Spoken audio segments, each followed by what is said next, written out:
Hello. Hello, everybody. How y'all doing? I feel pretty groovy. I don't know about you. It's me. It's RHJunior. Reality Check. RHJunior. Also known as that fat jackass. Many places across the internet. Bringing to you Spleen Squeezings, where I vent my personal opinions, attitudes, issues, and occasionally go into a nervous breakdown live on the internet. Okay, welcome aboard. It's me again. We are still working on the most recent page of the Probability Bomb, the ongoing Kickstarter program. The Kickstarter itself was finished. The fundraiser was finished in early this, actually last December, and the writing of the book is what we're undergoing at this time, or rather the drawing of the book, one page at a time. You know.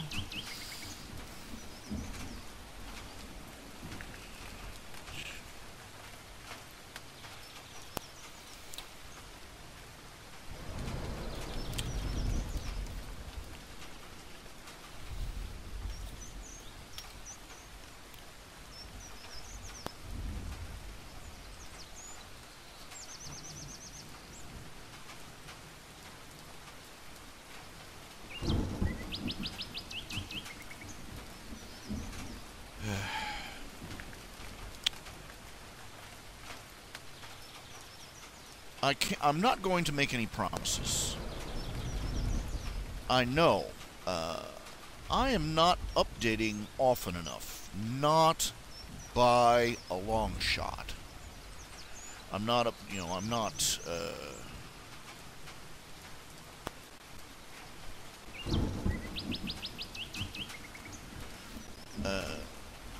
my website, my comic strips, so on and so forth, are not updating often enough. Not updating often enough to please even me. And so that can't be very much fun for people who want to follow the comic strips and the comic and so on and so forth. And I have, I've made efforts in the past, tried to boost my productivity. Yeah. It's not really popping, you know what I'm saying? But I do want to let you know, I am aware that, you're going to update this more, and, I want to do that. I do want to do that. And,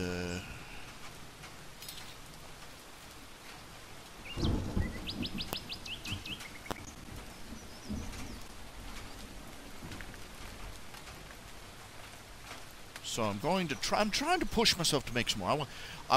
Okay, this is the goal. Okay, setting myself goals for like a month or a year or anything like that, that's just wasting time.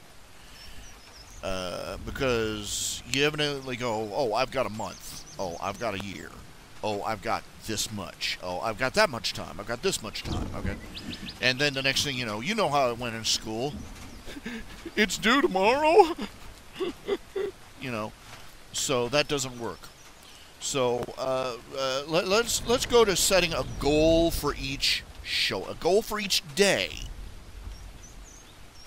The goal for today is to finish this page and to do at least one strip of, okay, let's say Nip and Tuck. Hopefully, within the next 4 hours, I'll think of an appropriate comic strip gag.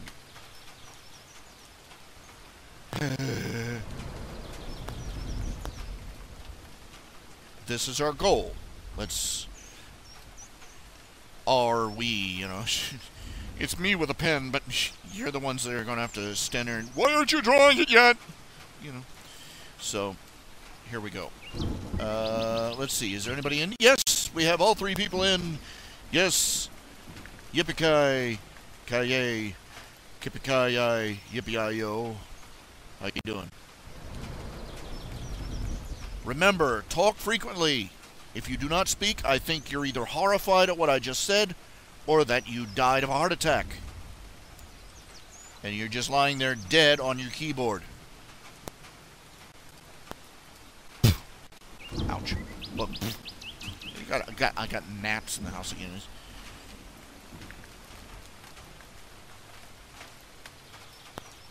Oh, check this out.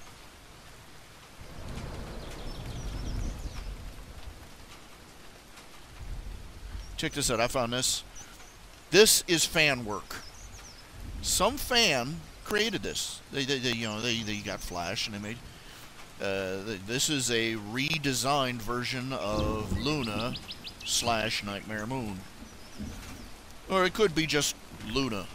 You know, Luna going with a Nightmare Moonish look. However you want to look at it.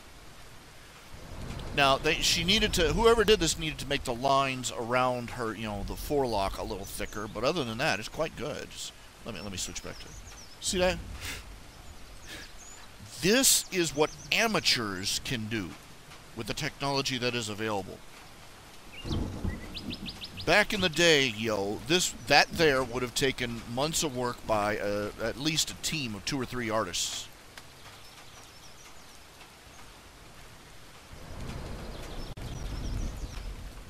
I feel like, you know, either technology is leaving me behind or technology is catching up with my laziness, because eventually it'll reach a point where even I will be able to do fairly decent animation. So, but anyway.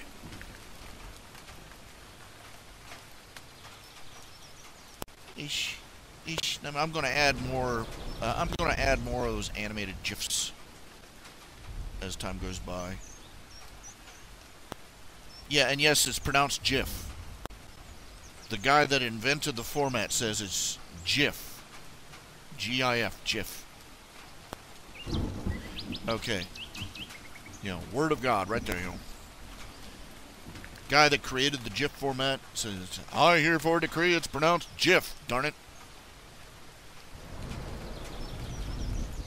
You illiterate bunch of... But anyway, okay, just for fun, just to start out the day, get things rolling, get things warmed up. Here we go. I decided to pop into DeviantArt. Now there's a badly named, that's a badly named website. It makes DeviantArt. You're like, you picture the mods crouched behind their computer in a raincoat going, but DeviantArt. Anyway, I do have a website on there, and I decided to check out. You know, I looked up under RHJunior. I want to take a look at some of the fan art that's out there. Now this is an obvious trace, but I'm not going to bark too loud because, you know, hey, fan art.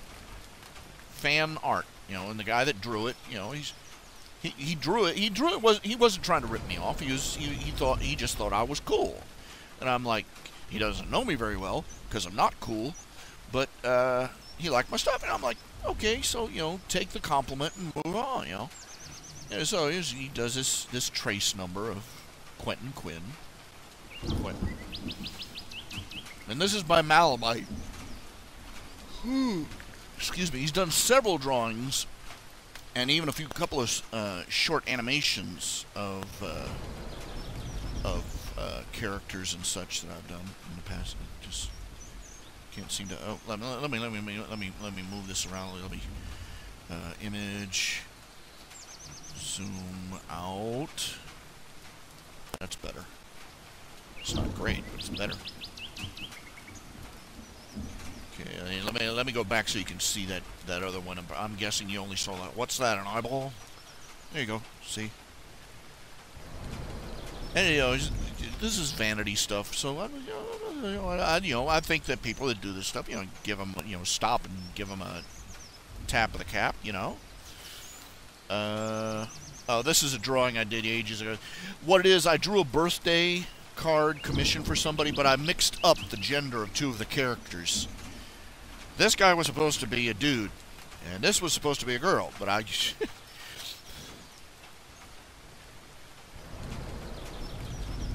In case you can't read it, it says, and this was my apology drawing, and congratulations to Matt on his recent developments. Boobies!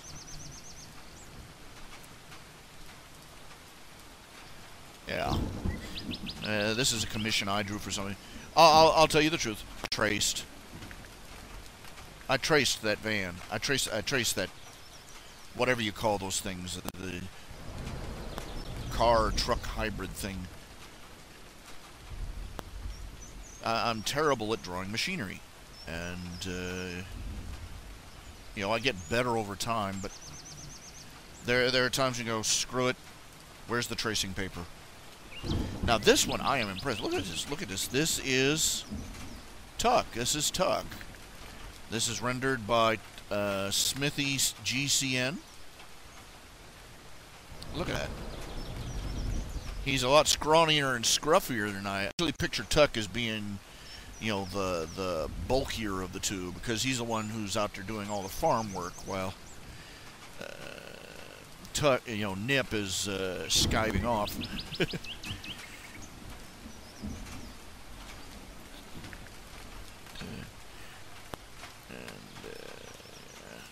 And this is the aforementioned birthday card. I got the genders mixed up on these two. Yeah, there you go. That happens. It's a raccoon in a dress. It's supposed to be a kilt. I don't know what tartan that's supposed to... You know, I don't know what clan that tartan comes from, but there you go. Let's see. Somebody drew Quentin as a pony. And there's the symbol for the... for a questor, a dagger and 2 bits.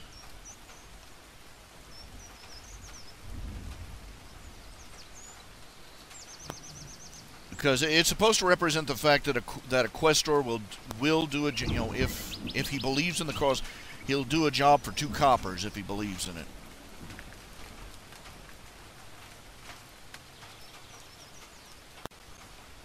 Somebody took a couple of my drawings and made bumper stickers and bookmarks out of them.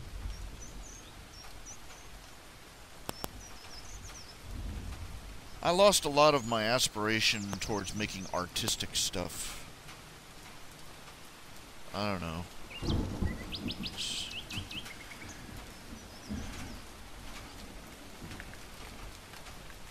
I better move on before I start getting melancholy. And this was a fan drawing by Deckard K9 for The Audience, one of my fan fictions. Well, you know, it's fan art, you know. Somebody giving you a compliment, so. And this is by Reversed R3V3R53D.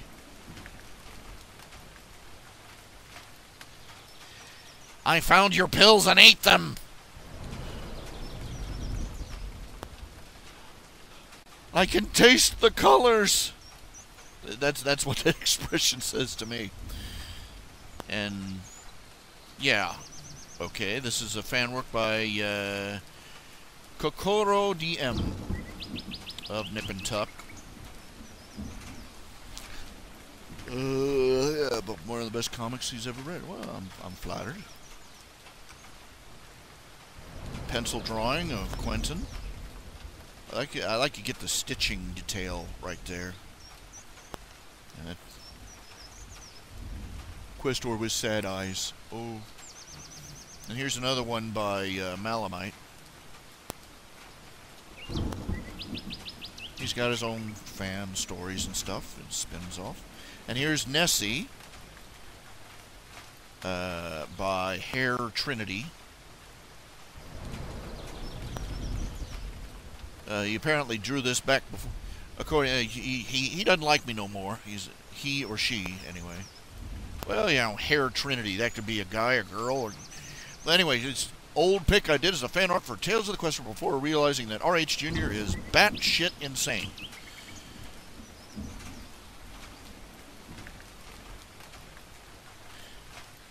Oh yeah, I'm bonkers, not because of my politics or my religion.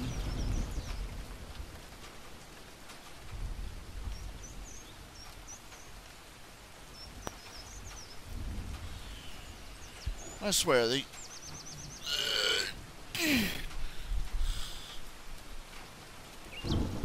you could get the same, you could get the same intellectual content out of a leftist, out of a anti-Christian leftist, if you just restricted all their insults, all their ad hominems to duty head.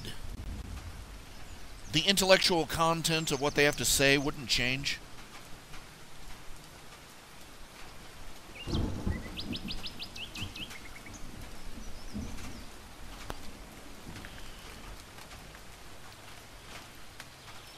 I'm terribly sorry that a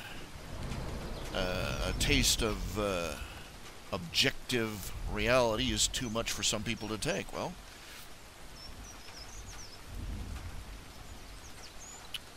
and here's another drawing by Frey Graham.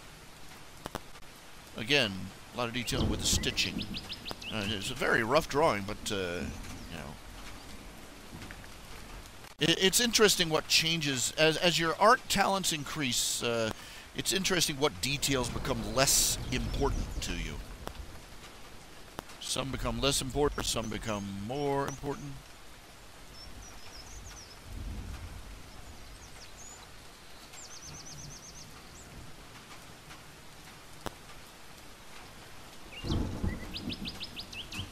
Oh, and somebody here lecturing me. You remember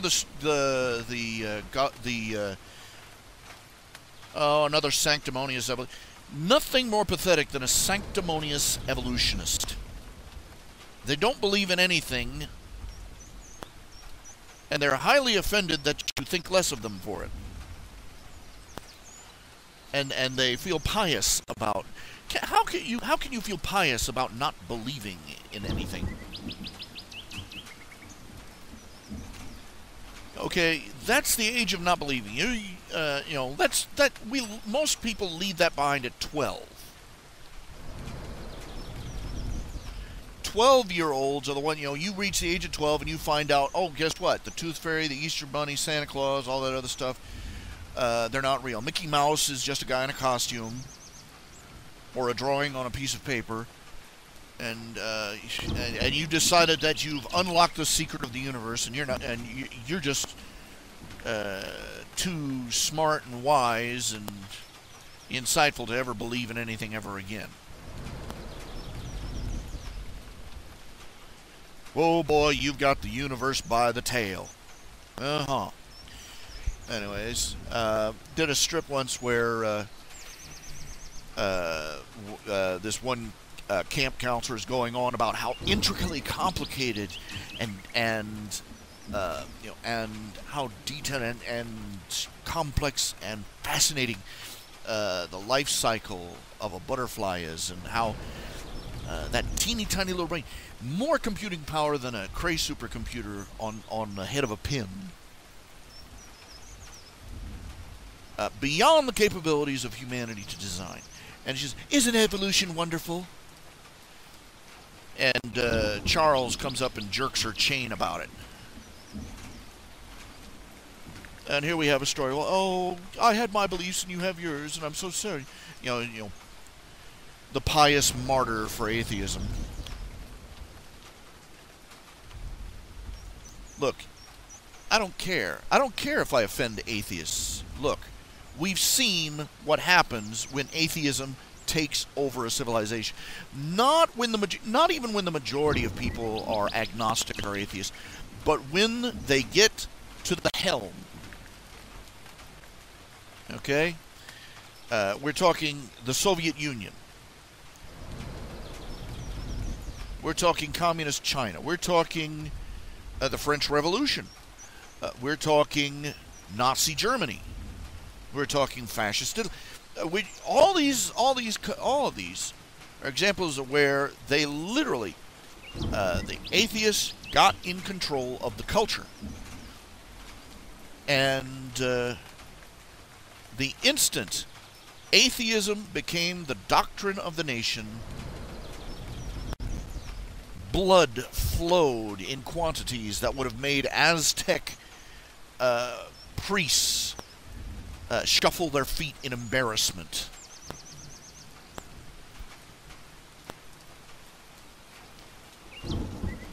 There is no God, and we may all do as we please. Atheism has no moral or ethical core. When confronted with the question of why is this right or wrong, all atheism can do is shrug its shoulders and say, says who?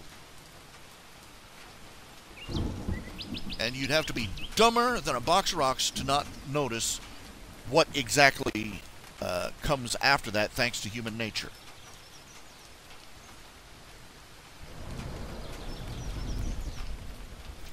Atheists can and do live and behave morally and ethically. It's just that they have no reason to. And once the societal pressures that they are under are lifted, all bets are off. The reason you get moral and ethical atheists is because you take a minority of atheists and agnostics and you drop them into the middle of Christian civilization. Of a civilization that believes that there are absolute moral laws and that they come from a higher power which makes them inviolate.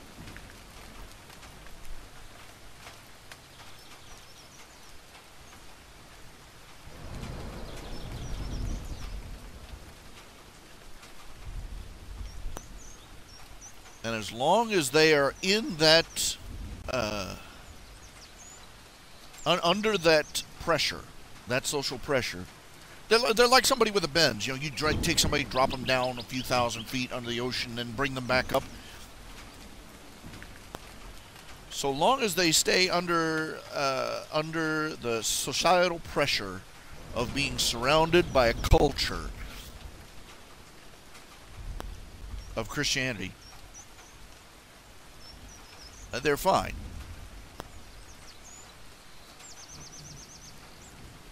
But you remove that pressure, and the gas bubbles start forming in the bloodstream.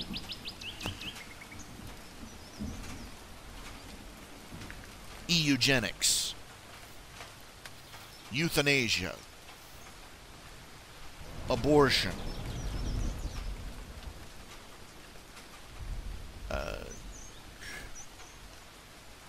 caste system, you know, the whole library of degradations of the value of human life.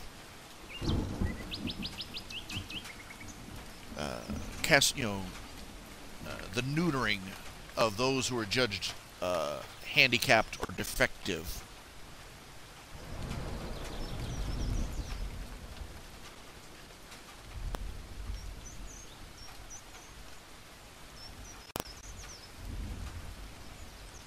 The whole ball of wax. The extermination of anybody with counter-revolutionary ideas.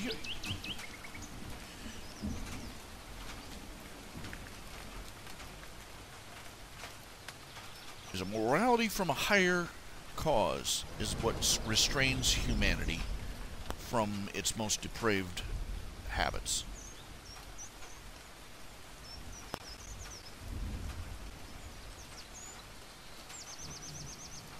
Take that away.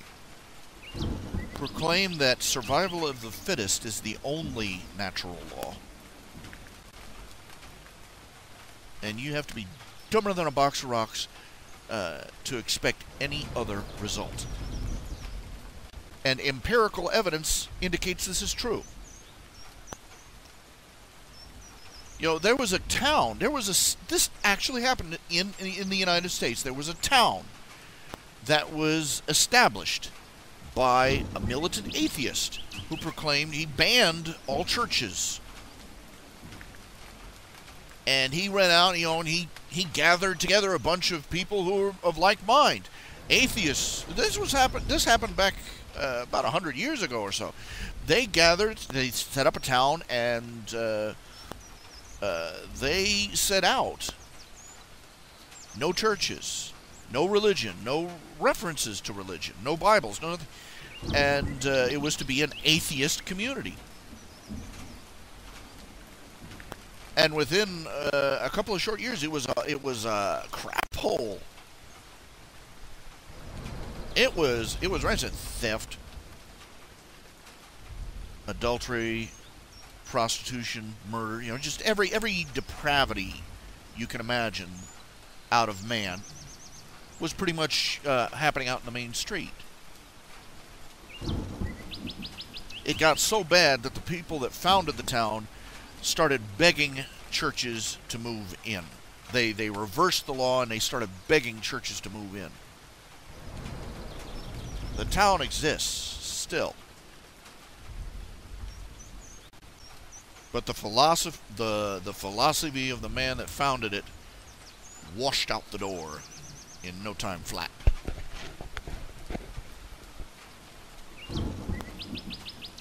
An atheist can't build a civilization. They can only crash and burn it. And I don't care if you think I don't care if you think that I'm full of it.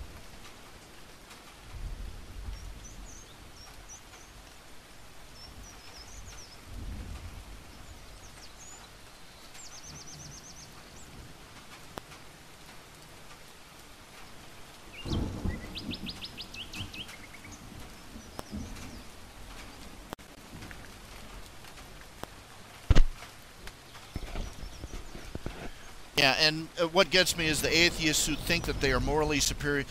Oh, I don't need a big bully god with a stick standing over me to make me behave. No, you just need an entire damn civilization standing around you.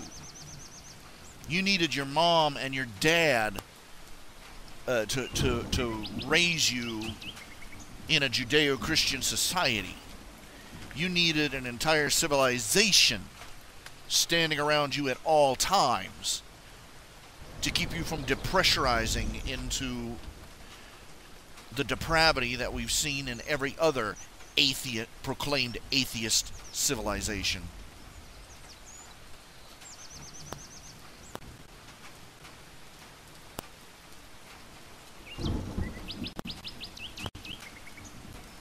I'm sorry if I sound angry or mean or spiteful about it, but doggone.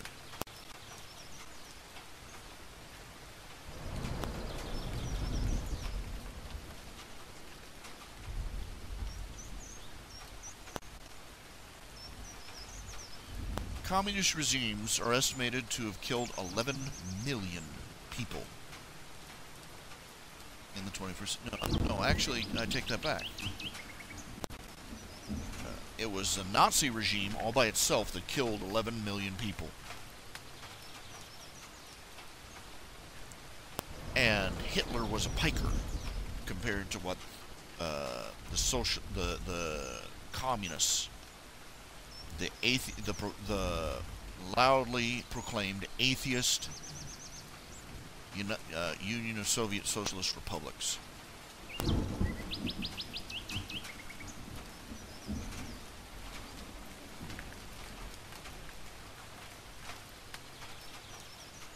I believe the low-end estimation is something like 39 million people in the Soviet Union alone.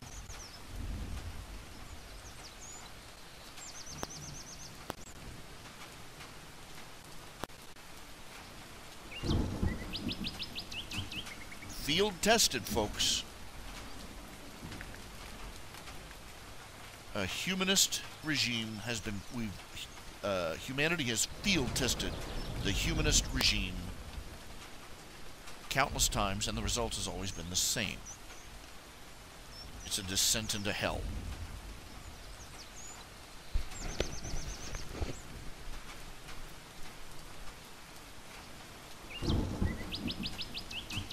Stealing is wrong, killing is wrong. Lying and deceit are wrong. Adultery is wrong.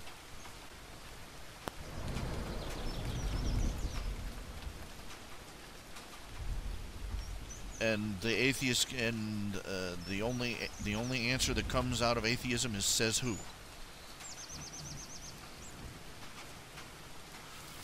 And they want to pretend that they got their values out of thin air.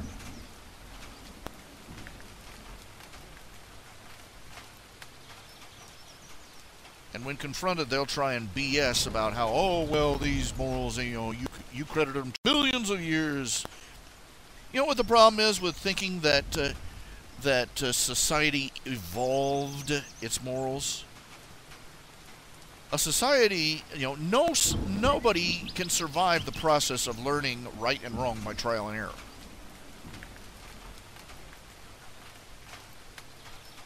An incomplete moral code results in the collapse of a society.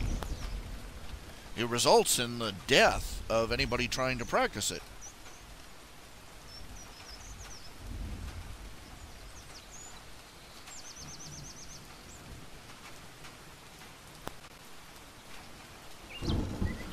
Evolutionary stable. The problem is it's called irreducible complexity. Half the moral code of Christianity would be just as fatal as none at all.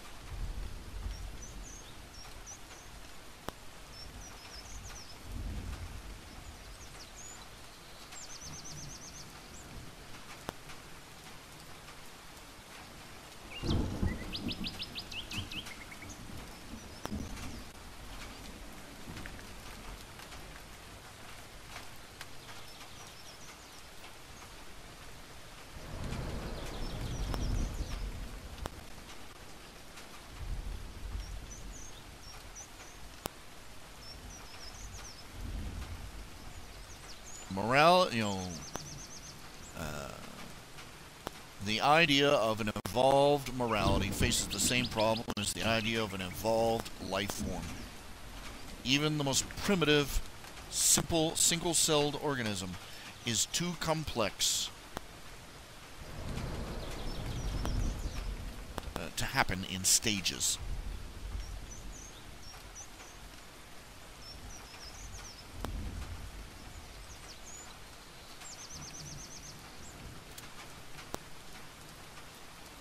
Simply won't work. It just does not. If you have some tribe of cavemen who decide, okay, thou shalt not steal, and you know is wrong, but they're still perfectly fine with thou shalt bear false. You know, if they're still perfectly fine with lying and killing.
And this is not something you can learn by accident. Right and wrong are not things that you can learn by accident.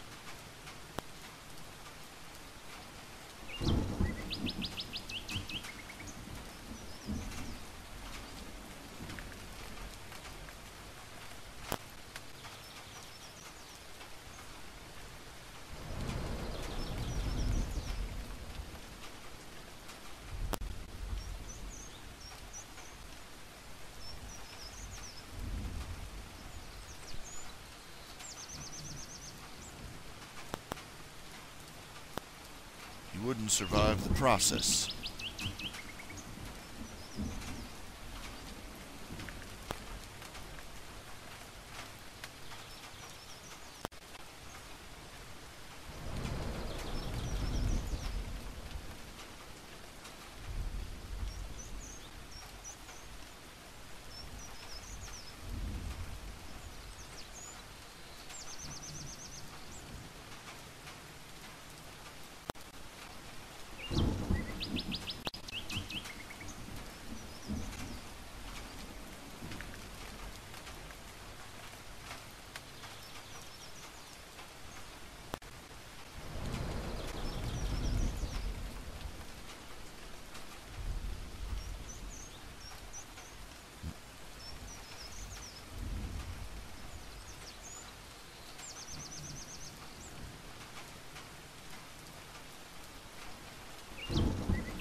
Evolution was a theory designed by a disgruntled theology student with family problems.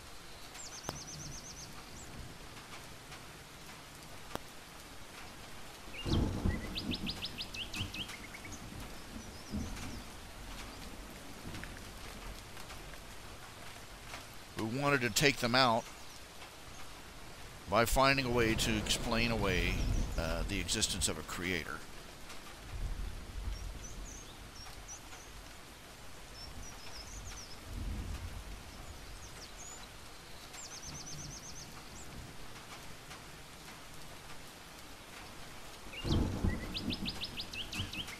What he did does not even qualify as science.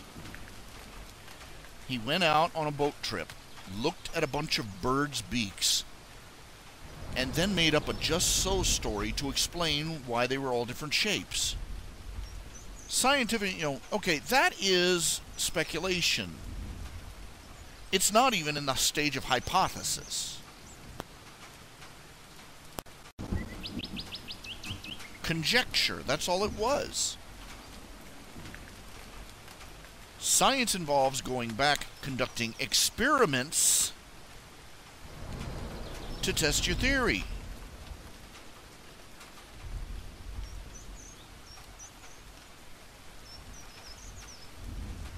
He didn't bother with that. It was too much, quite frankly, because there was, he had developed a theory that it was impossible to scientifically test.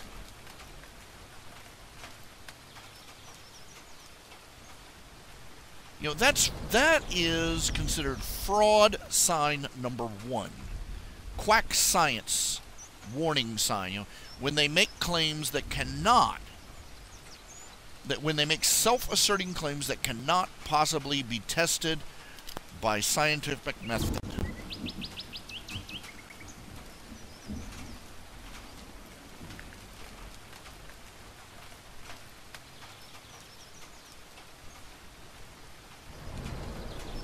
And they insist that they have proven it scientifically. They haven't even, they can't even devise an experiment to explain it. When the hypothesis is non-falsifiable.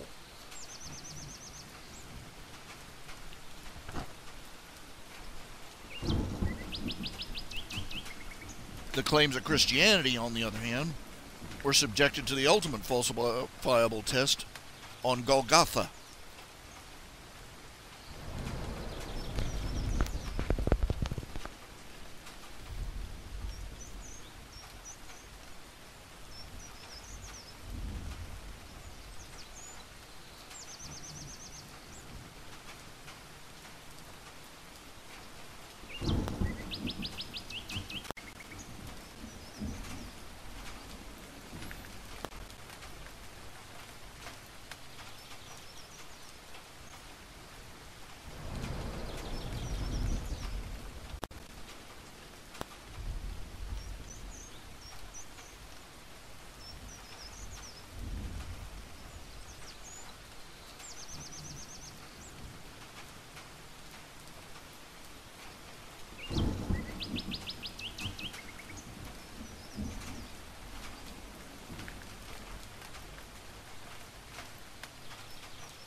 that was what prophets were all about. The prophet, one of the things they tested the prophet on is if he made a prophecy and it did not come true, that prophet got stoned to death. Sort of a really solid pass-fail system.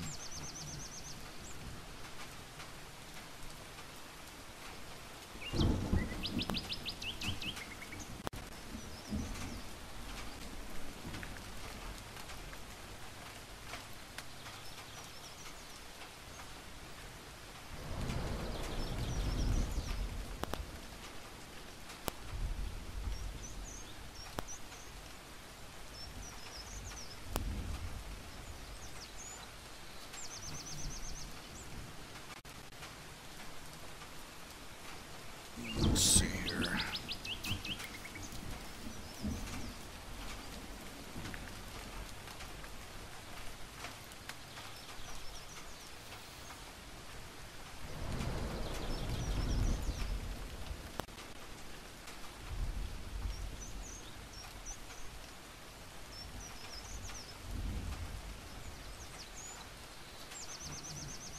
I have to cross-reference it with images.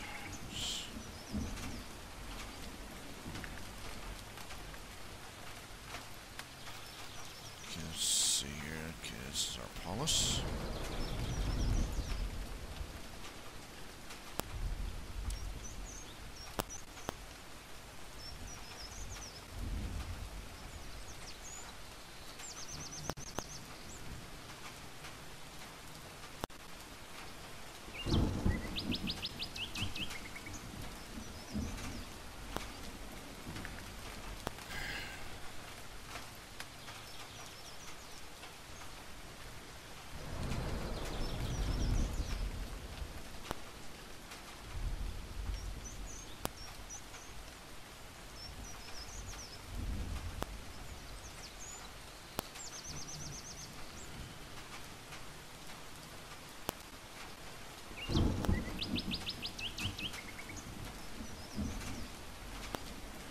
I need to find another. I need to pull up some wolf descriptions.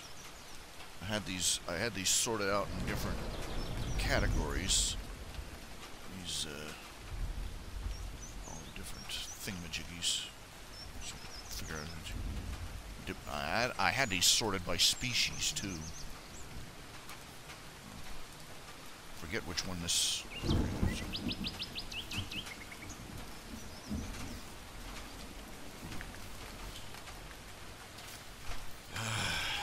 So many things I need to do differently next time.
Back and forth, back and forth.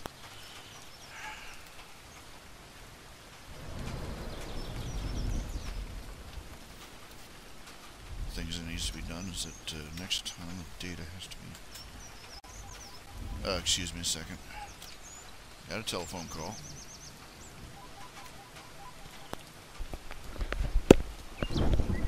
Hello?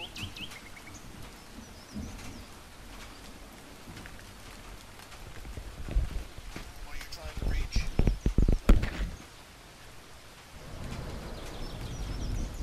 This is the residence of Ralph.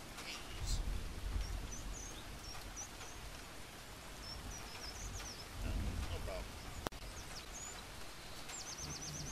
Yes.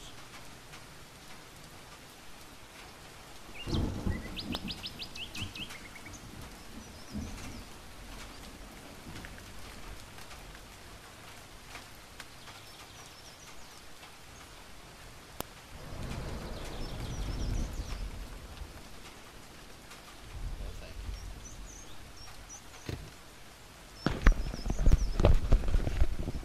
Yeah. Anyway, back to work. Let's see.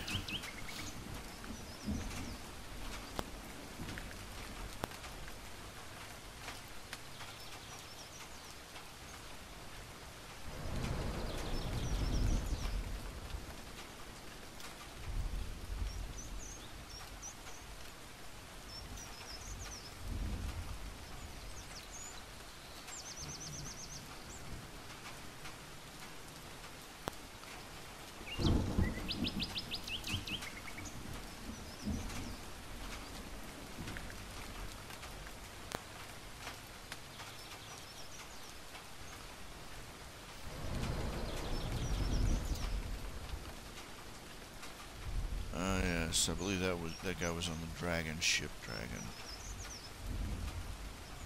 I don't think he's appeared yet.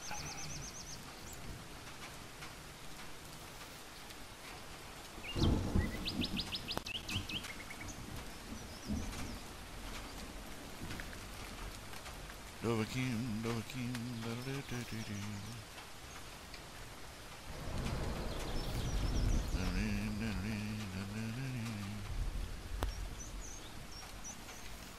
The Dragon board.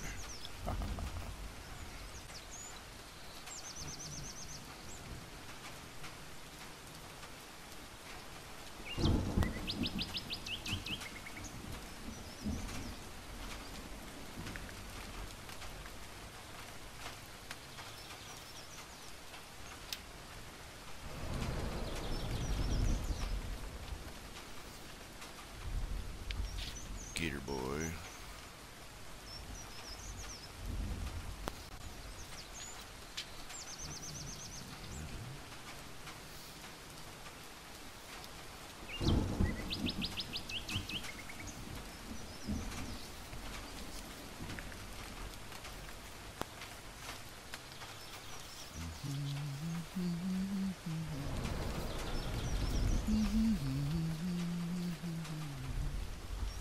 Boom, boom, boom, boom, boom, boom, boom.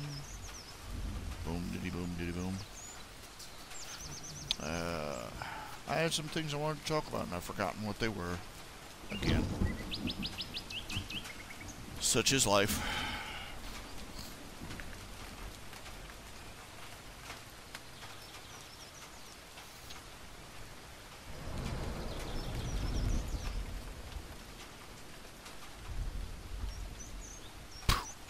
Bugs.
3 here. 2 ponies.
That story has generated more aggravation and controversy. I don't know what to think.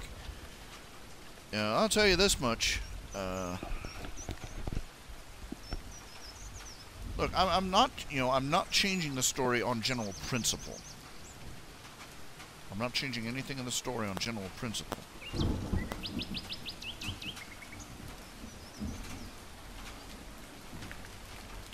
No, it's more shuck and jive, more nonsense. The admins, the mods are, it's the usual result when people with more authority than they deserve get caught out. They dig their heels in. Not really much to be said about it. I could be doing something creative with the darn story. Expanding on it, doing extension, adding new chapters. But no, I have to go with this nonsense.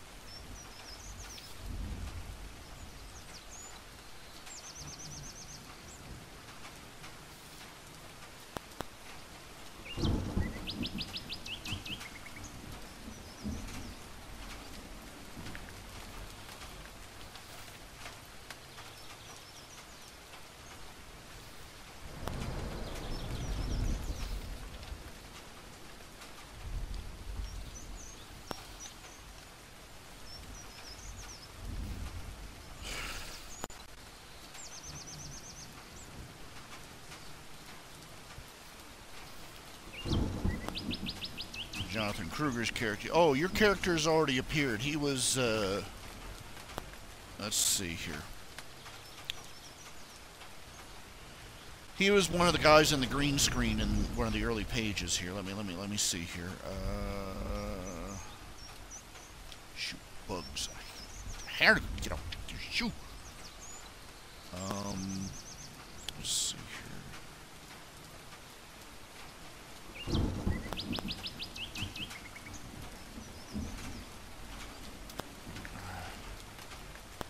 I talked to Daniel Meyer because the buttons for Space Ranger aren't working right, or they weren't. Oh, here we go. That's better. They're working now. I don't know what it was yesterday.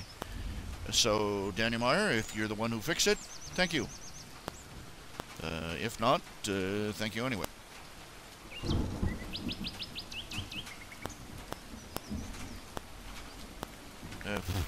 Bugs. Oh, got a housefly in here, and it won't leave me alone, of course.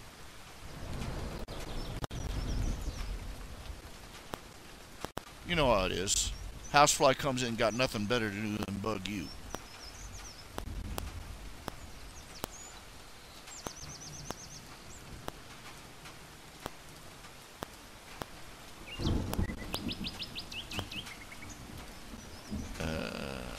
Let's see. I got 2 or 3 bald dudes with goatees that appear in this story. Let's see here.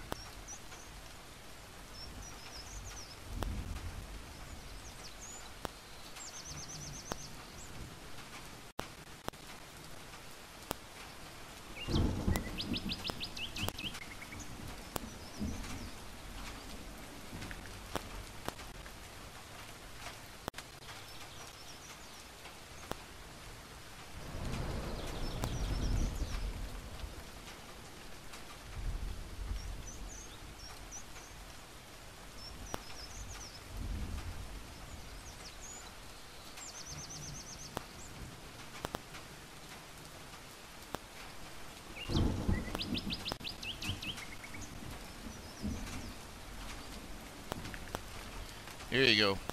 No, wait, was this Tony Alden? No, he's supposed to have a goatee. No, this is somebody else.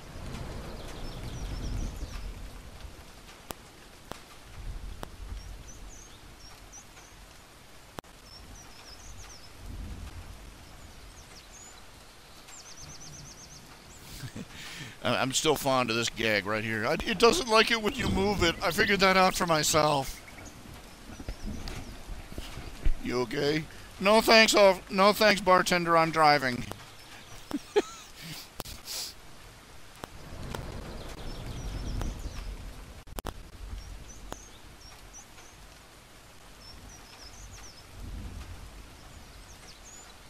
Whoa. Extreme close-up. There we go. Okay, I was thinking that was you, but it's not.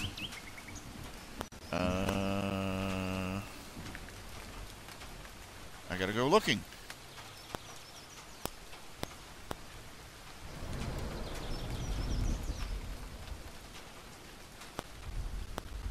I do not know what I am doing.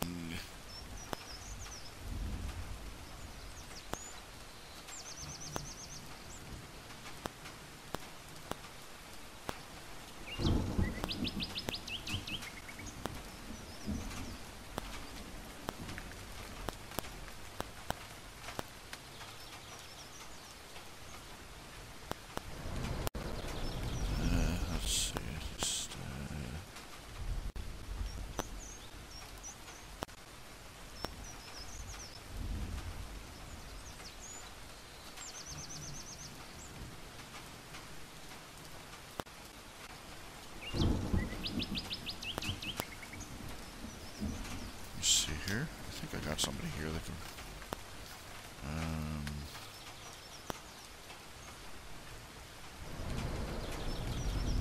okay, Mega Dragon.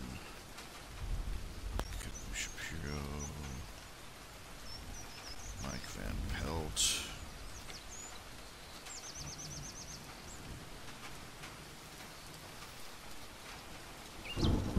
I gotta go digging. I'm getting names mixed up mentally. It's not helping.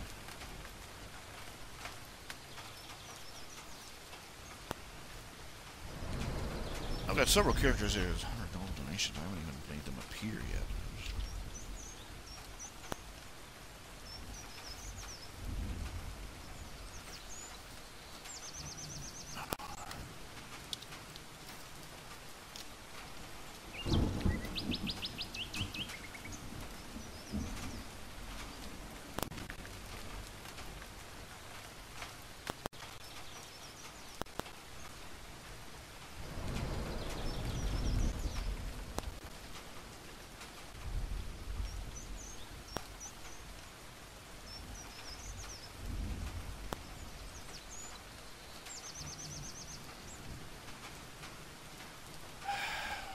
This is frustrating.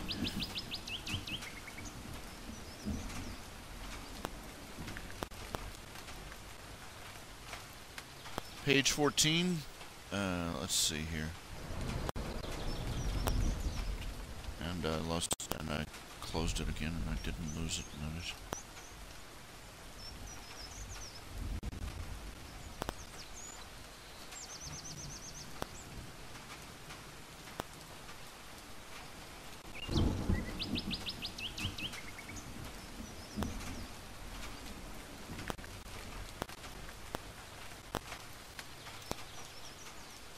was going to ask if you wanted to be the chief of the nihilists.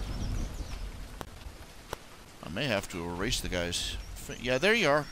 Oh yeah, I got you mixed up with somebody else.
Okay.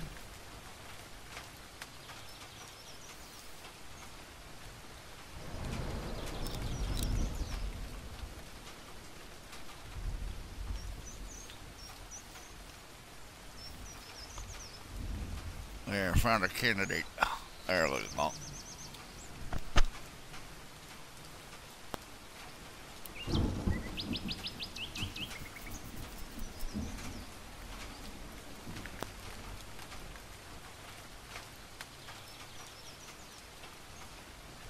Okay.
Okay, let's see here. Alright. Commissions.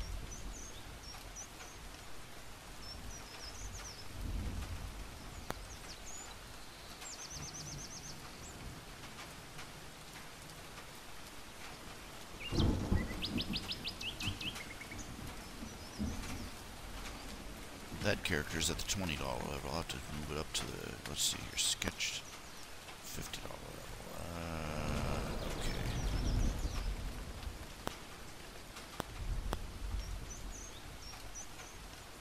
River Otter.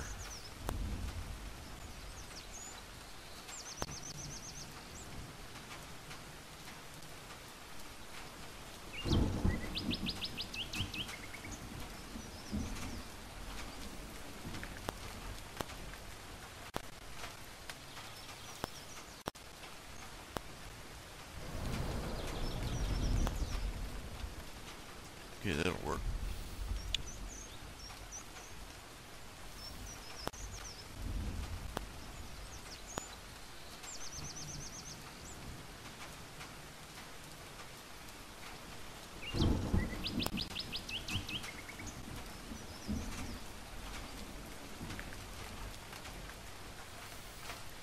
Great, I've lost my stylus. It's here somewhere.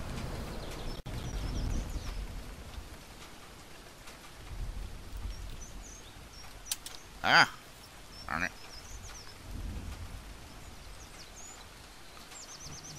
Oh, come on. There we go.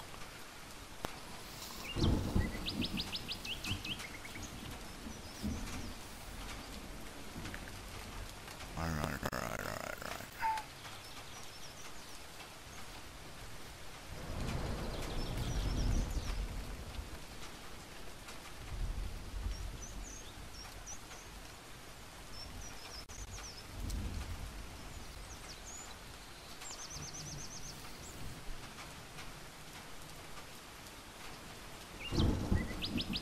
Still in front. Ah, there it is. Is there anybody in the $100 slot that might work better?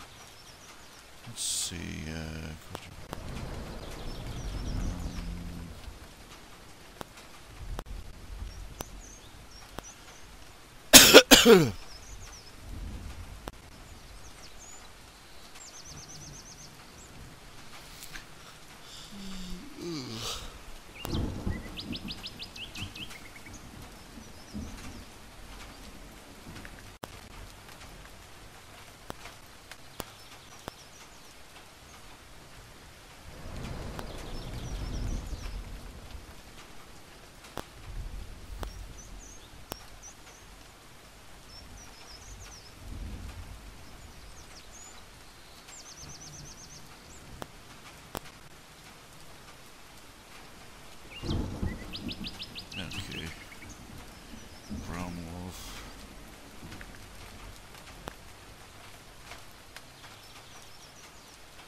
That's the thing. I got so many. I got dozen.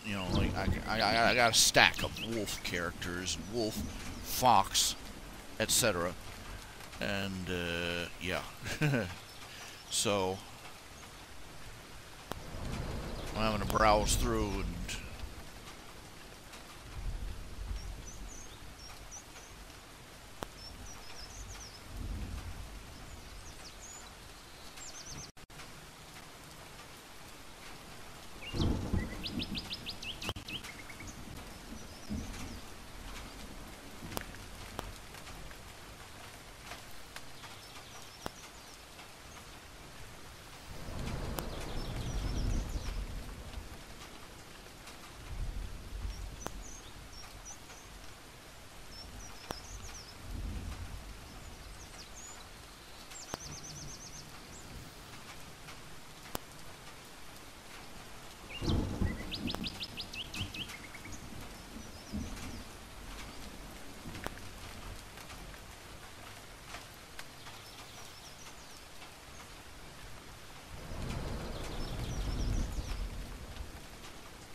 Yippee-ki-yay.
look up source this, make sure he's okay.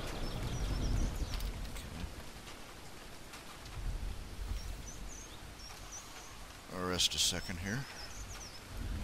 Getting a little dozy and drowsy there.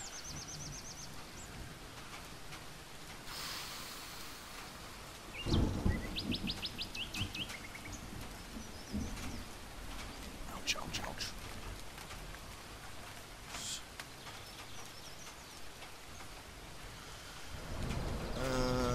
I'm playing WildStar Online.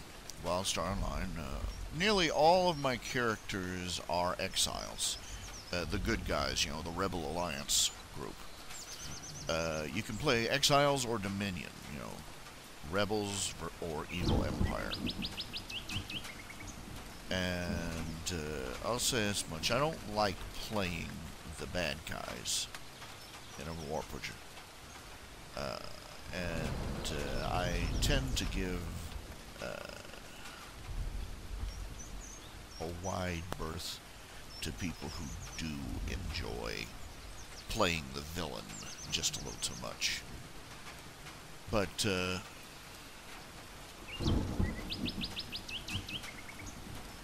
in this particular game,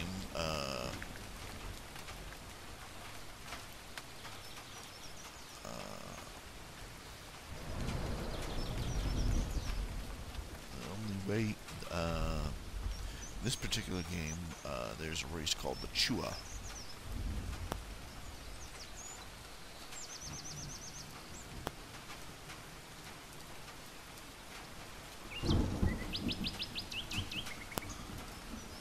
The Chua are basically short, fuzzy, kangaroo rat-looking things that with big ears, and they're super scientists and engineers, and they're also, when they're being polite, they're called eccentric, and when they're being more honest, they're referred to as sociopathic.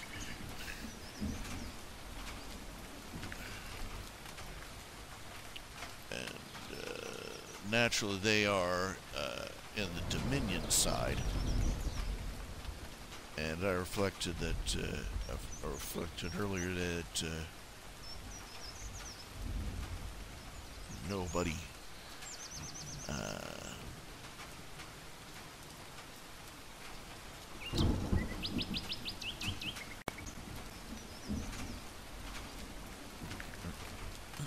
oh, excuse me. I reflected earlier today that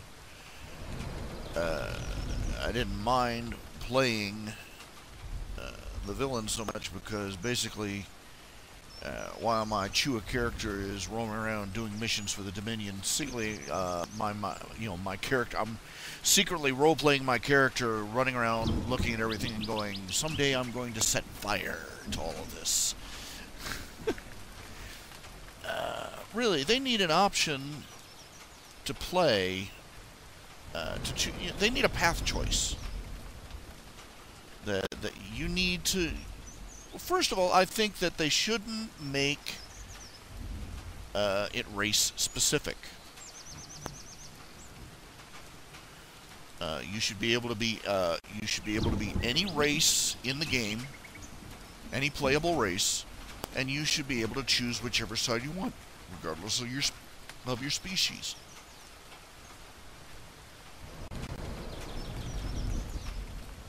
And secondly, they ought to have some option somewhere in the game where you can choose, you know, at least once to change your alliance from one side to the other.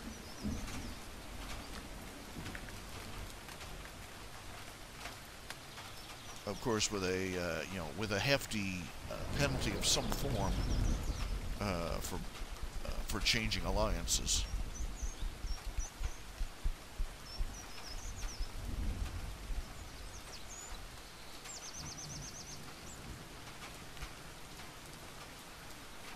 But still, the idea of certain races belonging on one side and certain races belonging on the other,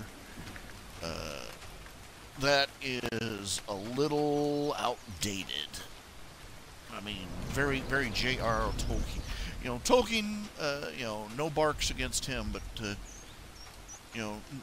not everything has to imitate him perfectly. God, do your own thing. Make something original. Change the way the gameplay is done. It shouldn't matter what is tradition in the game designing, in game design or game style.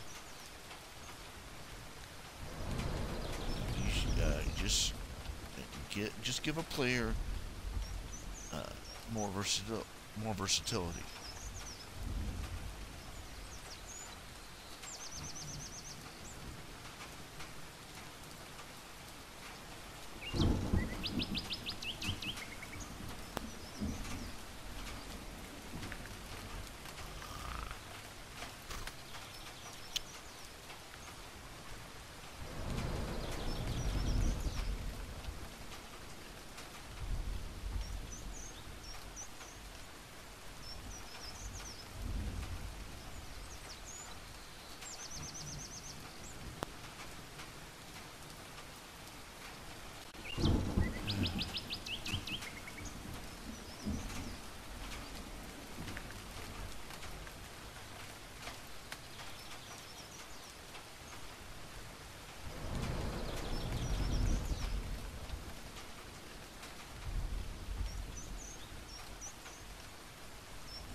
Excuse me, I beg your pardon. I'm wondering, where was I? Oh yeah, choosing sides. In these games. The terrain should be neutral. Completely neutral. It should not matter where you are or what side you're on as to where you can go in the game. Unless you were specific, change up the whole alignment thing. Instead of one side or the other, let the players form factions as they want.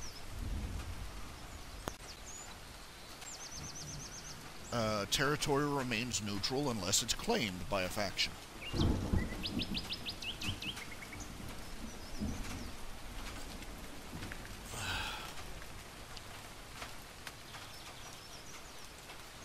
And players should be free to change sides as they wish.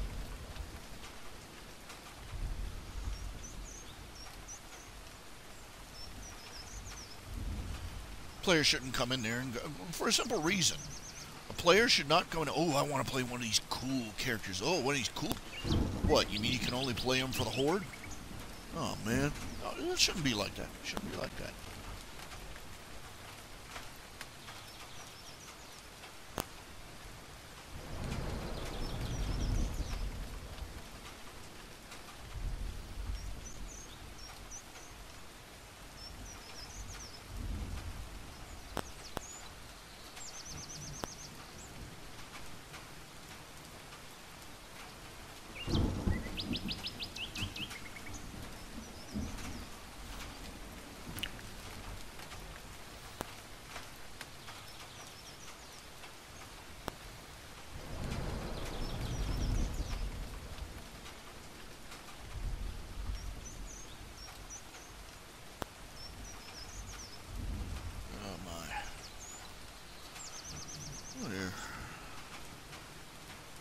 It's only 7:30 and I'm already out.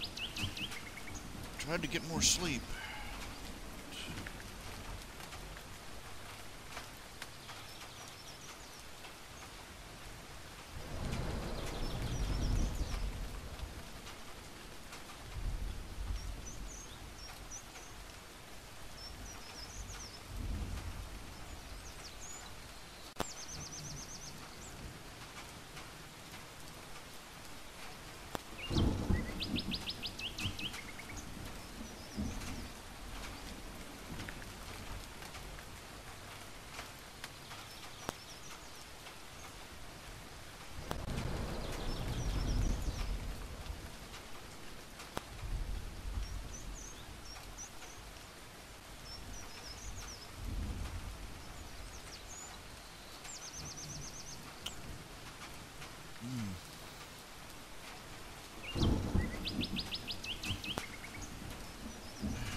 I may doze off in the middle of this if this keeps up. And I'm having a little trouble telling you. Yep. Finish the page and do a nip and tuck. Sounds like I'm getting ready for plastic surgery.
Okay, Tom Burbine is level 20. That's minor speaking role.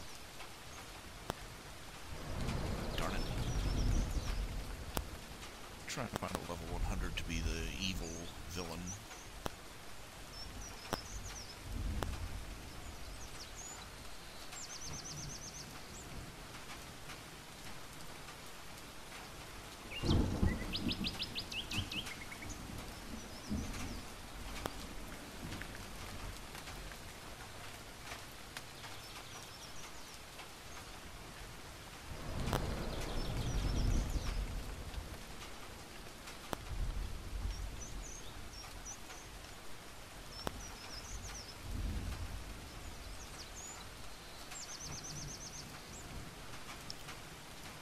I could have sworn there was another human. Well, let's look through this. Let's see here. Ah.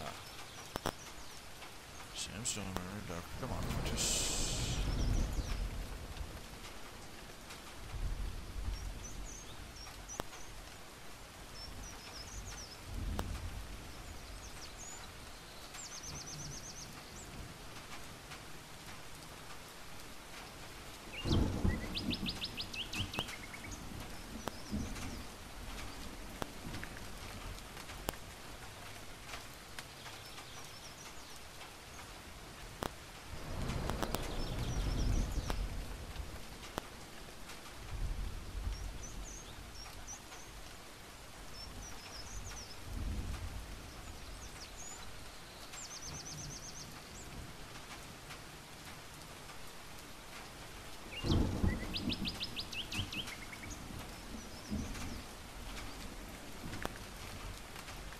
here we go.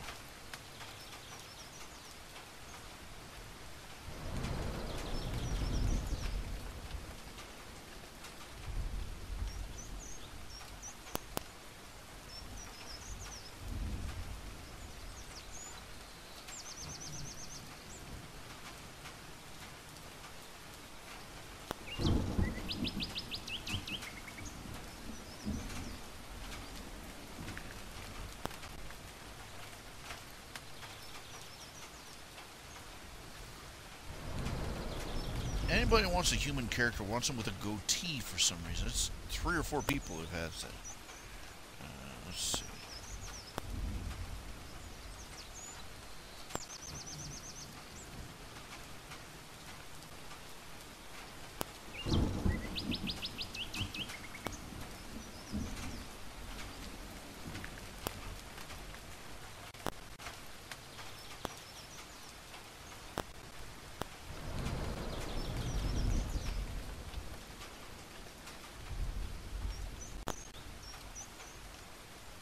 Okay, that's one I've got to make sure and fix too.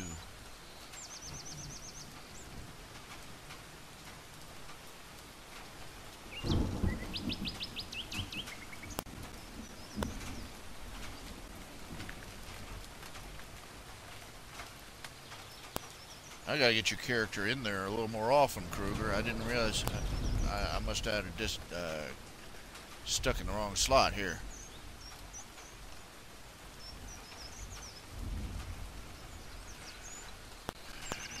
Donation level way up there.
So I'm gonna have to try. Oh well, dang.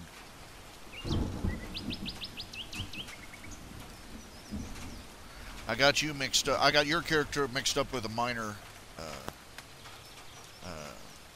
character.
gonna have to change the name. Doggone. I don't know.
Still trying to think this through. It's not exactly.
Excuse me. It's a little rough. I'm trying to think and nothing's happening.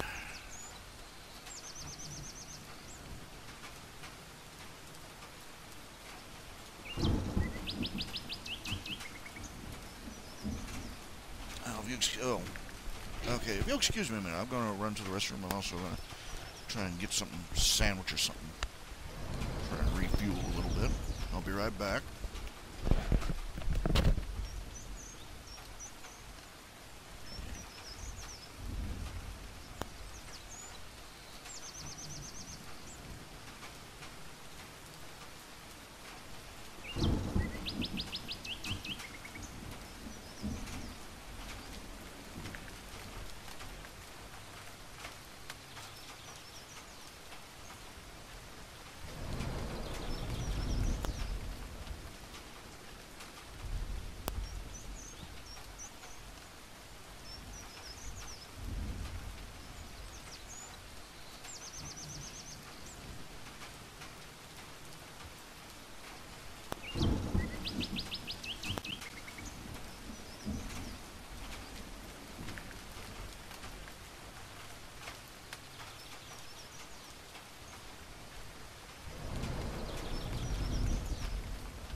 And I return.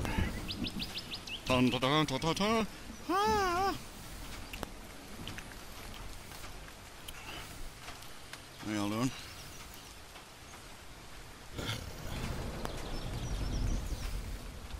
I was showing everybody this earlier. Check it out. That's fan work. It's fan artists who did that. The animation, everything.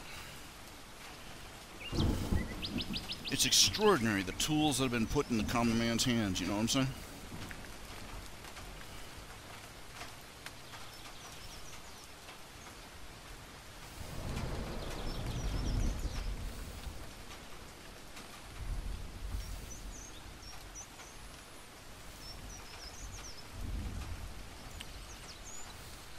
Back there, look at that. It's cool.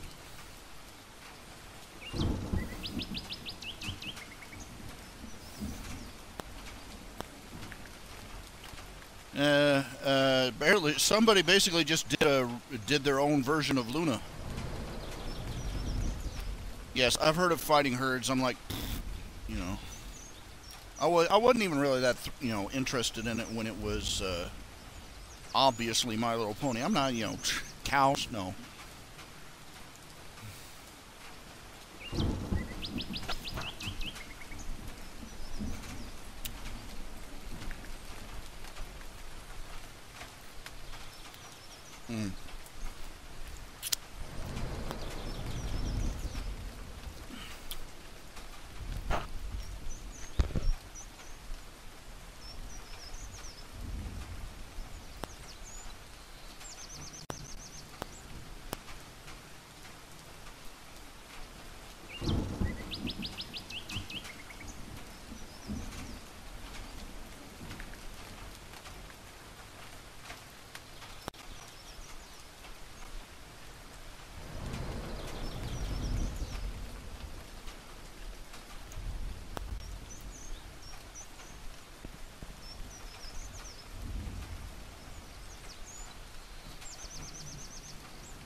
If they want to stay ahead of the fans, they're going to have to up their game.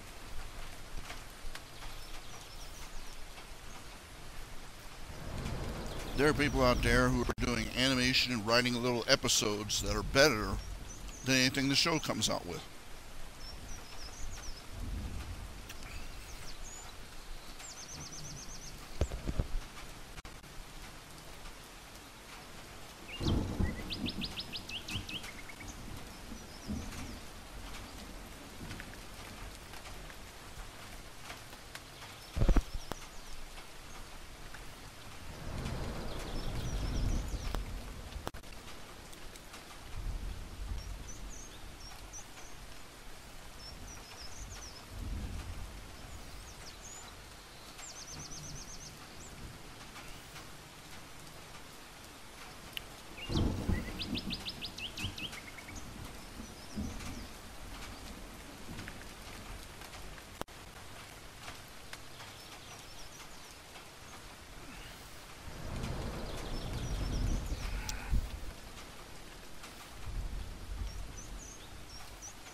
Mulan. I've been doing, that song, A Girl Worth Fighting For. You remember seeing Mulan, hearing that song, A Girl Worth Fighting For? And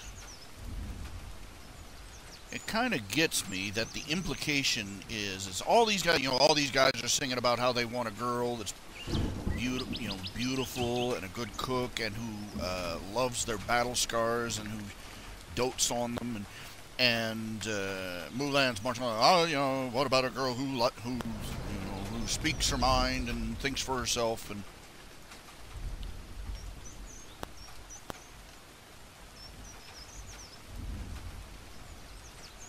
they're like, nah. And so the obvious implication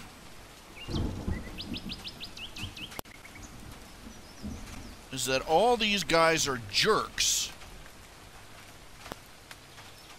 Just boobs and immature bores for wanting a girl that's pretty and who will cook for them and who will and who will love them and dote on them.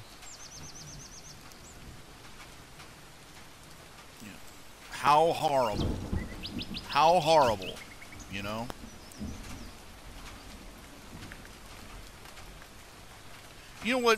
what a feminist means by a woman who speaks her mind?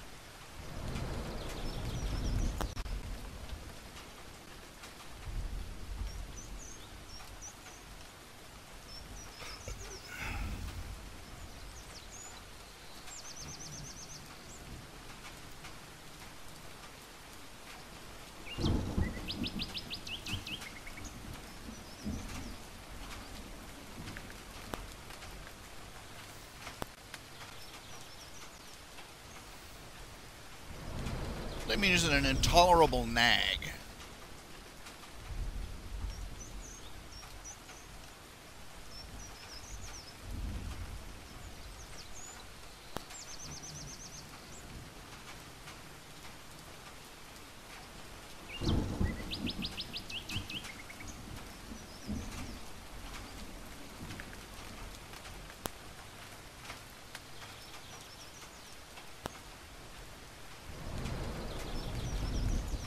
Bossy, pushy, argumentative, and any man who doesn't want that is shallow.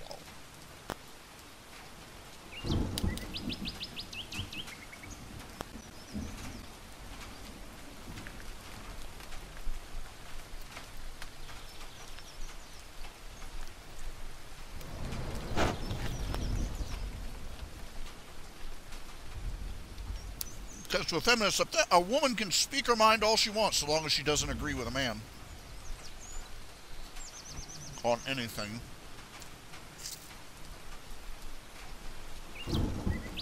These stay-at-home wives, these women, what a redundancy. It used to be that a woman who stayed at home and raised her kids instead of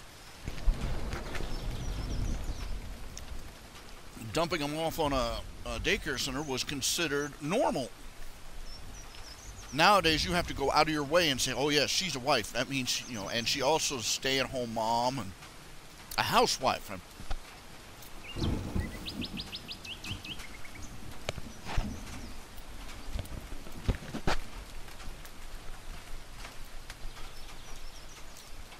Anyway, a woman can speak her mind so long as she isn't of the opinion that a woman should stay at home and raise her own kids.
only woman, the only opinion, the only woman's opinion that mattered in that movie was Mulan's.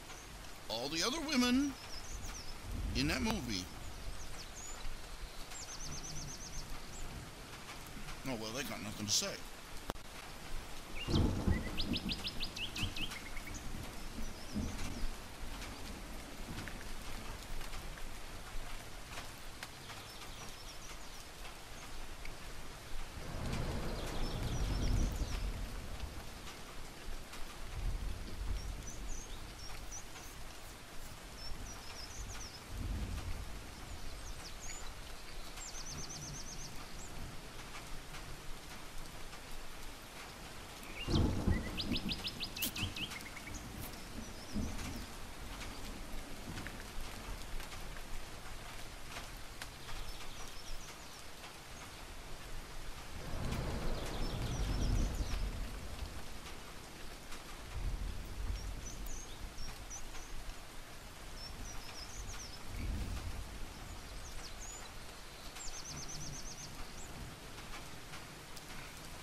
Well, thank you for saying that you like my meals.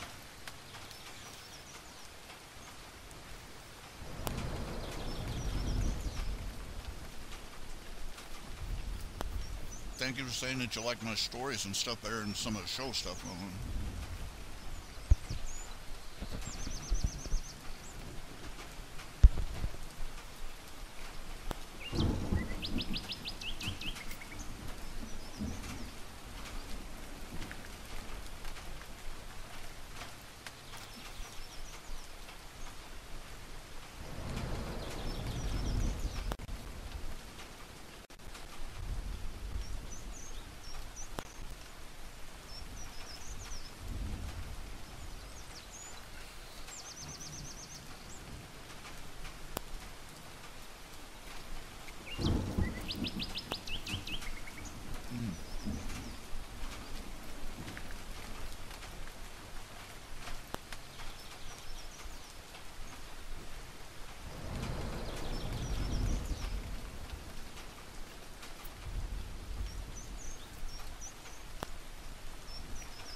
Eventually, the show's eventually going to be the show.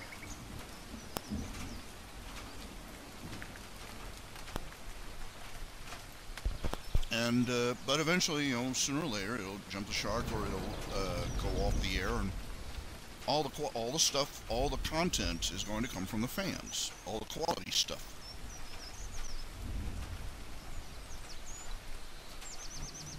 Fans are already demonstrating they can do better than the people who are working on it for pay.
I remember reading.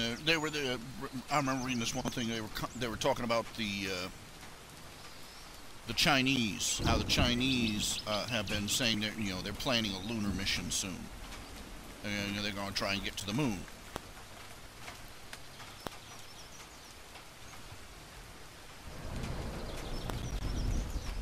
And one of the guys, you know, can you imagine what would happen if they went up there and they went up to the lunar lander and they, oopsie, and knocked over the American flag that's still standing there? One of the Europeans said, well, what are they going to do? It's not like they're going to start up their whole space program just to go back there and plant a new one. One of the Americans, one of the Americans in the comment section said, "I guarantee you, that is exactly what would happen." And I'm like, yeah, it'd be exactly what would happen. Oh shoot, we wouldn't even wait for NASA. There'd be people out in their backyards, building rockets out of dump trucks and. You know, that corporation that built the first, you know, the first private ship, spaceship to get a Spaceship One. What do they call it?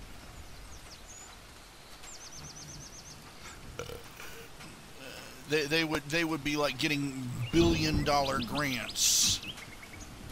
We would be up on that moon by the end of the month if we had to hold our breath all the way there and back. And there would be a 10-foot flag planted up there made out of cast iron steel.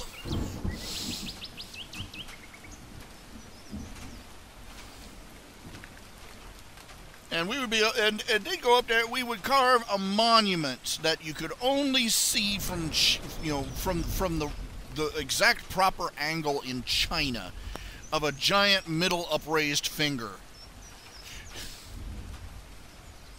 visible from Earth.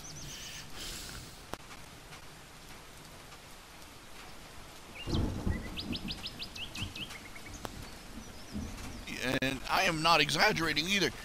This actually happened. It was like about 10, 20 years ago, on the border of North and South Korea. There was a tree right on the line between North and South Korea. And it was American doctrine that that tree was to be considered on the American side. It was considered part of American property and territory, on the southern side. And so thus it was to be protected by American troops. And the North Koreans went out and chopped it down. I forget whether they just chopped it down or whether they just uprooted it with a tank or something. And you know what? The American forces, they went out there with a platoon of men. And personnel carriers and tanks and snipers up in the hills, and they went out there and they got a new tree, dug a hole in the exact same spot, and planted a new wood. The North Koreans have not dared touch it since.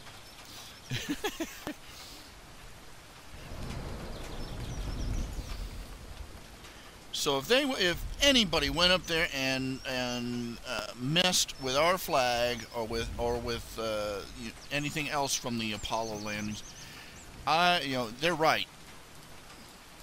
I guarantee you, there would be hell to pay.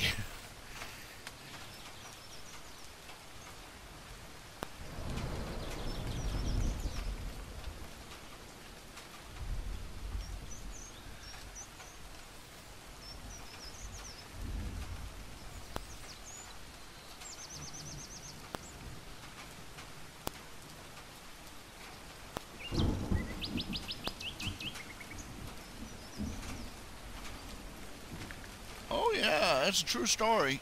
True story.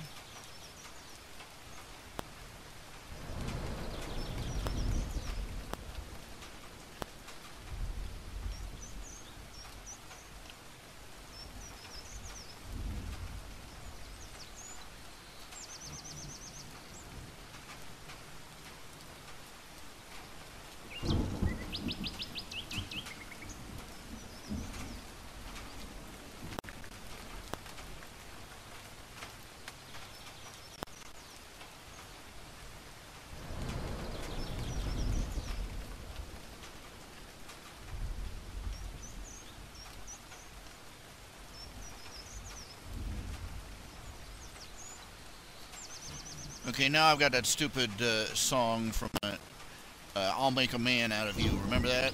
From Mulan? I'll make a man out of you.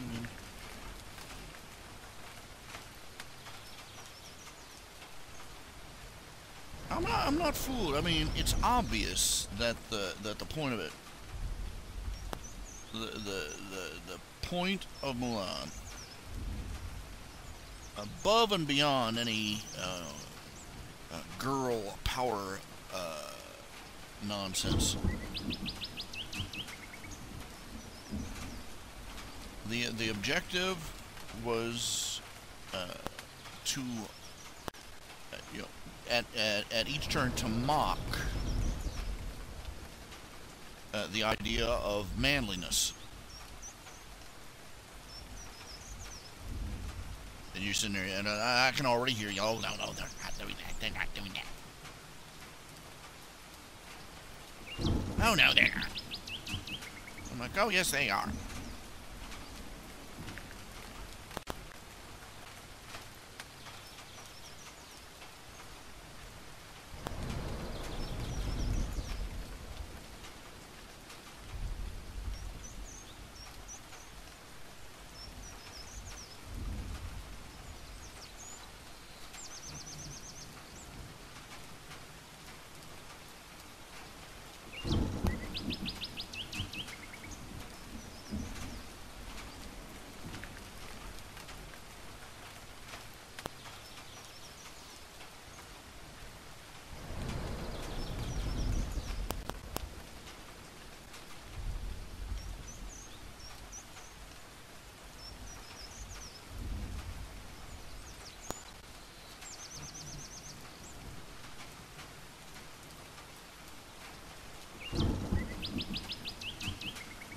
What feminists do not want to admit is that women like Mulan and various other, there have been a handful of women throughout history, done things like disguise themselves as men to go off to fight war. This forgets the fact that this was done back in a time when they would send off teenage boys to fight wars.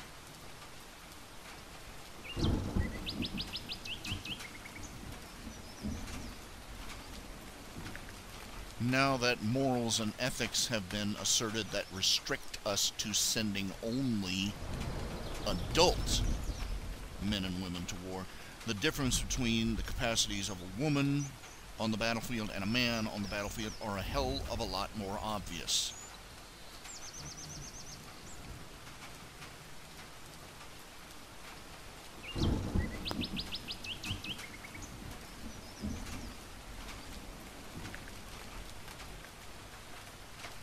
Mulan could pull it off because in her day and age, she didn't necessarily, she could still go to war and might not even have reached puberty yet.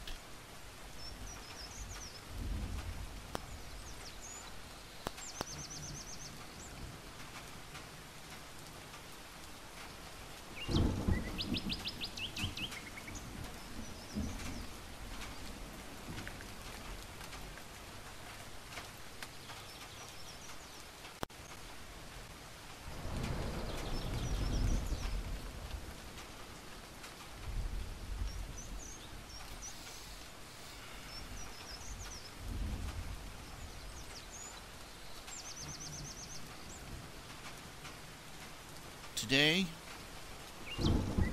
in the here and now, where she'd have to be at least 18,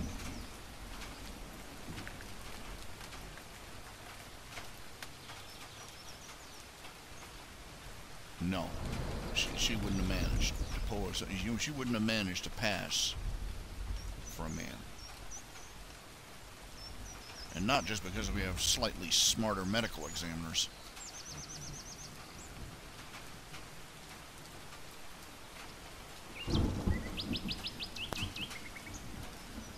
People don't like to hear the objective facts that come in from the battlefield.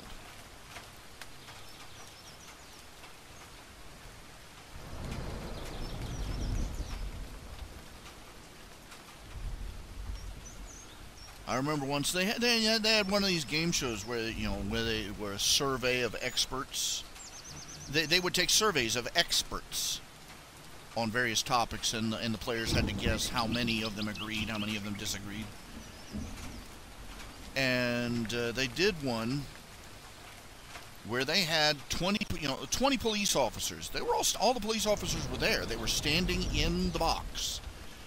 And the game show host says, okay, of all these officers of the law, these are men. They've been in law, for at least several years.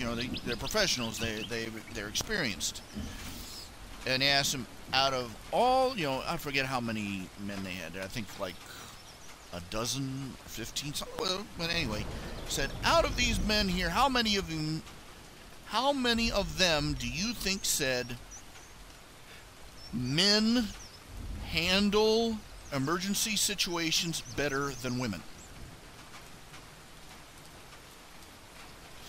And the players, I'll guess, half of them, and 2/3 of them, and they all missed it by a mile. I said every single one. And the audience, the live studio audience, ooh, I mean, seriously, they, oh, he did not. Oh, no, he didn't. Oh, yes, he did. And they answered, and he said, and one of the men that was there, one of the police officers there, he said, it's been my experience in a crisis situation where the bullets are flying and the blood's flying, or something, in an emergency, the men always handle it better than the women. And this was the Hollywood audience's response. Ooh.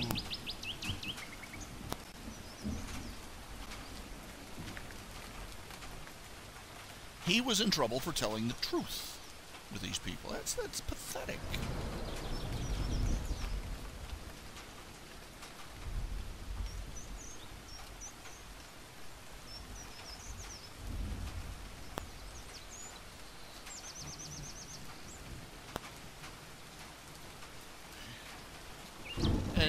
It's hysterical how many people are absolutely shocked to hear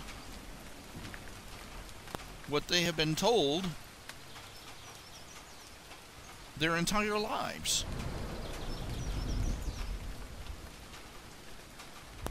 And worse, they're shocked to hear that it's true.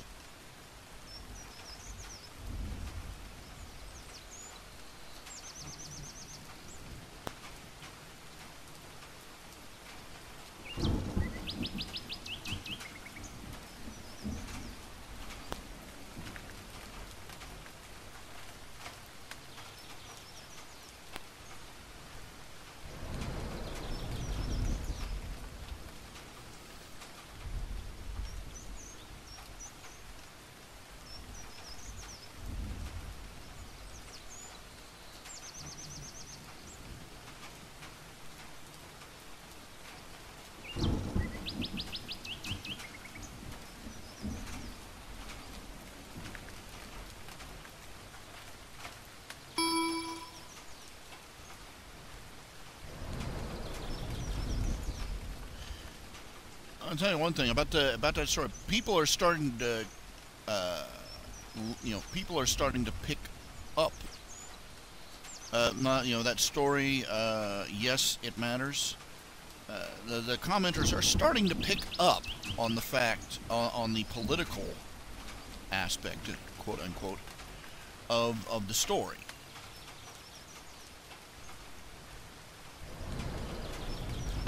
Namely that it can be a reference to McCarthyism, it can be a reference to the current war against Islam. Well, I hate to break it to you, yeah, we're in a war with Islam. The fact that nobody in charge has the balls to call it that doesn't change. Hey, we're not at war with them. Well, they're at war with us.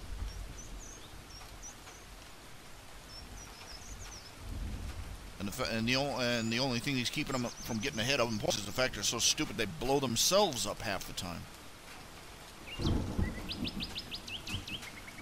But this is the reality of the situation. You won't believe it. And anyway, it's coming out and that.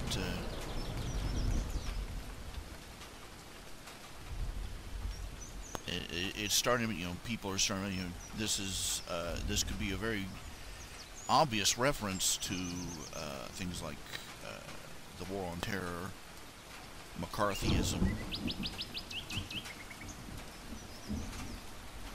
We've got a couple of twat monkeys, and a couple of,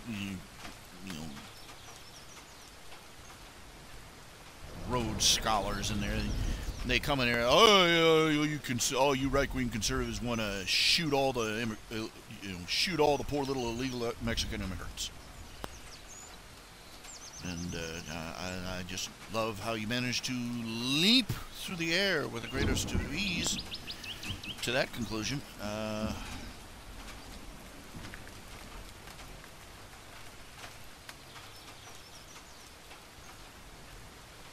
Seriously, what the hell?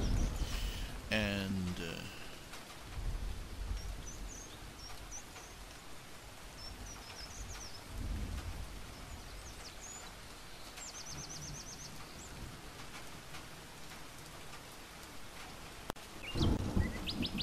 I liked that somebody came out immediately. Oh yeah, you want to round them all up and stick them in a concentration camp? And I'm like, no, you're thinking of FDR, the Democrat.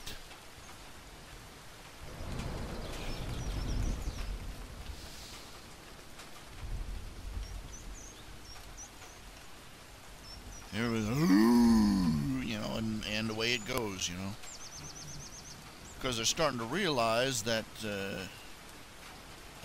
story is making comments on things they don't like to hear about.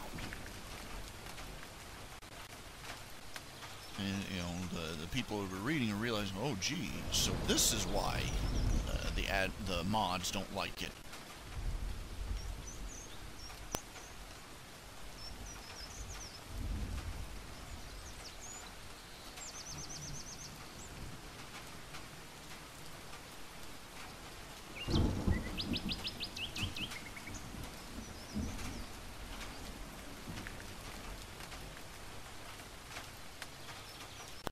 Then you got one guy in there, McCarthy, McCarthy, McCarthy, McCarthy, and I'm like, too bad for you that McCarthy was right.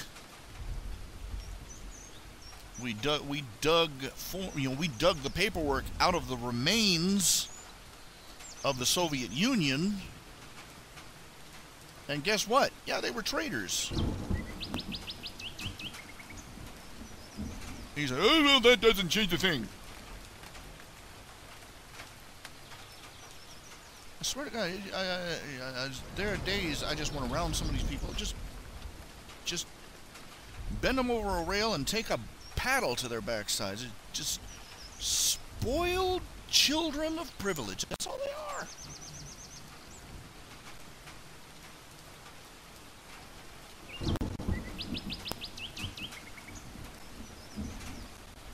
Spoiled children of privilege.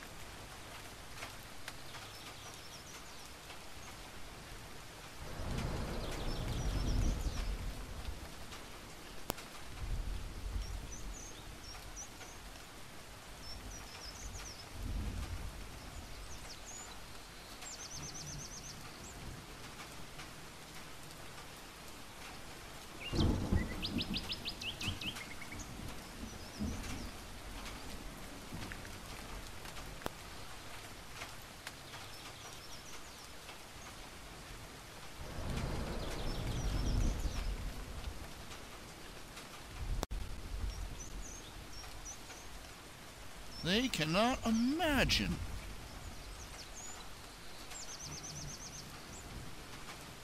They think that it's a game. They think it's a game. That you know, it's a, you know, it's just you know.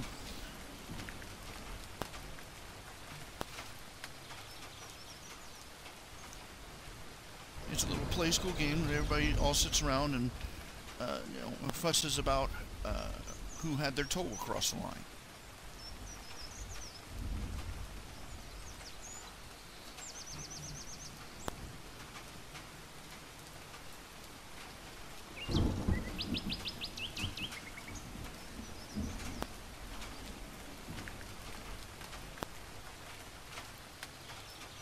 I brought up one point. You see, at one point in the story, it says that you know, Fluttershy tried to make the excuse, but they were just following orders. And the rebuttal was, yeah, they were following orders. They were given orders, and they chose to follow them. You don't get out of being accountable for doing something evil just because somebody else told you to do it. And of course, here comes pious kiddie pool paddler number 303.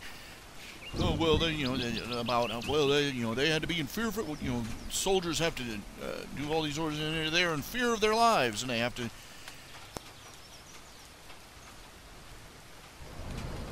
Yeah. Many soldiers, you know, there are people out there that they are told to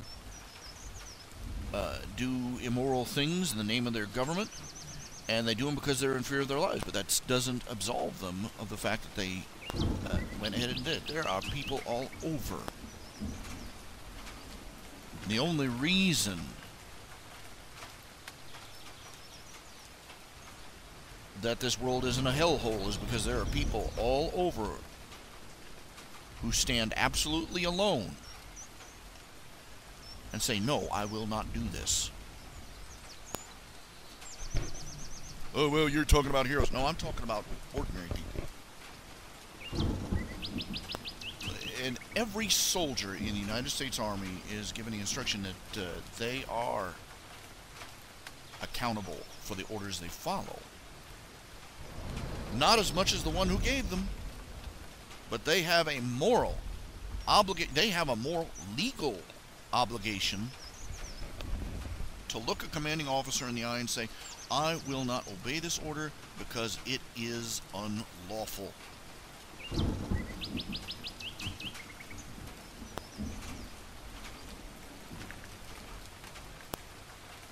And in the interim, there will be consequences to suffer. But that doesn't absolve you of the responsibility.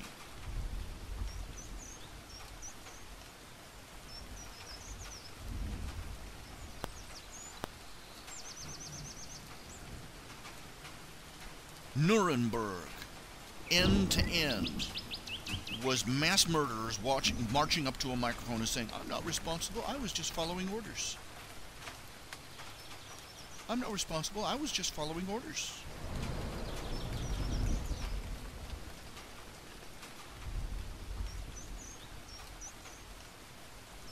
They're responsible.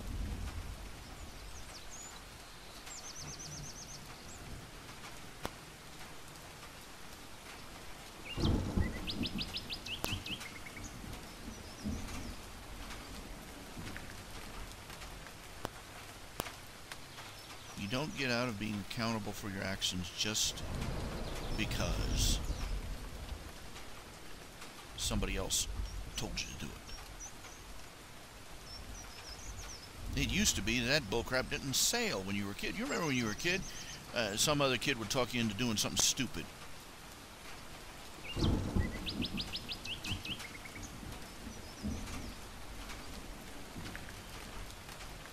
But Tommy said we could. Tommy said we should. And and what's the answer every parent gave? If Tommy told you to jump off a cliff,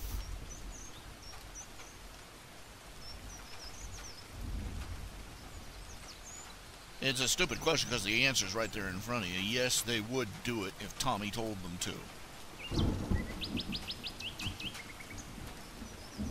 Part of being a parent is beating that much stupid out of your kid.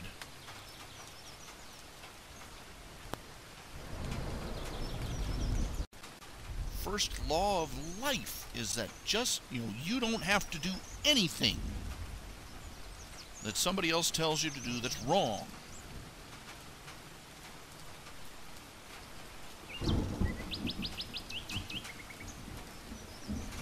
But he'll beat me up. Yeah, he might.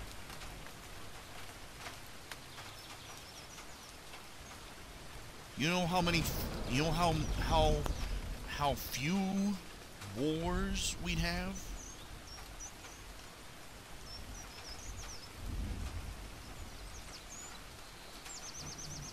If people stop making excuses and start saying, no, I'm not going to follow that order.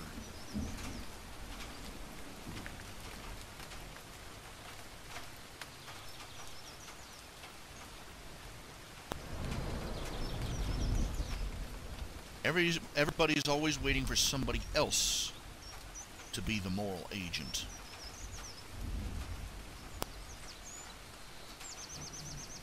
I'm sorry, when the First World War was over, every last one of those people that I was just following orders, guess what? Didn't do them any good, did it?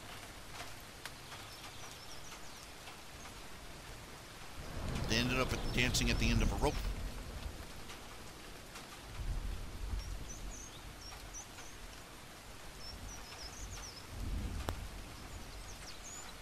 After a certain point, you're following of your own accord.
got the wrong name here, actually.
quiet part of the show, but I've run out of steam and I'm trying to recuperate.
Is there anything on your minds, folks? Gotta fill the air with something, and sitting here listening to me breathe into a microphone while I finish up a picture has gotta be a drag. Canoeing. You like canoeing? So what canoeing?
sitting here, I'll be sitting here, I'll think of something to say, and then I'll thought I've said it. I realize that I only said it inside my own head, and the responses are just what I predicted here.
This is getting embarrassing.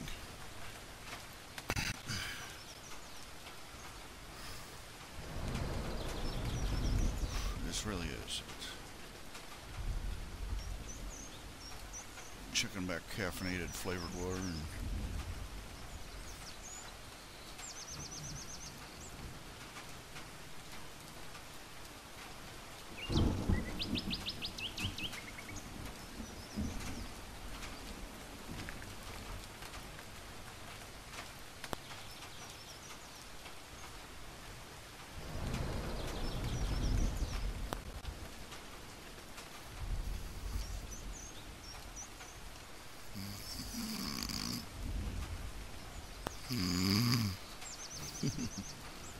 oh goodness.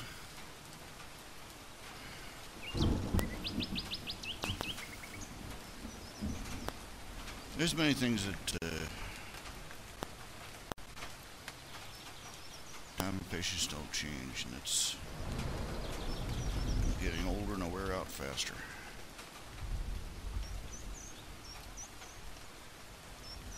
I used to be able to pull all-nighters and then go out and work all day.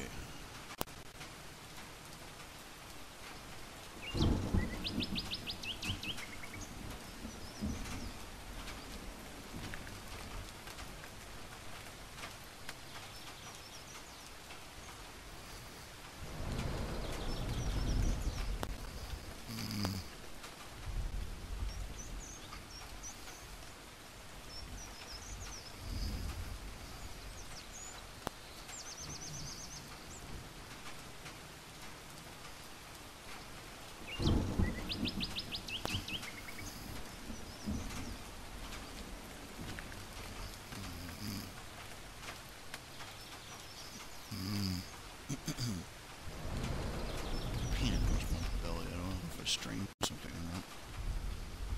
Every time I sneeze or cough, what is supposed to.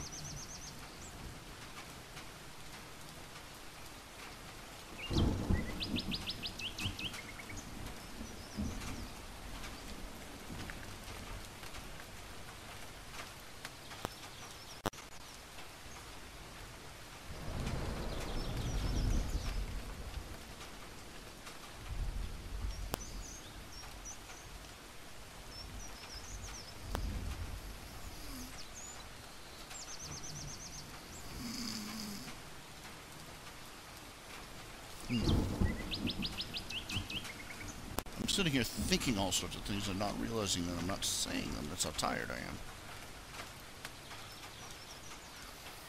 It's like I'm getting shutdown signals from all over and I can't ignore them.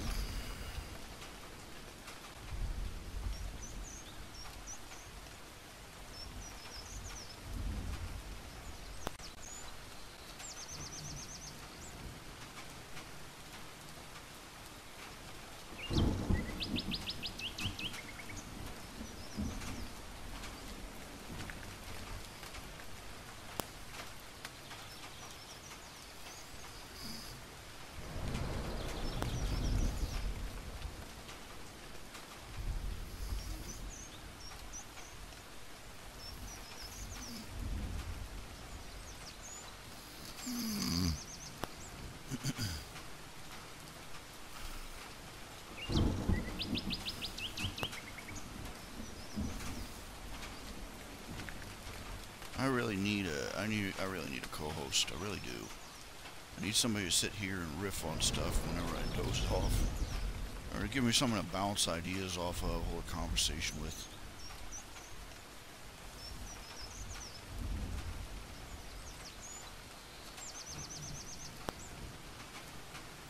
Food for thought, anyway.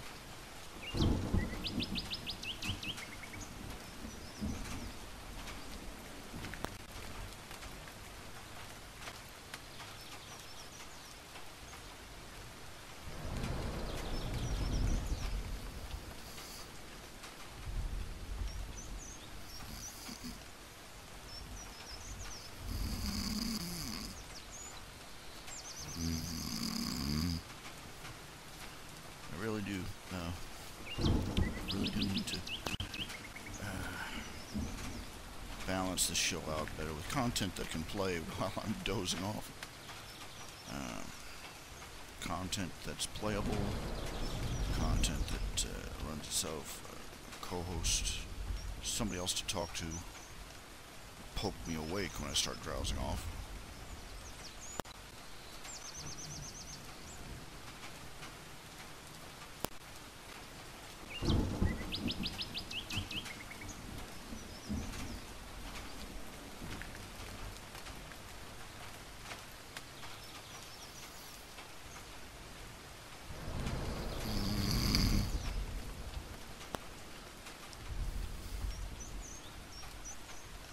I slip in and out of conversation right now, and I don't even realize it.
I'm sorry, folks. I've been so sleepy. And, it's dragging me down.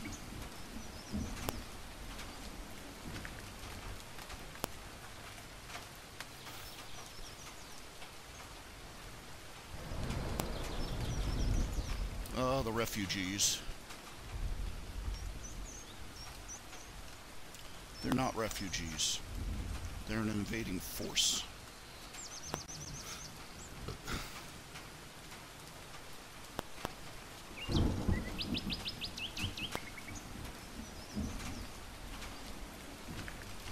They've shown their colors from the moment they started hitting the shorelines. They, rioting,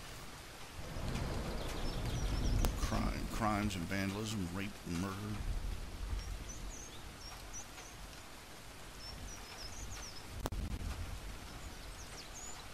People sent them care packages of food, and they got angry and destroyed them because they weren't, apparently they weren't halal, or something along those lines.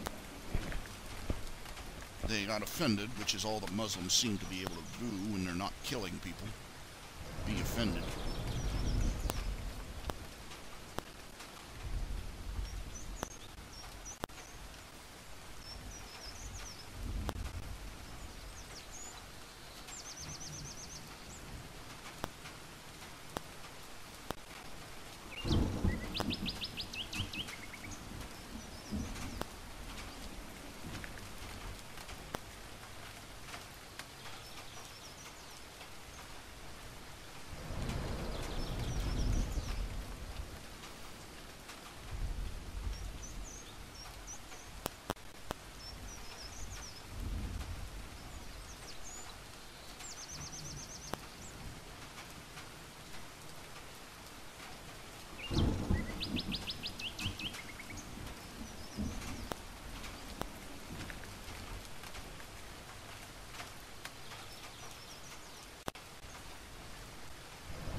one thing I've got to note, as you know, I've been playing WildStar. I gotta say, the further on you get into the game, I think that somebody on the writing staff, I think somebody fairly influential on the writing staff has got like a massive contamination phobia.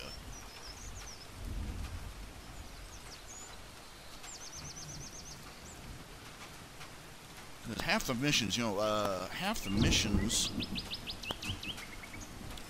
are where you go aboard a spaceship and you find out that the spaceship has been infected by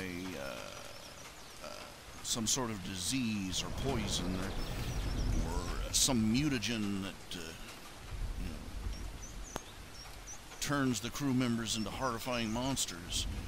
And actually, the central plot of the game's main major story is that the planet Nexus, basically there are two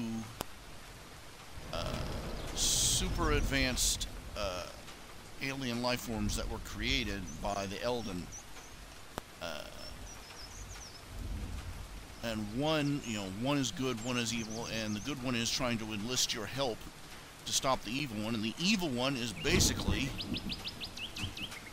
this horrible, super intelligent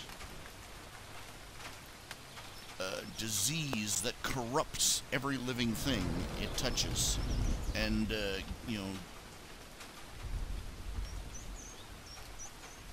turns everything into like a Lovecraftian H.R. Geiger-esque nightmare. And I'm like, crap. Too much, cootie, space cootie, too many space cootie plots,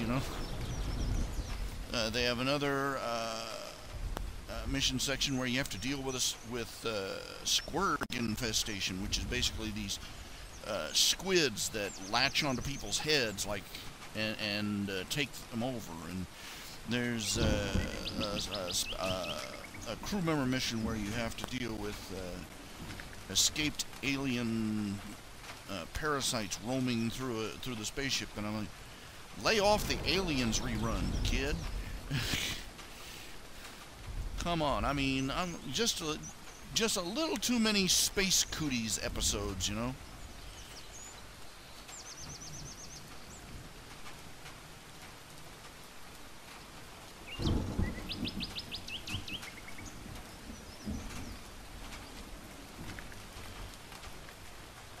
Well, whether a 14-year-old is a child or an adult depends on a lot of things. A child or a young man. But I hate to break it to you, in our society, they are not afforded the category of adult until they reach 18, or 21 rather. Because, you've got to draw the line somewhere, and it might as well be somewhere sensible.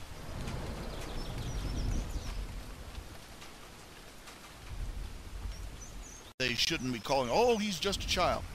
Yeah, which means is that his daddy probably put him up to it. This is the thing that's not being mentioned about that kid who built that alarm clock, quote unquote. First of all, his daddy is a member of CAIR, C-A-I-R, which is basically just they're just a terrorist apologist group. They're just like any other Islamic organization. They're out to Islamify our society. And currently they engage in a routine of trying to coerce people into obeying Sharia law.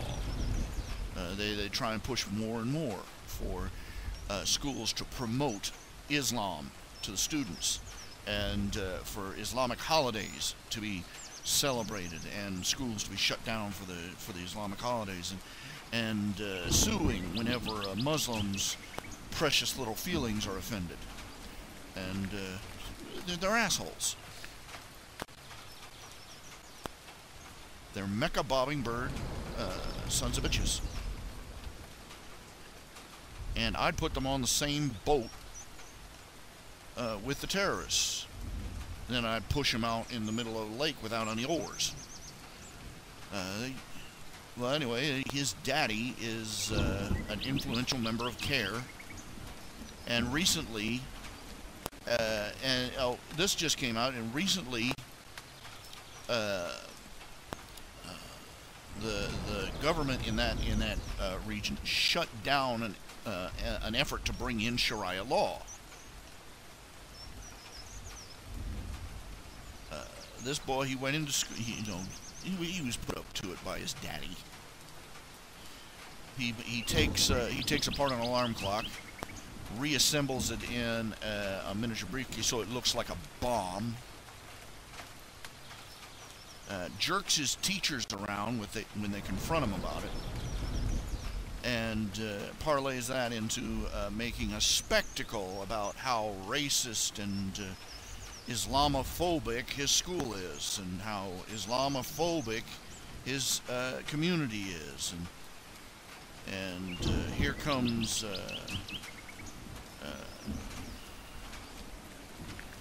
Chimpy the president to help him along the way. Well, that nice young boy who just made they're persecuting him for making a clock, and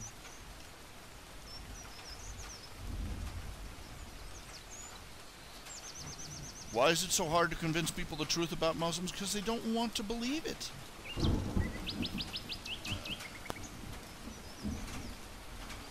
They want to believe. Liberals live in a world that they think that if you believe really hard, that the world will just magically become the way you want it to be. Visualize world peace, you know.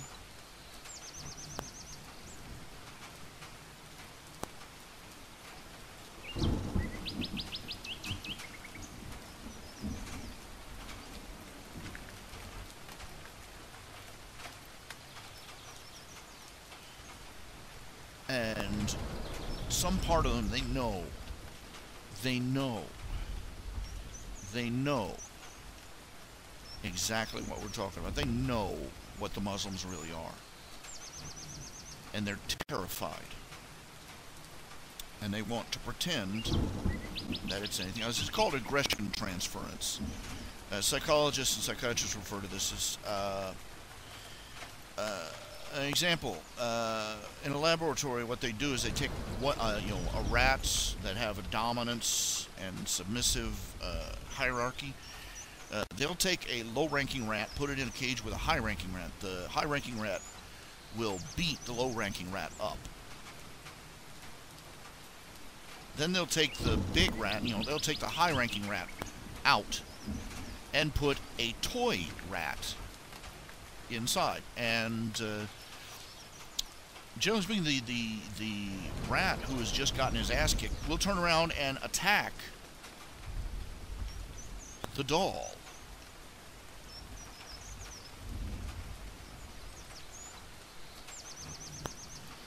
He can't, the rat can't, the rat is angry. He's just gotten, scratched up and bitten and knocked around, and he can't do a thing about it because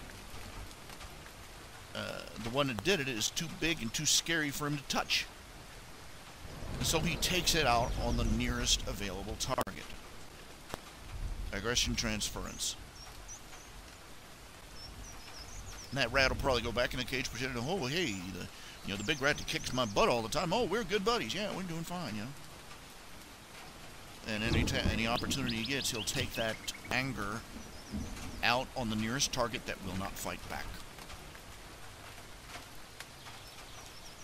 That's a big portion of why they're letting the Muslims walk all over them, and why they're taking it out on Christians.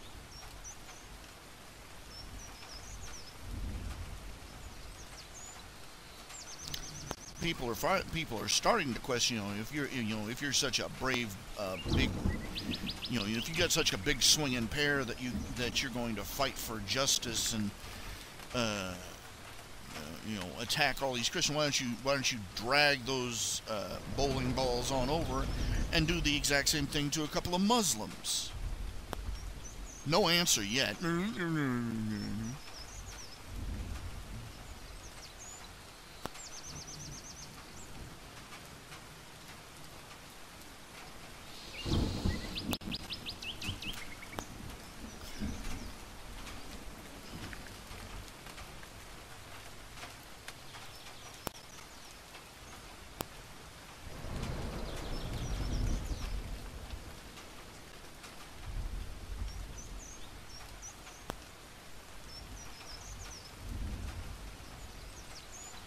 They have the right to rape him. They have the right to rape children.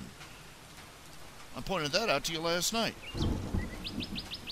They believe they have the right to rape children. And it's a standard practice. And they recently threw a man out of they threw a Marine out of the armed forces because he kicked the crap out of an Afghani who he found out was raping a little girl on the American military base. One of the brave Muslim heroes that were working alongside to free Afghanistan now under Obama.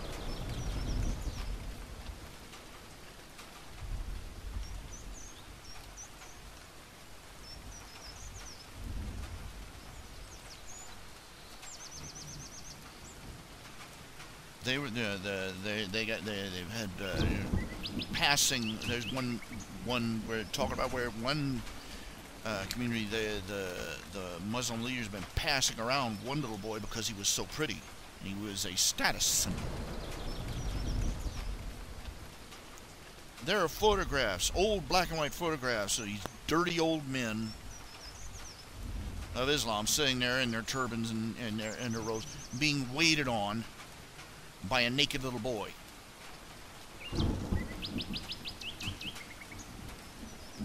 This is nothing new.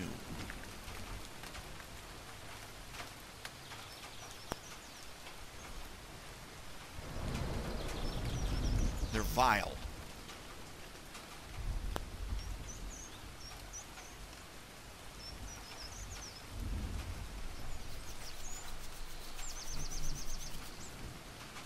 They're the whore of Babylon.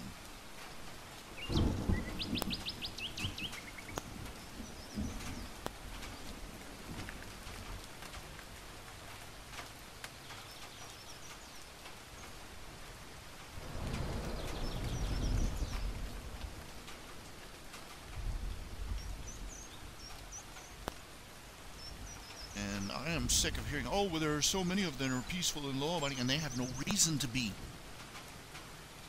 Because they believe that God gave them permission to rape little boys and to stone their daughters to death and to genitally mutilate their children and to go out and rape or murder an infidel, and that God will give them 72 virgins to rape for all eternity if they go out and kill a Jew before they die.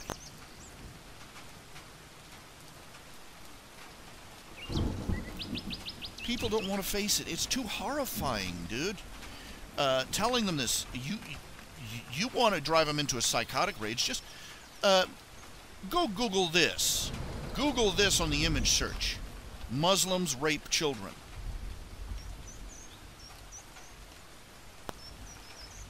Take those photographs and and post them where they can't ignore them. You will drive them into a psychotic... They're in denial. Do you know how many Muslims are in the world? Millions. Millions.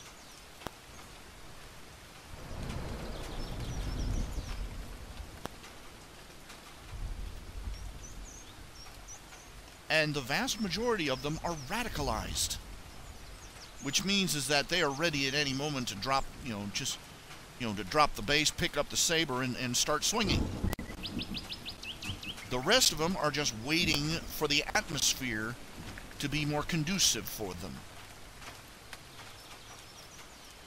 And even those that aren't engaging in terrorist activities are out there doing things that would make a goat gag.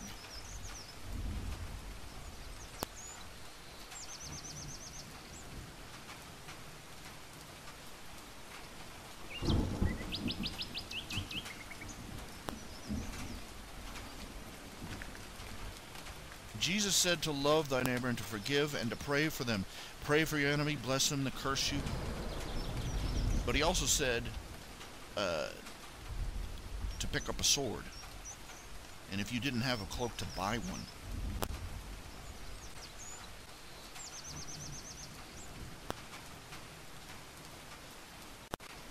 We were not to suffer evil, and we were not to lie down and die under the hooves of the people that persecute us.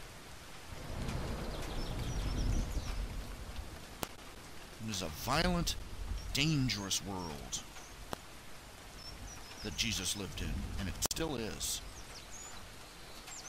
And he told his followers to behave accordingly. He said, be harmless as doves and cunning as serpents. Be as harmless and peaceful as you possibly carry a sword. What Ted Kennedy called small voice, big stick.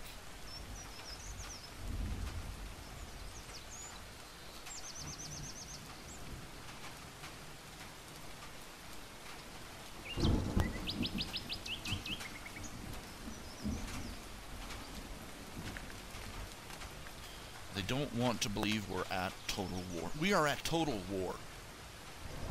World War II style war. And the enemy is already ashore in our own country. And that terrifies them.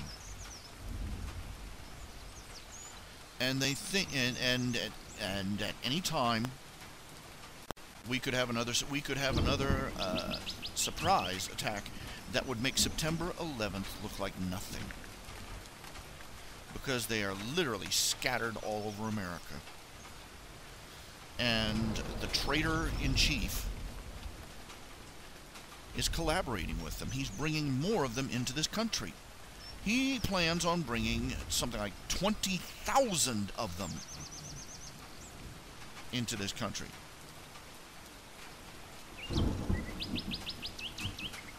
From the Syrian quote-unquote refugees.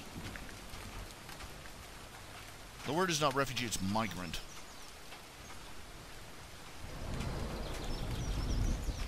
When it's a refugee movement, it's the women and children first.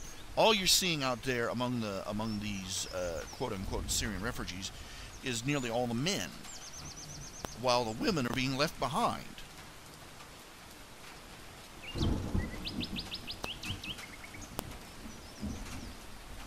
We've got so many people pouring across. They got photographs of hundreds of people mobbing on our southern border, helping each other over the fence. You can literally follow them across the American desert by the trail of trash that they leave behind. We're being invaded. And they're finding stuff written in Arabic scattered among the stuff on the southern border. That should keep you up nights.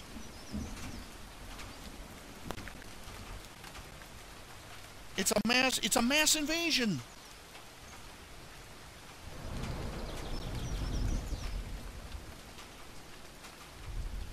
They don't even need to bring their guns with this army. They get here, all they have to do is mix up a little fertilizer and whoop-de-boom.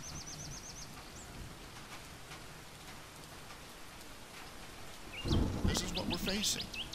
Nobody wants to admit it, because admitting it means that if they admit it, that means everything has to change.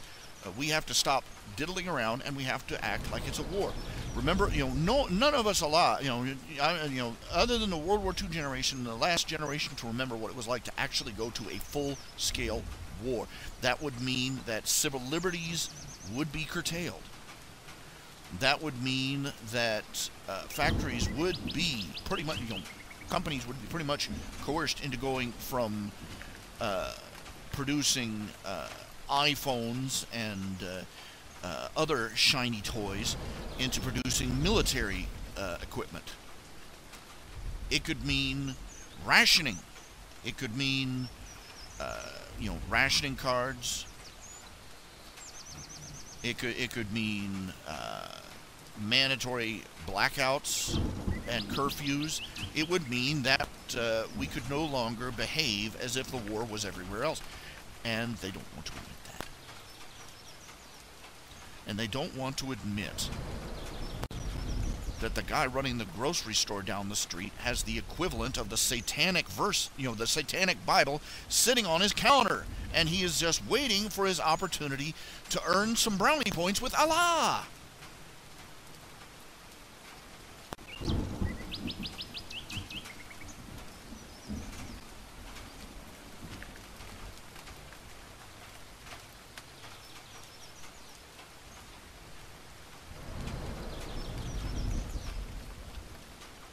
It's the same reason that we can't get them to, it's the same reason that we can't get the government to stop throwing money away by the fistful. We've already gone over this. The entitlements in the United States government budget, entitlements, grants and loans and welfare and Social Security and all these other handouts that the government gives out that it has no damn business giving out in the first place. They did the numbers. If we liquidated the money, if we liquidated the estates of every millionaire in the United States, if we liquidated every corporation, every business, and even every household earning above $500,000 a year, if we did that, if we liquidated everything except the lower middle class, and ground it up and turned it all back into money, all that money would not pay for 1 year. It would not fund 1 year's worth of the entitlements that our government pays out on a regular basis. The only reason that we haven't imploded is because every factory and corporation and business owner and mom and pop store is straining a gut.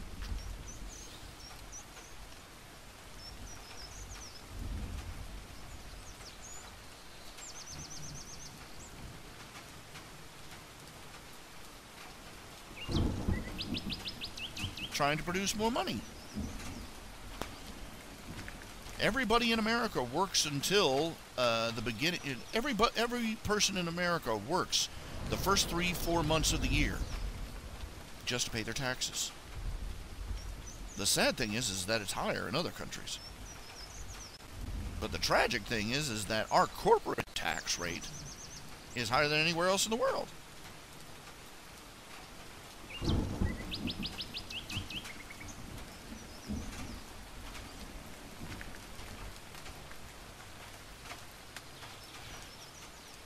Nobody wants to. They don't want to fight. They want to have their bread in circuses and keep playing. It requires a virtuous people. We are a decadent people. We have turned, as a nation, we've turned our backs on God. Even those of us who call ourselves faithful Christians, we are sorry examples. Myself being chief. We don't have what it takes anymore.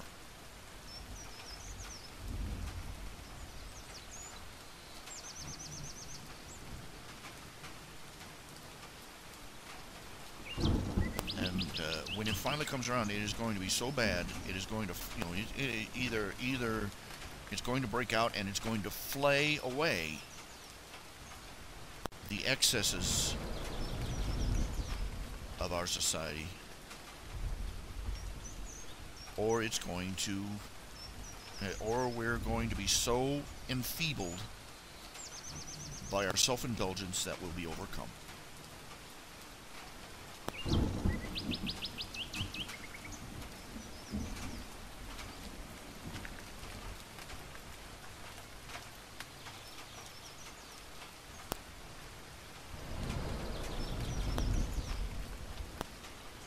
I'm still, I'm still struggling to keep my eyes open. But you get my point. This is it. This is how it's going.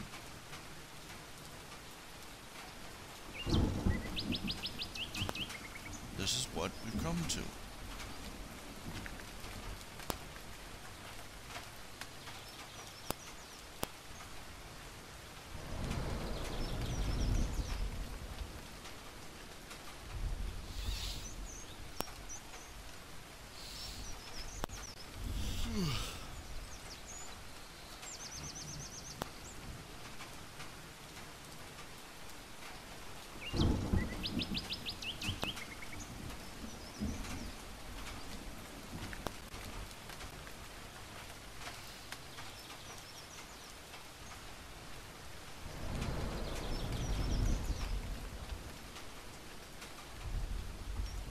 Hard times are coming.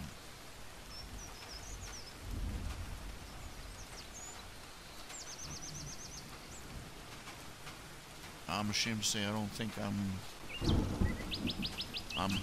I'm even capable of surviving a fraction of what I think is going to come.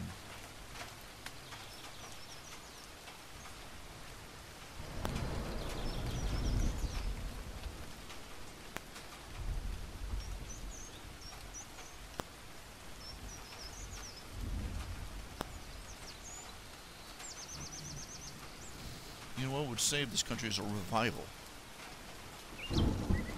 I mean, I'm talking a solid, real, spiritual, Christian revival.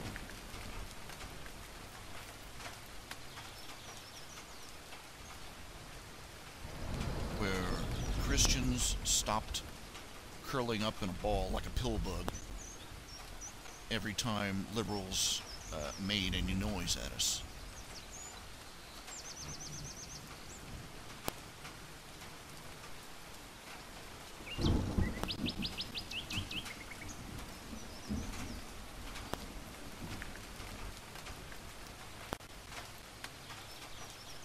We need to start looking these people in the eye. They come out there. Nobody gave you permission to carry that gun or bring that Bible or do this or do that. And we look them right.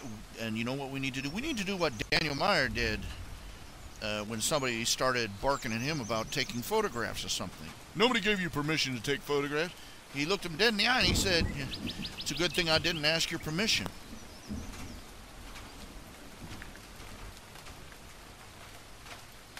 We are going to have to stop at you. I've said this before. We are going to have to start choosing between obeying God, obeying our conscience, obeying the government, obeying the liberals, obeying the politically correct, obeying the social justice warriors, toucan-haired, shrieking harpies.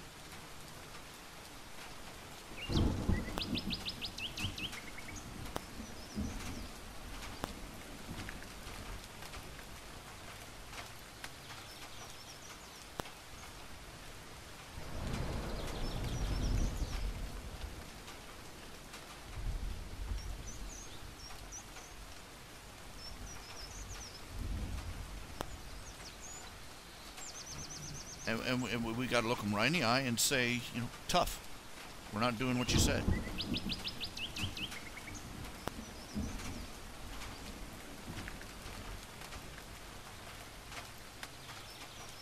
This is what our forefathers did.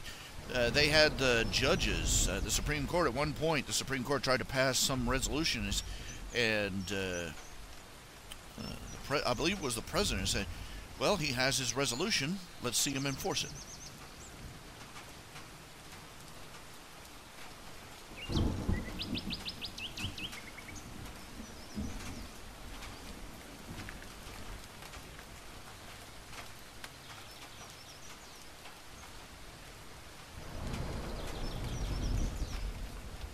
We need to start looking these Muslims apologists in the eye and tell them to go pound pork.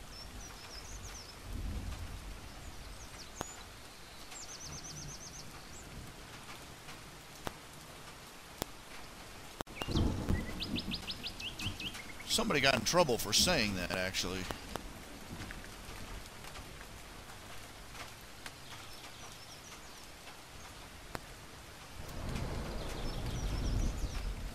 Oh yeah, Canadian mayor tells Muslim to go pound pork. Of course, he's getting his 15 minutes of daily hate on the internet now.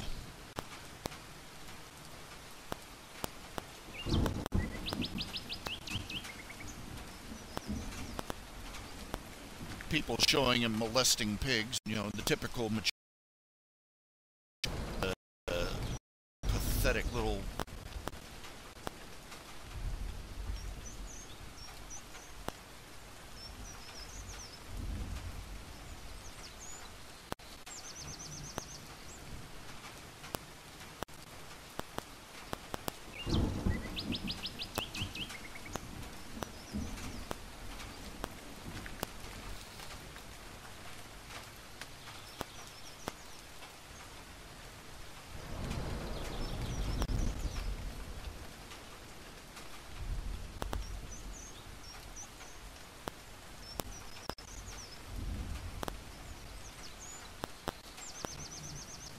Come on, you stupid thing.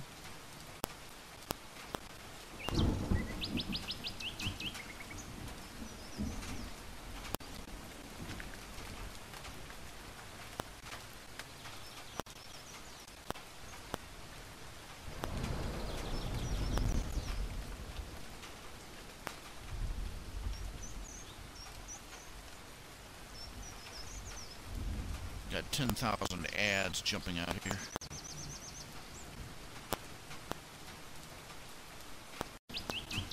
Mayor refuses to remove pork from school canteen. Muslim parents demanded the abolition of pork in all the school canteens of a Montreal suburb. The mayor of the Montreal suburb of Dorval has refused, and the town clerk sent a note to explain why.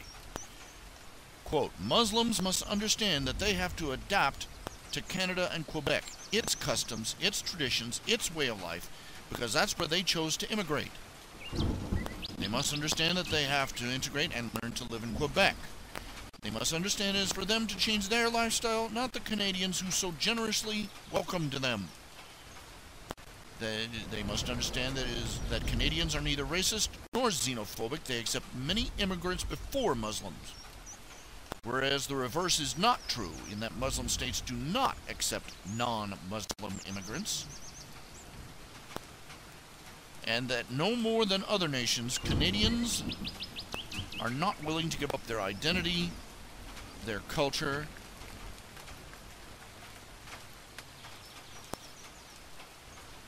and if Canada is a land of welcome, it is not the mayor of Dorval who welcomes foreigners, but the Canadian Quebecois people as a whole. Finally, they must understand that in Canada, with its Judeo-Christian roots, Christian trees, churches, and religious festivals, religion must remain in the private domain. The municipality of Dorval was right to refuse any concessions to Islam and Sharia.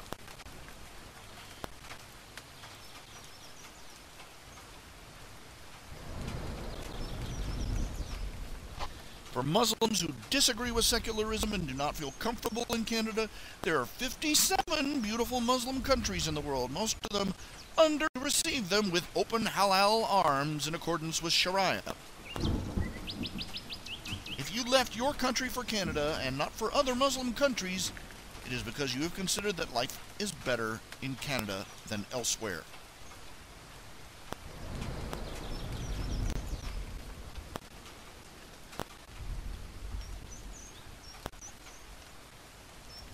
So he apparently didn't actually say, you know, tell the Muslims to go pound pork. He just basically spelled it out to them, like, no, we're not giving up our pulled pork sandwiches just because you get prissy.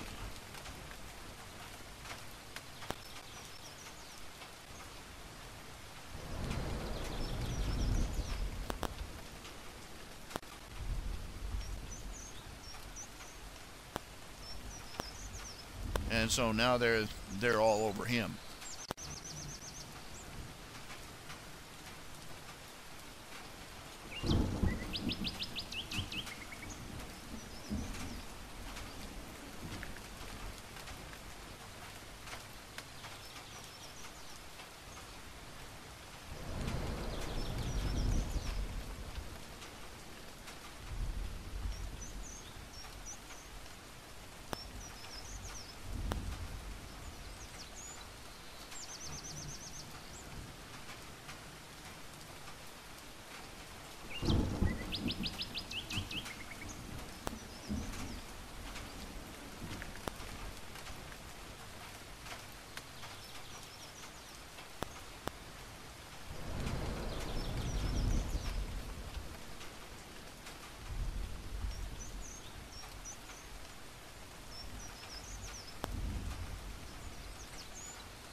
welcome to our world. We need to start disobeying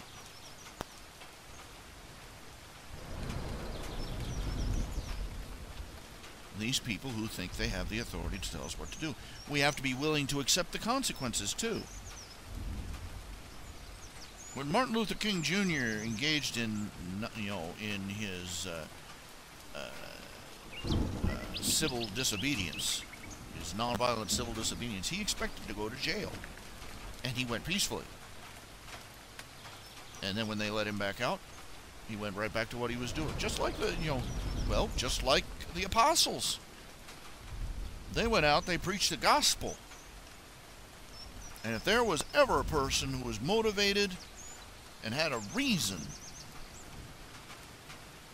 to ignore the edicts of man, it was those men. And they did. They went out, what they had to say was more important than whether or not they ended up in jail. And they weren't going to one of these little 4-star hotels they call prisons now. They were beaten, they were manacled, they were chained, they were put in stocks, and just everything under the sun that happened to them.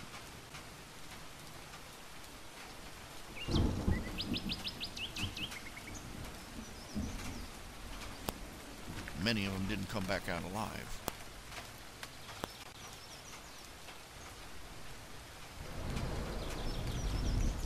We've got people in this country, Christians in this country, who aren't willing to disobey an edict by some prissy feminist or homosexual or Muslim apologist.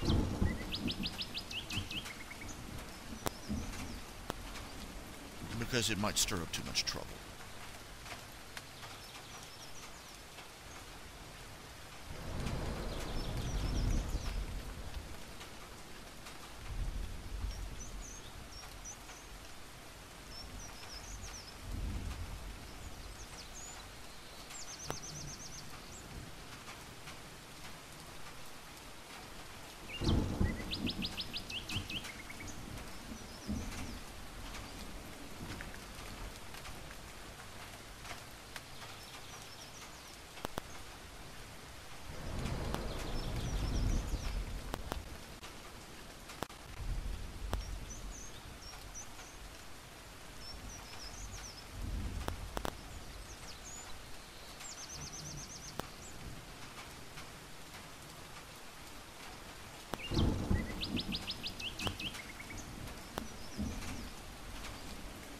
Yeah, I finished the artwork for the other strip, and I'm just going to let I'm going to do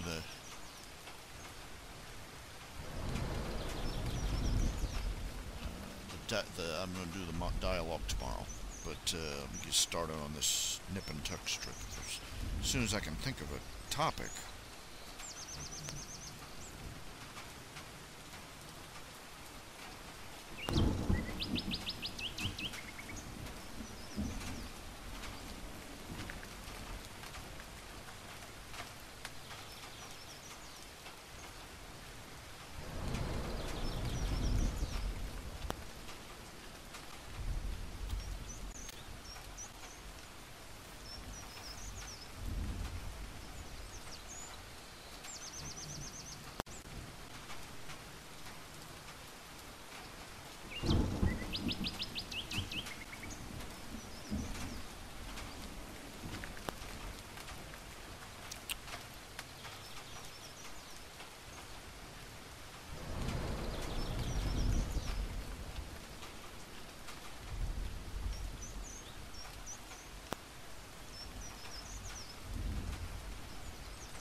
I get tired.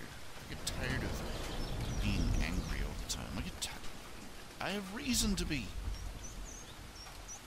I get so tired of finding out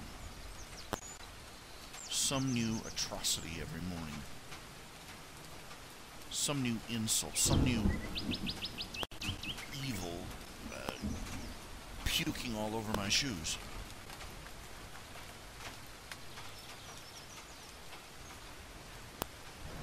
It's easy to see why people go out of their way to be ignorant of the world around them. Because it never stops.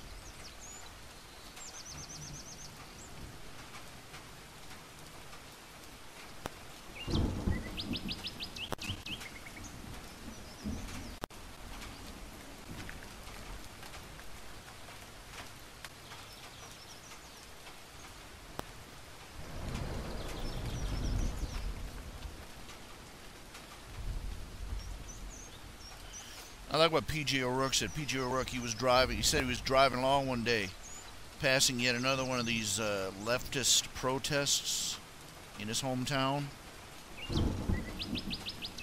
And, you know, I forget where he was when he did it, but anyway, he said he passed one of these huge protests that are out there, you know, with the giant foam rubber puppets and the whole nine yards.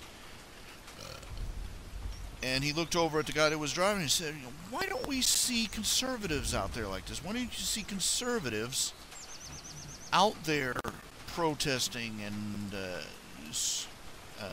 you know, shouting for campaigns and waving signs all the time? And guy didn't even look away from the road. He said, because conservatives have jobs.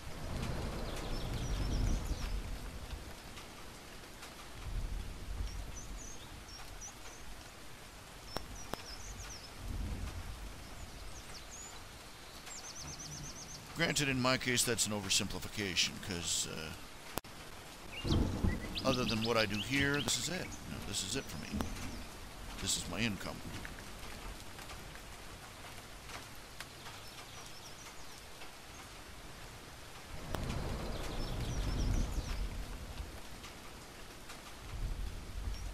So this is my job, being here. What this means is that you got these people that are protesting, college kids, and these social activists and everything. They haven't got anything else to do. So they do it all the time. They never let up. They never stop. They never rest. They never even seem to sleep.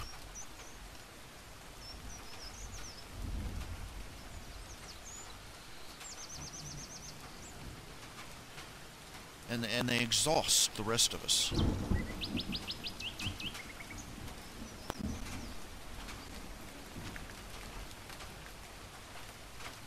Every morning, I turn on my Facebook. Boom! Here's some more bad news. Here's another, desecration of the Constitution. Here's another stupid and/or evil, and usually both, decision being made by our fearless leader.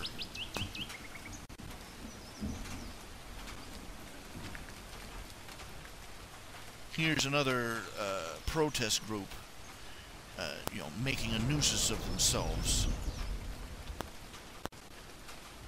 It never stops. Here's another person being arrested for not pandering to a bunch of homosexuals.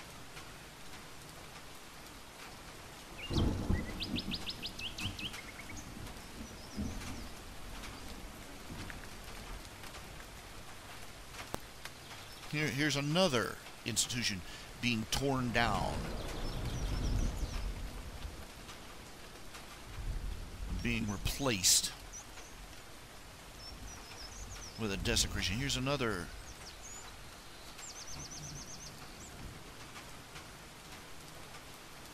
And here we go again, all the time. It never stops, and it's just unending.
hunt you down.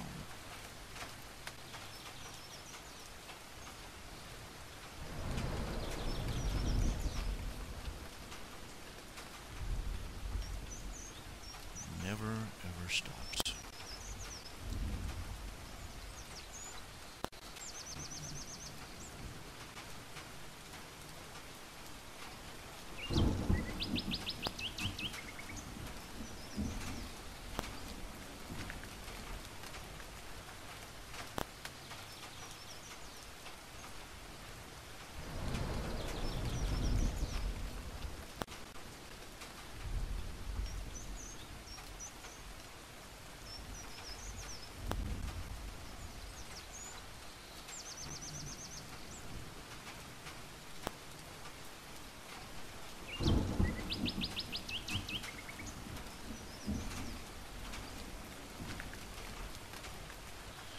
You know, all the people that used to criticize me for Hortense, you know, how she was a straw feminist, you know, I wonder if they ever feel embarrassed. You know, they wake up in the middle of the night and wishing to God that the feminists they knew in their lives were actually as mild as Hortense.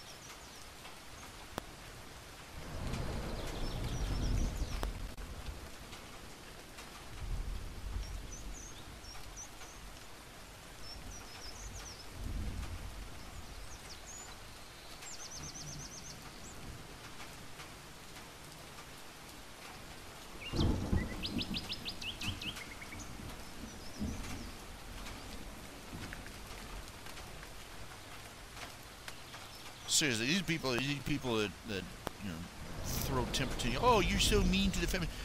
They need to be thrown into a locked room with one of these demon seed.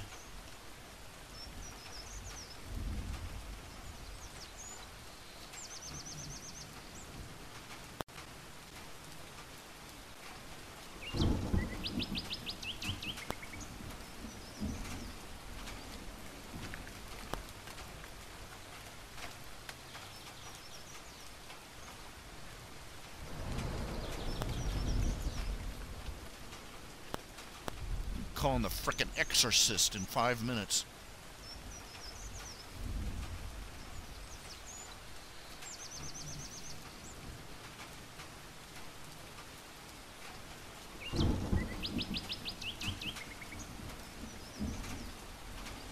Women like that is the reason the legend of vagina dentata got started.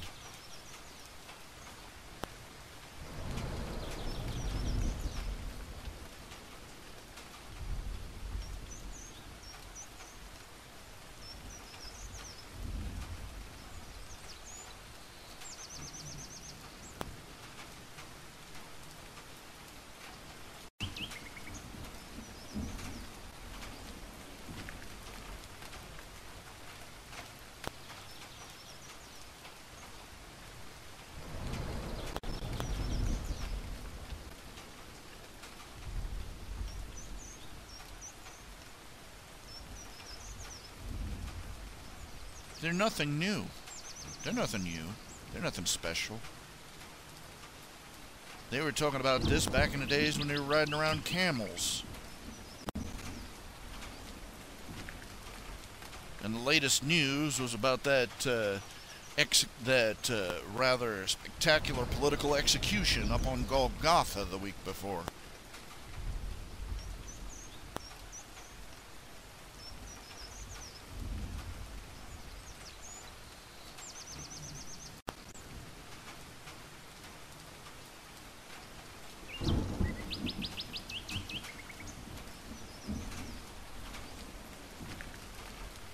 Better for a man to dwell in the corner of a rooftop than to live in a wide house with a contentious woman.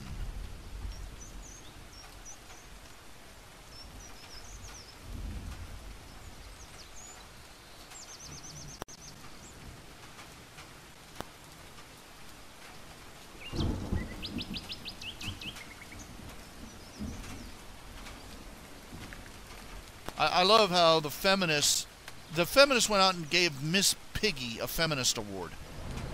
Miss Piggy, okay? The jokes just write themselves from there.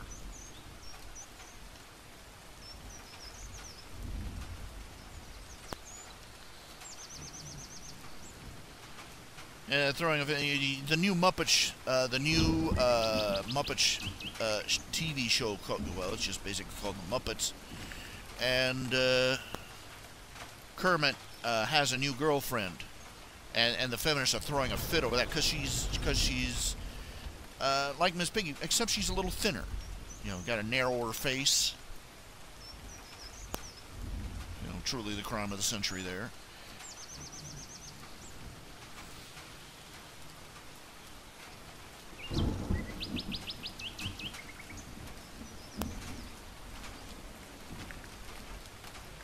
Saw a meme with Kermit on, you know, the Lipton tea meme with Kermit. He's sitting there drinking that Lipton tea. He going, feminists all wound up because I got a skinny new girlfriend.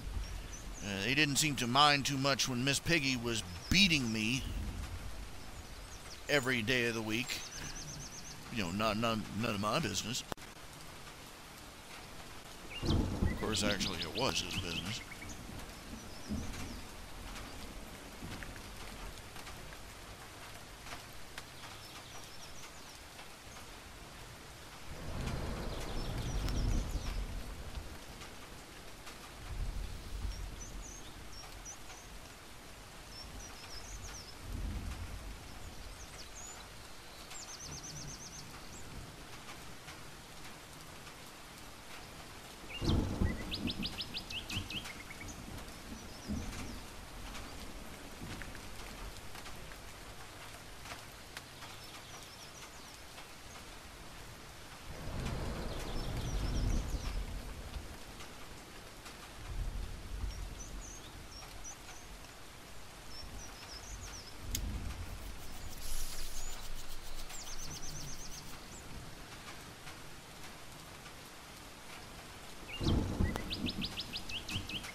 I've said this before, I don't care who you are. I don't care how mild or mild-mannered you are. If you're a feminist, you're not in this for equality. The very fact that you call yourself a feminist proves that you're not in for equality. If you were all about equality, you'd call yourself an equalist or an egalitarian. No, you call yourself feminist, female, because women issues are what is important to you.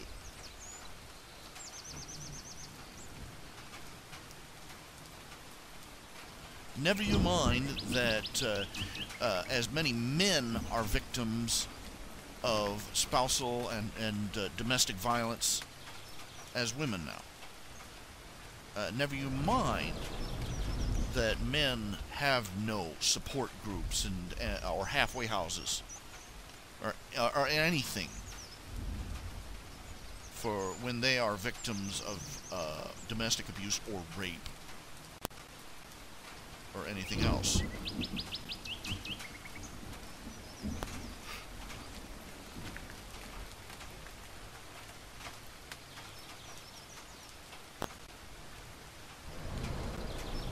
Never you mind that men are expected to bear the more than half the responsibility for the upbringing of the kids, and yet receive none, little of the credit and none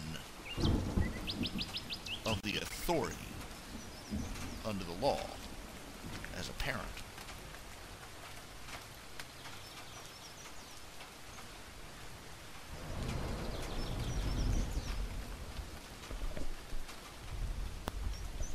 Never you mind that a man is expected to pay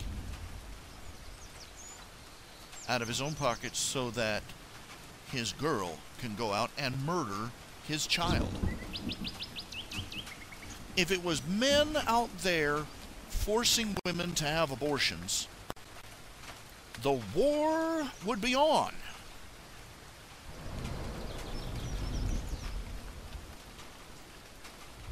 But men are expected to bear all the responsibility of parenthood and none of the rights.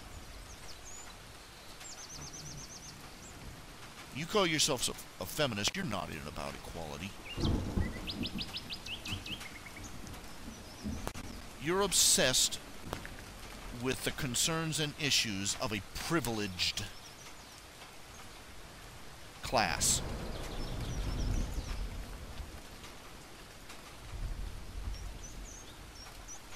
So much so that you take on the name of the gender that enjoys all those privileges.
I don't call myself an egalitarian. You know why?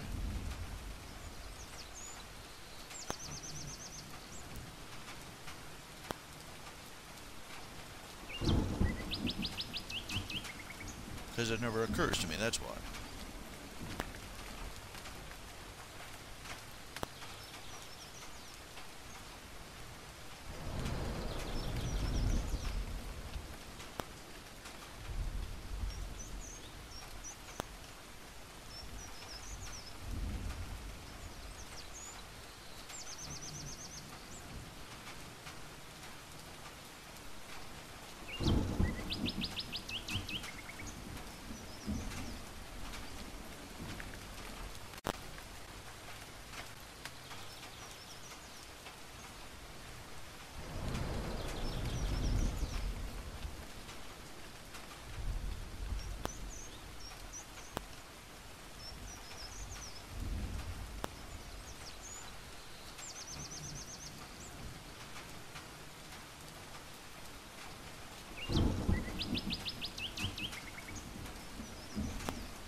call myself an egalitarian.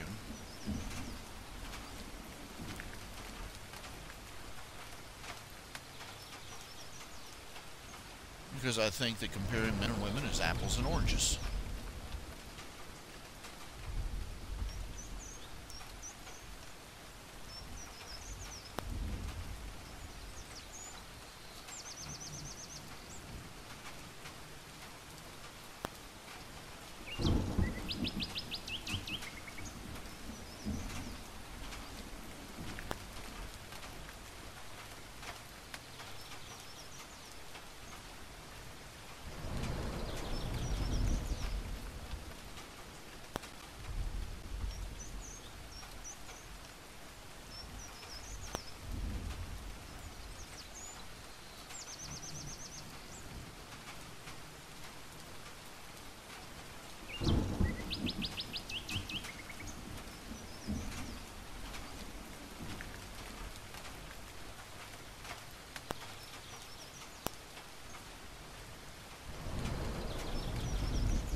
Because you call yourself an egalitarian,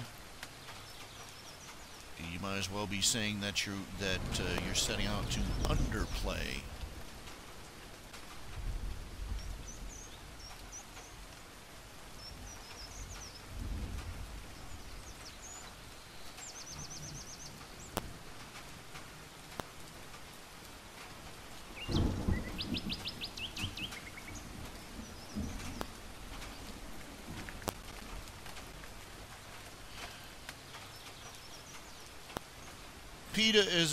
PETA is continuing proof that some people should just not be allowed to breed.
I'm less concerned about racism personally than classism.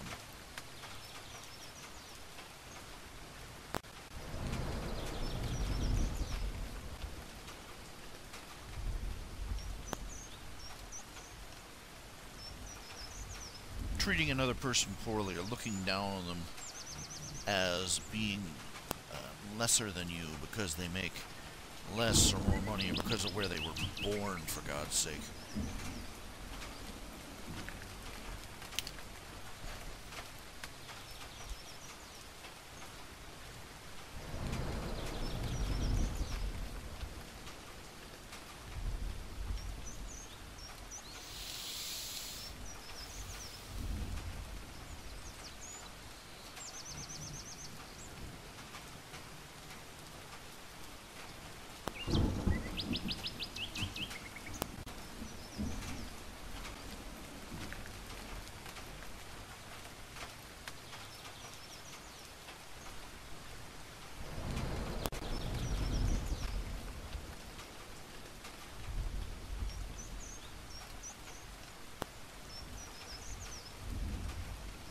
I read some of these old books, you know, and some of these, I read about the culture in Victorian England and in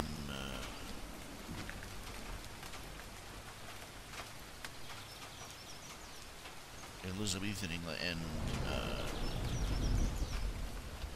it's just this subtle creeping horror I experience.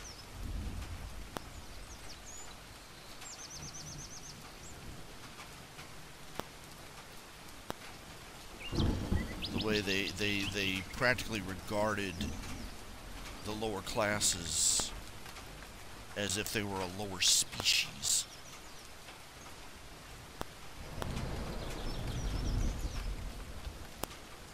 And talked of people getting above their station.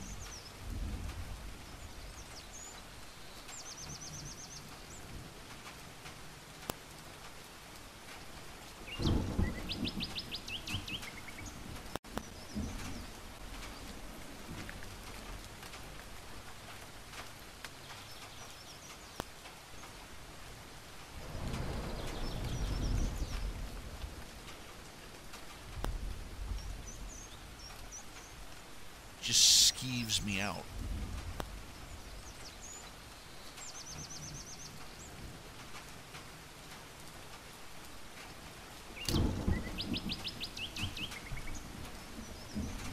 And the general attitude that the peasants weren't fit to look upon them.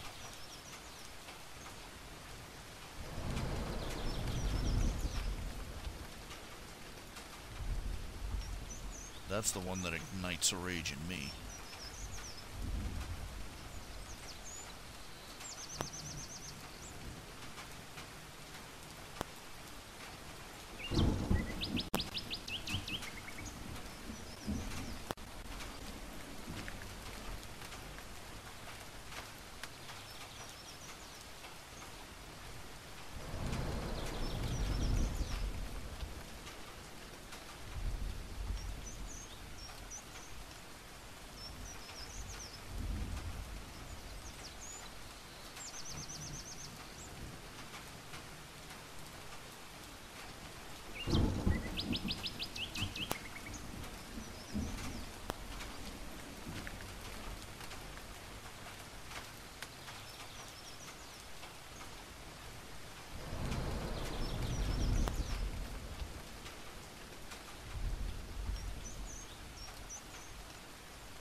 It's something to realize that having that attitude that people have a right to human dignity no matter their circumstances.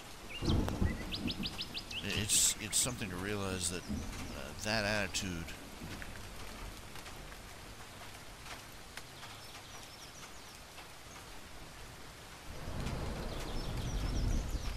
would mark you as alien throughout most of history and throughout most of the world.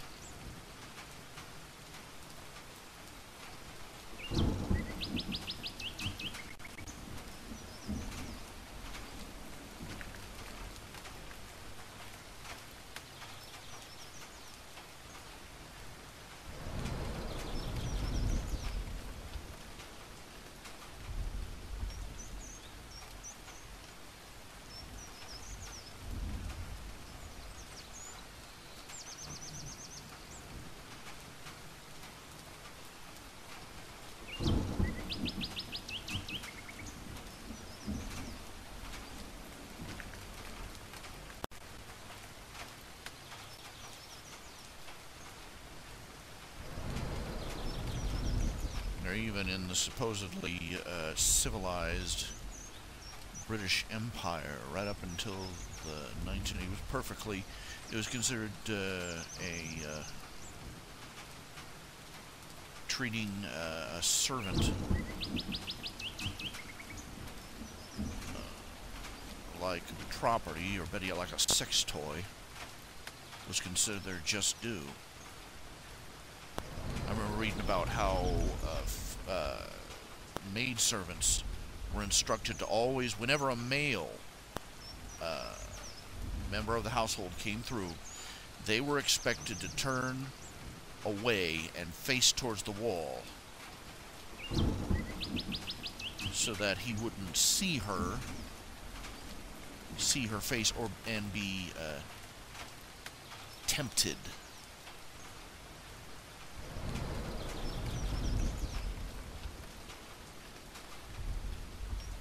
Not, this wasn't an attitude because it was because she was a servant.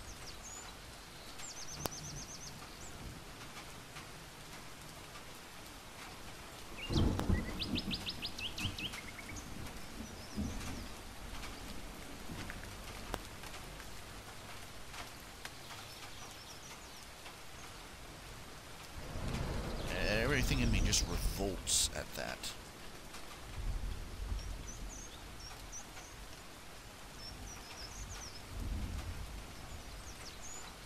Of course, it had, there were many places where this was how they reaped their just due. Time and time again, this arrogance in elite classes towards the lower castes costs them everything, even their lives.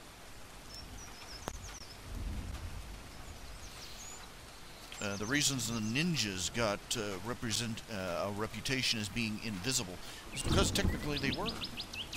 Ninjas didn't go creeping around rooftops dressed in black pajamas. They'd go puttering around the Grand High Lord's house, scrubbing and sweeping the floors. Because they were literally, just their mental radar blipped over them. They would stand there and talk about their military strategies and about important state secrets, as if the person standing there scrubbing the floor in front of them didn't exist. And if you ask them, was there somebody else in the room? No. Didn't see anybody. And the idea that one of these peasants, it took an effort for them to imagine that one of these lowly, lesser beings would be so audacious as to poison their tea.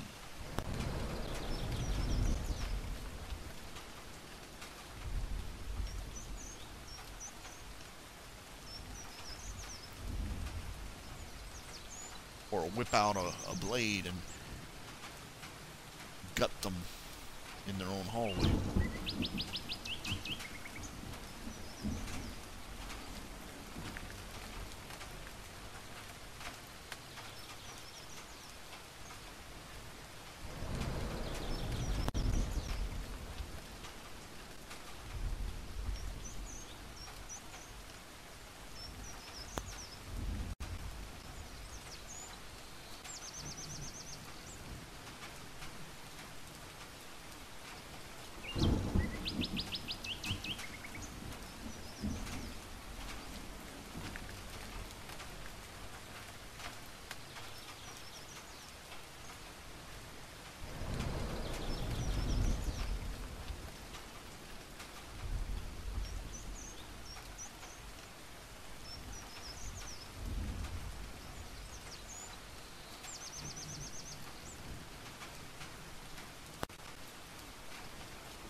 Sometimes it just horrifies me to imagine generation after generation people who lived and died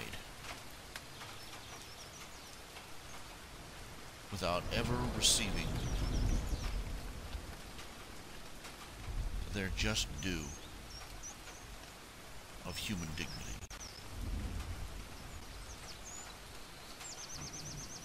The very idea of human dignity is alien to most civilizations on Earth.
I find that awful, you know?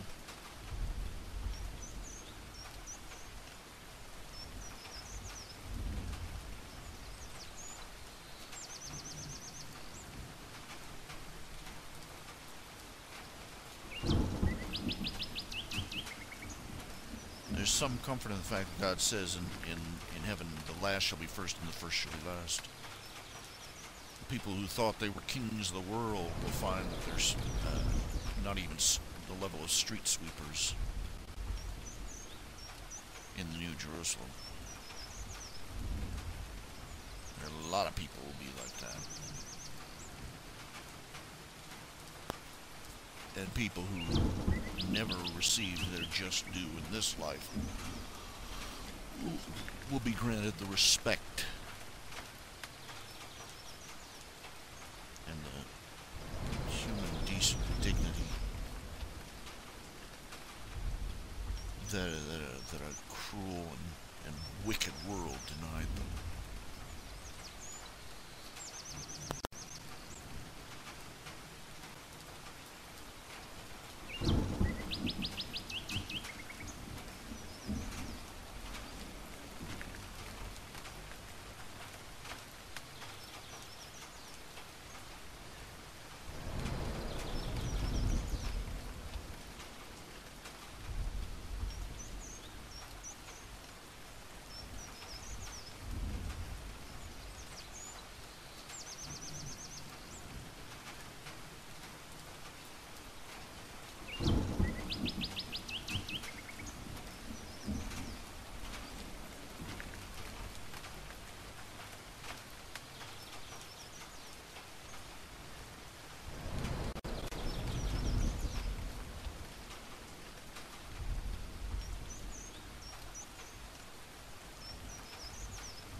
give me a second. I gotta turn off the AC here, and I'll actually close the door and shut down the fans and stuff. Be right back.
And I'm back.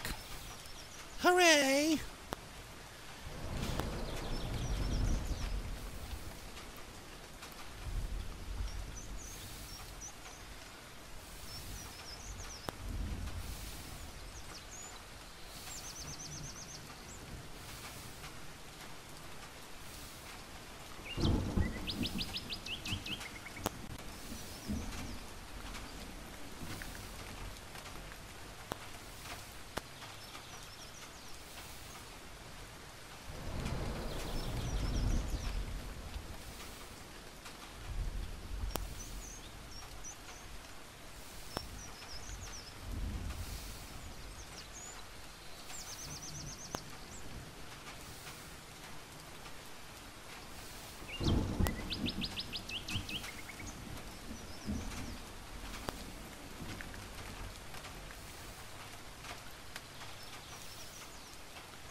$957 strips. I don't know what I'm going to do to celebrate hitting 1,000.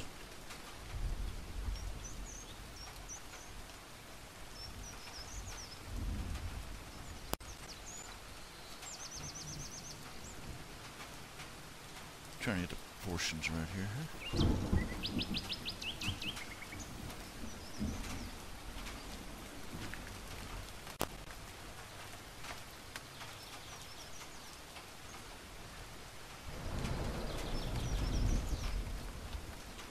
That'll do.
you want to raise some eyebrows,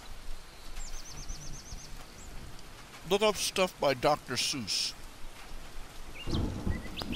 Specifically his political cartoons.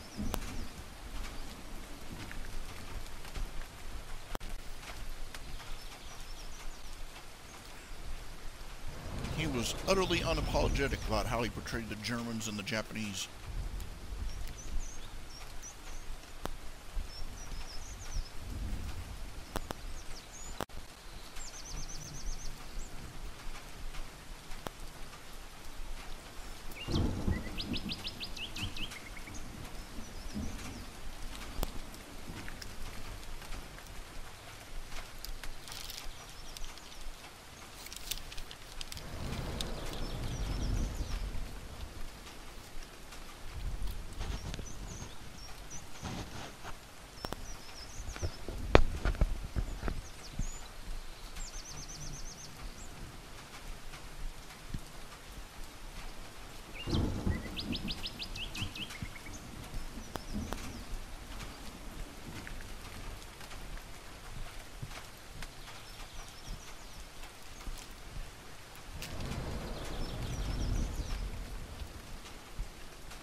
You know, I hear a lot about the Japanese internment during World War II.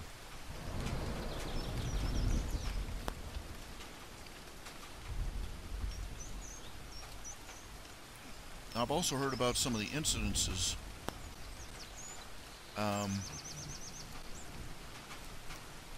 they got mentioned in the comment section on my story. Yes, it is. Yes, it does matter.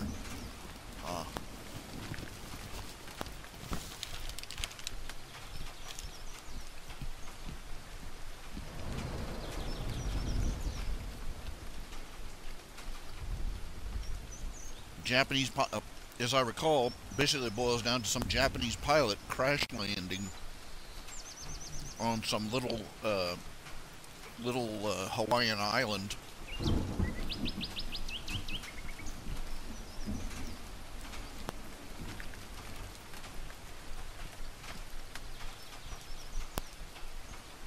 And he basically managed to deputize a couple of the Japanese families that were living there.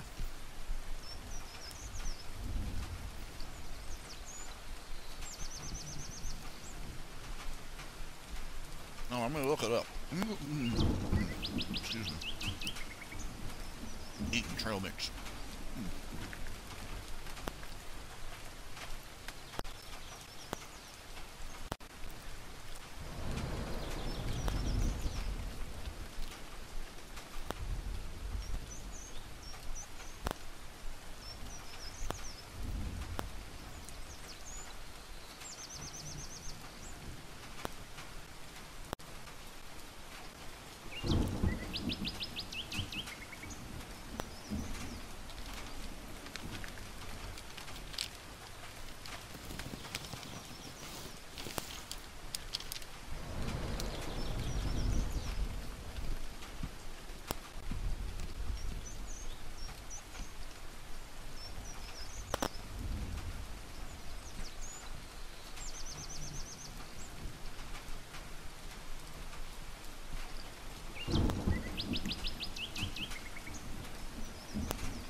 Now, They claim that there were precisely 0 Japanese spies discovered in the U.S. I'd love to double-check that information.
There was a particular event.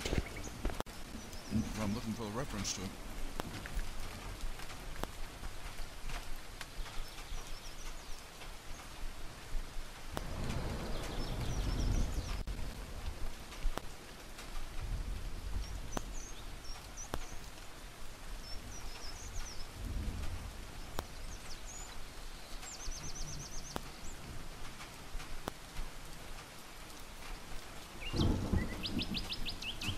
A few people have decided this is good form to insult me again.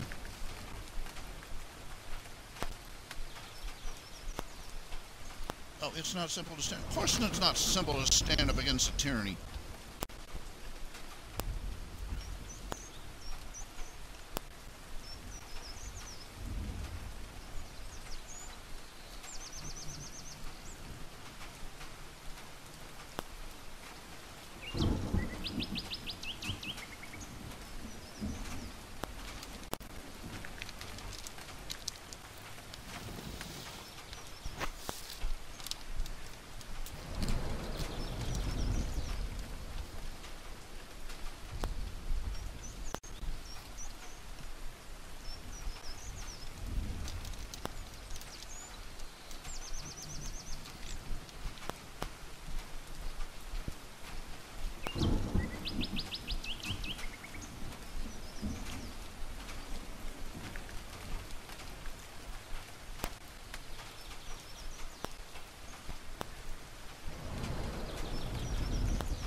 got this guy called Messiah Complex. He's a twit.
Look, Dad, there's a Frog. Bears wear hats.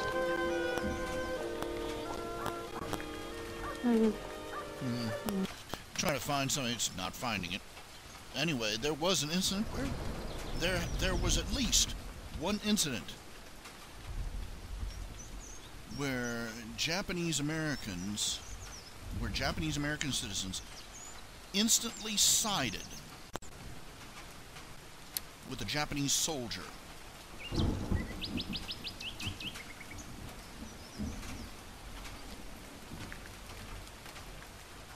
And aided and abetted him.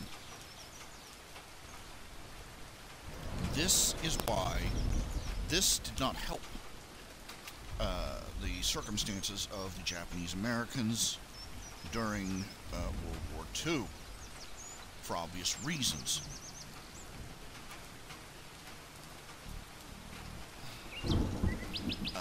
Was this the wrong thing to do? Was it wrong to round up people of questionable loyalties and secure them away from the mainstream so that they were inconvenienced from any possible betrayal?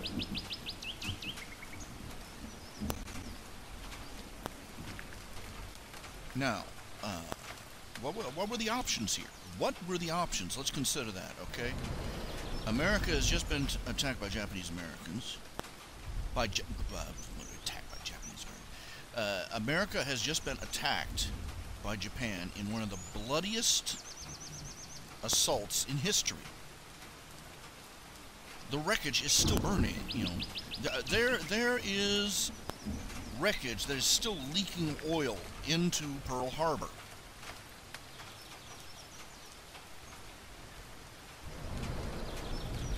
To this day.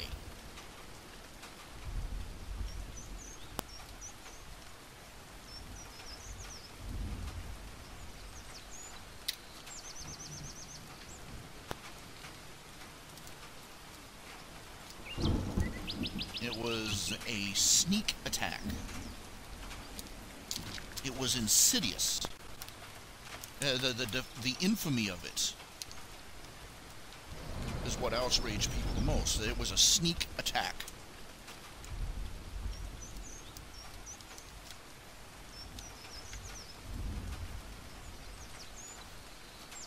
They never even heard of such a thing.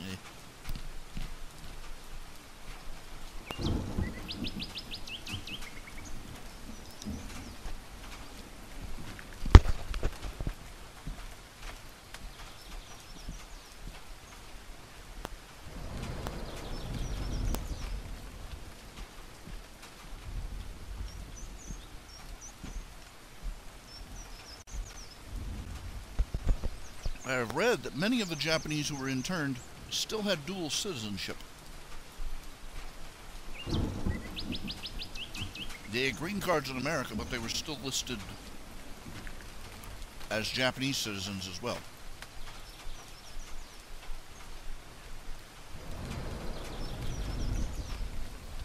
I don't know if that's true or not. I wouldn't know where to look. What were their options here? What were their options?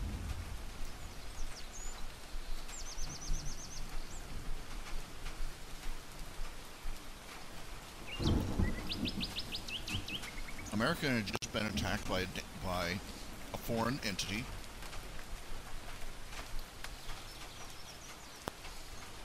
Who had former citizens, how many thousands, how many millions, living in America.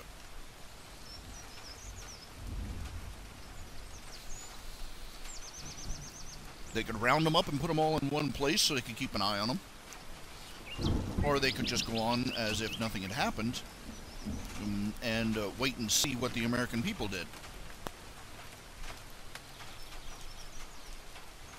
Not a very tenable situation to begin with.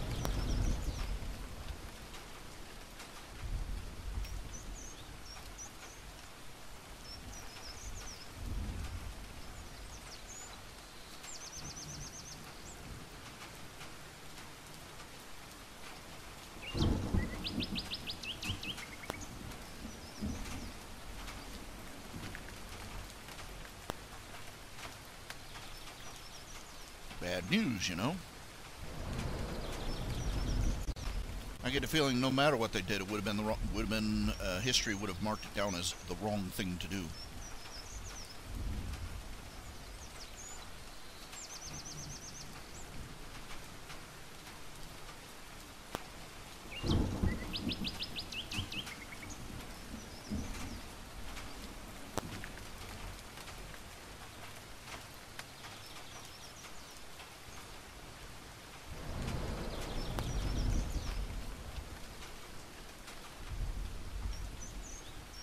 Some days you just can't win, you know.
Do outdoor cafes have tablecloths?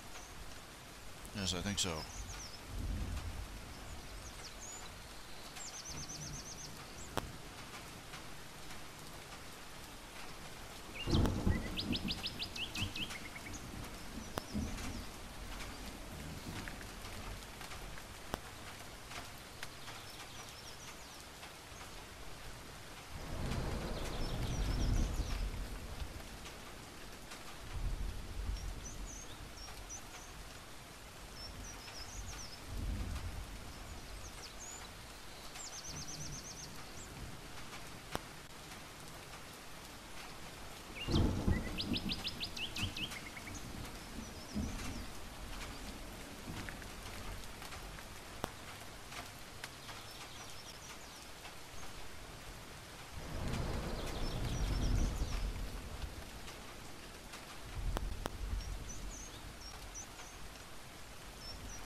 It's just that thinking about the internment, everybody assumes that the worries about Japanese-American loyalty, that fears of Japanese collaborators was completely bogus. And I am inclined to suspect otherwise. There are entire chapters of both World War I and World War II we don't even know about, that most people don't even hear about. Most people don't know that in between World War I and World War II, there was a bombing plot by German operatives in New York City. They were going to set off bombs all over the city. They wanted to bring America to its knees so that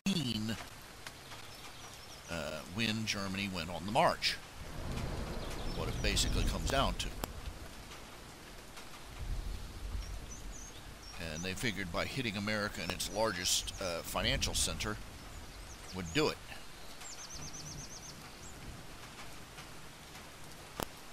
But you don't hear about that in history class.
momentous events like that. You don't hear much about the balloon bombings. Japan, they started a campaign of launching fire balloons.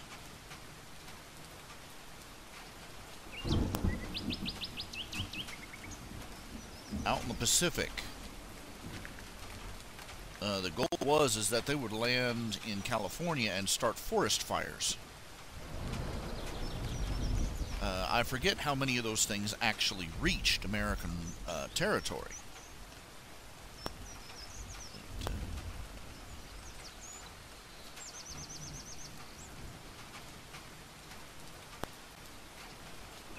People don't realize how close they came to succeeding. You don't hear about the Germans landing in New York Harbor during World War II. That happened.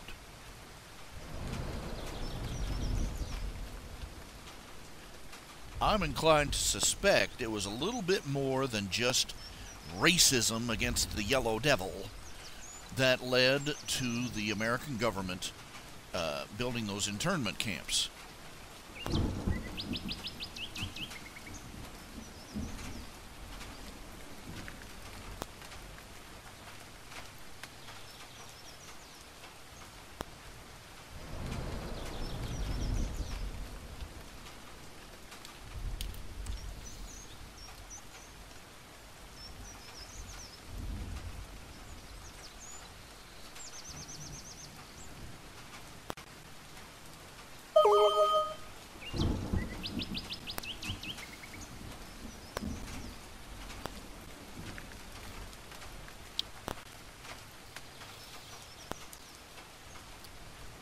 It's very easy to demonize people 40, 50 years after the fact.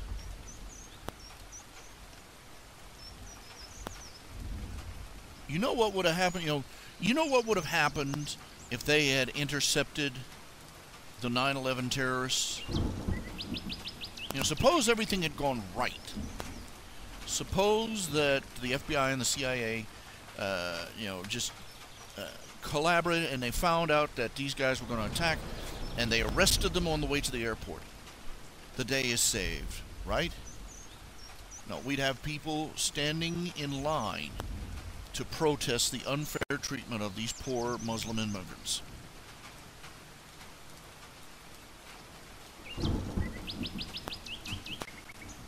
Well, they weren't doing anything. There's no crime against carrying box cutters. There's no crime against flying across the country, blah, blah, blah, blah, blah, blah, blah, blah. And America would have lowered its guard again, and the next plan would have worked, and it would have been worse.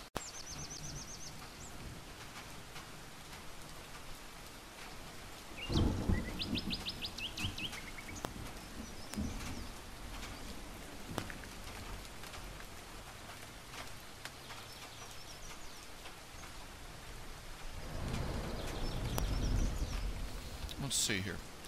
Let's see. What is it? Let's see here.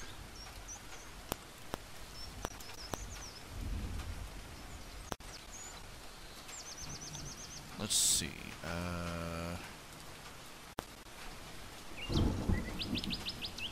Japanese spies during World War II. List of Japanese spies. Surprise! Guess what? There were Japanese spies during World War II.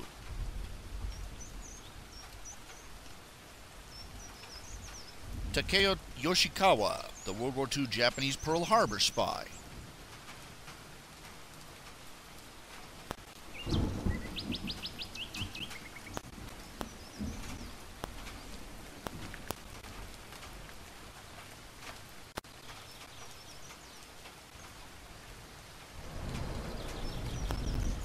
Let's see, Yoshio Muto operating in San Francisco. Hiroshi Oshima, Japanese ambassador in Germany. Let's see, Brazil, San Diego.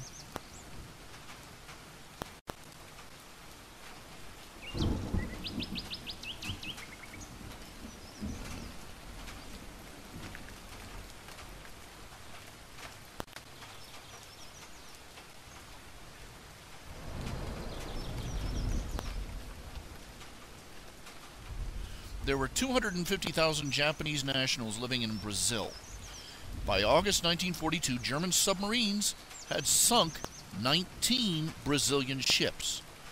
Considering that Japan had signed the Axis Treaty with the Germans, and realizing the methods of Japan's intelligence system using Japanese people of ordinary appearance, Brazil's authorities were in a quandary.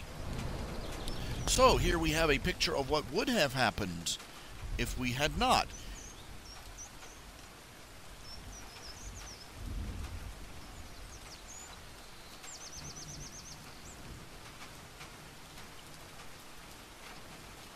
Let's see, Brisbane, Australia.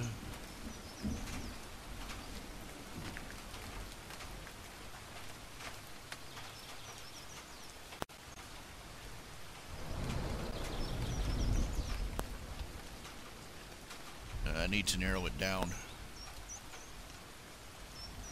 Let's see, Japanese spies in America.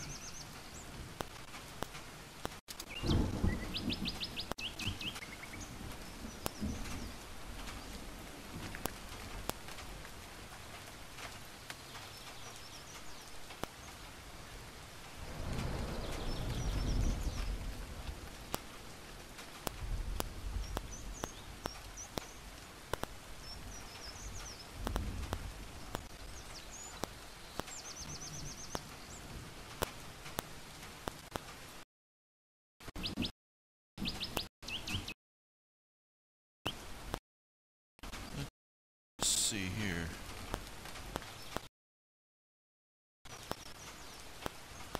Come on, computer.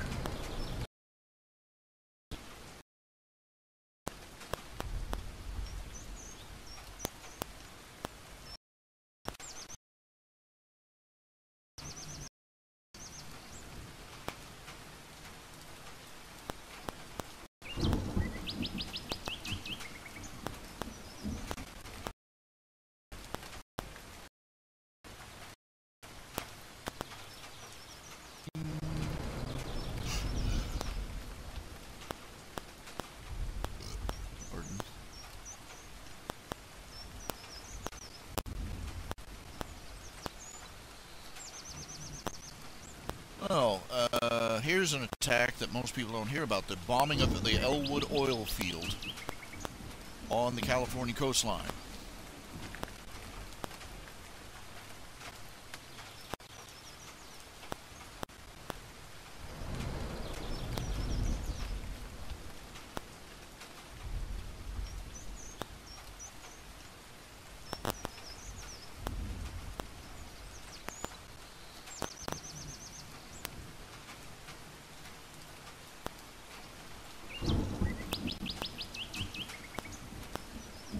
Here's the bombing of Fort Stevens on the Oregon coastline.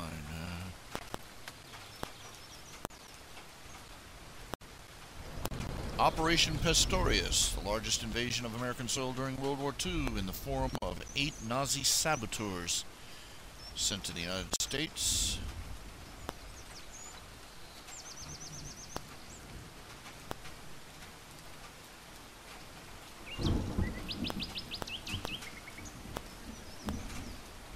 Each team carried up to 4,000 in cash and enough explosives to wage a long campaign of sabotage. The men had orders to attack transport hubs, hydroelectric power plants, and industrial facilities.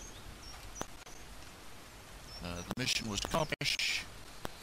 He chose to turn himself into the FBI. He was one of the members of the group.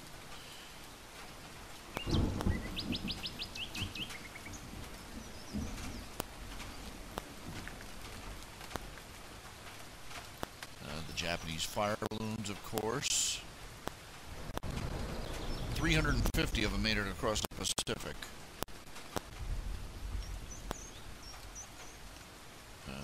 They were spotted in more than 15 states, some as far east as Michigan and Iowa. The only fatalities, a pregnant woman and 5 children were killed in an explosion after coming across one of the downed balloons.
All in all, the outcome was a strange one, as our naval intelligence intercepts proved, with no doubt whatsoever, that during the war the Japanese had an extremely effective espionage network in the U.S. And the U.S. government had in its possession names and identification of innumerable Japanese agents. The U.S. has never released the names of the numerous Japanese agents in the U.S. The American public conscious of the massive wartime Japanese intelligence operation in the United States.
In other words, America is once again being lashed to the whipping post for doing what was unpleasant but necessary.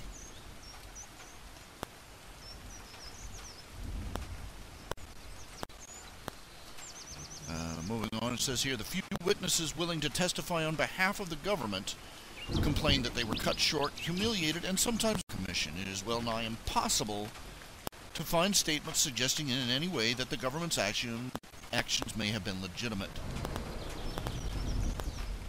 Former Senator Hayakawa was possibly the most distinguished Japanese American in the country, but no comment from him can be found in the reports. Completely frustrated in making his views known, Hayakawa finally sent a letter to the White House in which he points out, quote, Japanese and Japanese Americans in the western states were relocated during World War II for their own safety. At a time when the U.S. and Japan were at war, the relocation was in no way punitive. It was to remove the Japanese from coastal areas for fear of what might happen to them if a hostile Japanese invasion force was to land on our shores.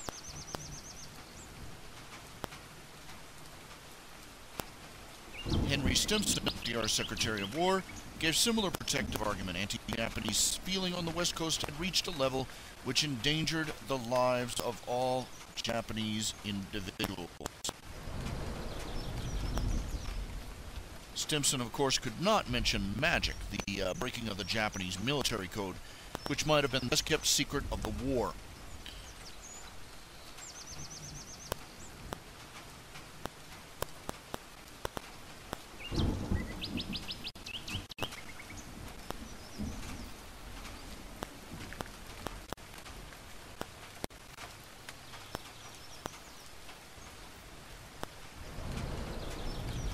People do not realize that, no.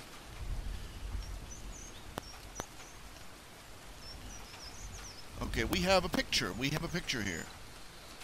First of all, that yes, the Japanese community was riddled with spies. 2,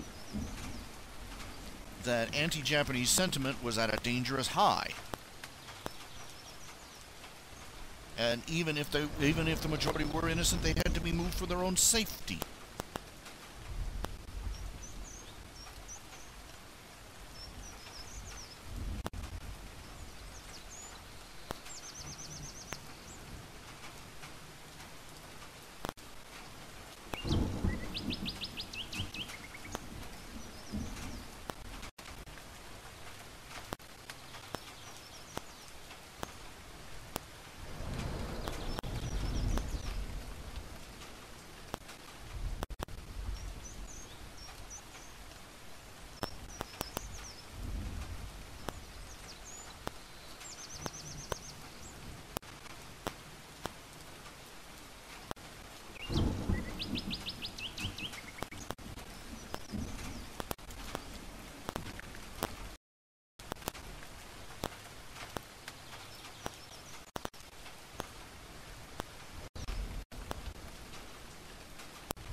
The reason they were excluded from that territory is because it was coastal.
I'm working on another I'm working on a nip and tuck strip, on and off.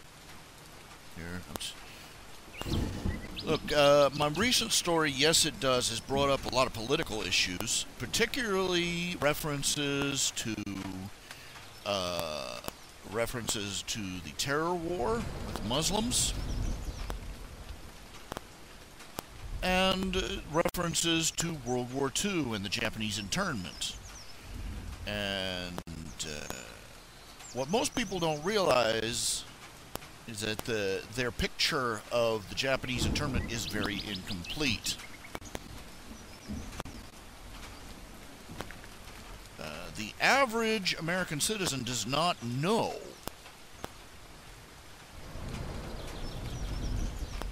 that, yes, there was a spy network, a Japanese spy network in America. I even had somebody in the comments say that there was not a single spy was found. It's not true. They had a network in place in America.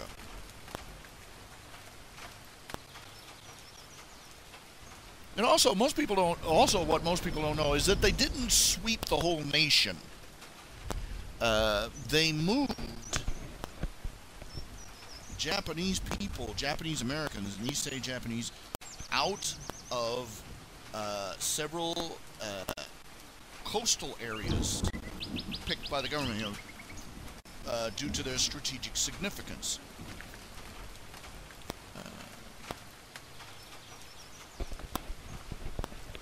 They were moved out not just because they were afraid of the Japanese turning on America, but because there was very serious concern about what would happen if Japan attempted a coastal invasion. And there was good signs that they might try it. In particular, there was a harbor, an oil harbor, that was attacked by Japanese sub. It did fairly minor damage, but still, it pretty well established, hey, guess what? They can show up on our back porch anytime. And the idea, you can imagine what would happen to the Japanese civilians if Japanese soldiers started marching up the beach. They would be caught between the American soldiers, the Japanese army, and all the panicking, angry around them.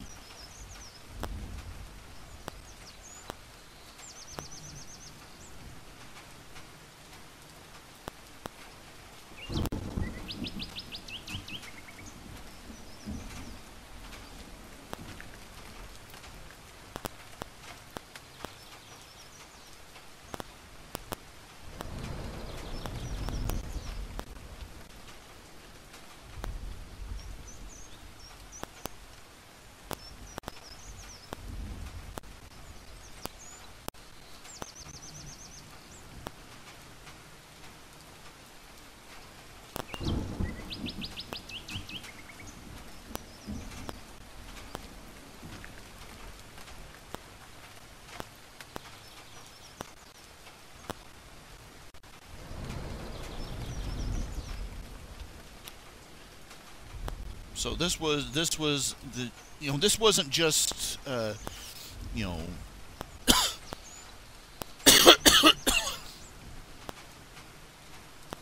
this wasn't just a racist decision. It was one that took a lot of very serious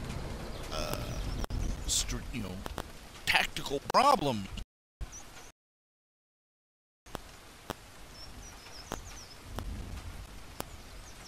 And the real kicker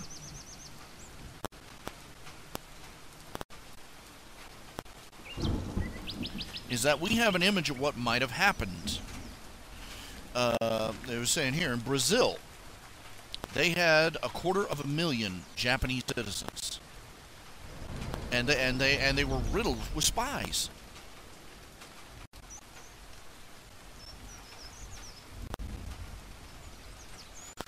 And they lost 19 ships.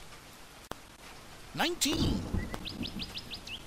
Due to the spies infiltrating their Japanese citizens' populace.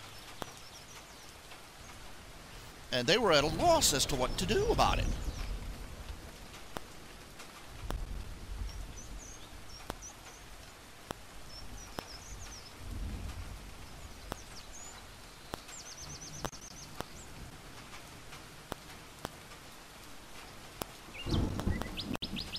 But America, the American people, due to national security, they never revealed how, the American government never revealed how many spies there were, how many Japanese spies there were in the United States. They didn't want a riot started. So they didn't tell anybody. And ironically, people have gone around with the mistaken impression that the Japanese people were interred with no justification whatsoever, which is the exact opposite of the truth. We were at war. These people not only resent international security, but they themselves were in great personal danger.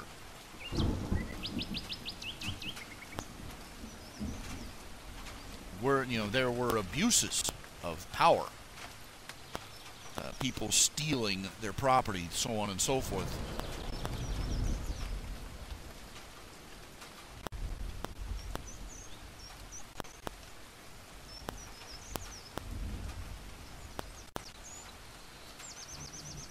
but America was between a rock and a hard place.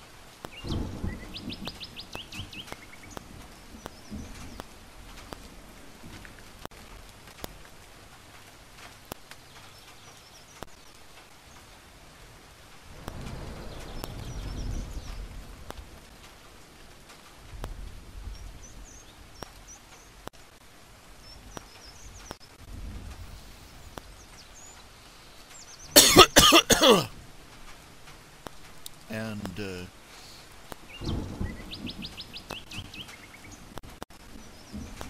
America gets a lot of libel, let me tell you.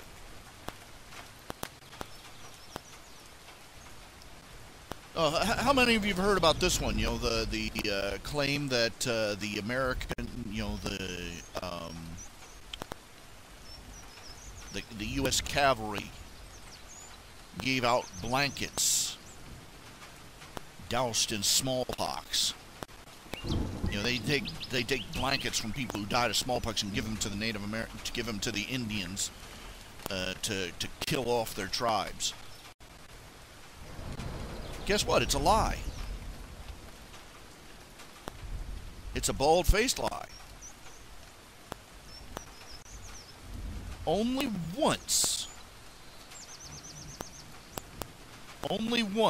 in American history did anybody give the Indians smallpox-laden blankets.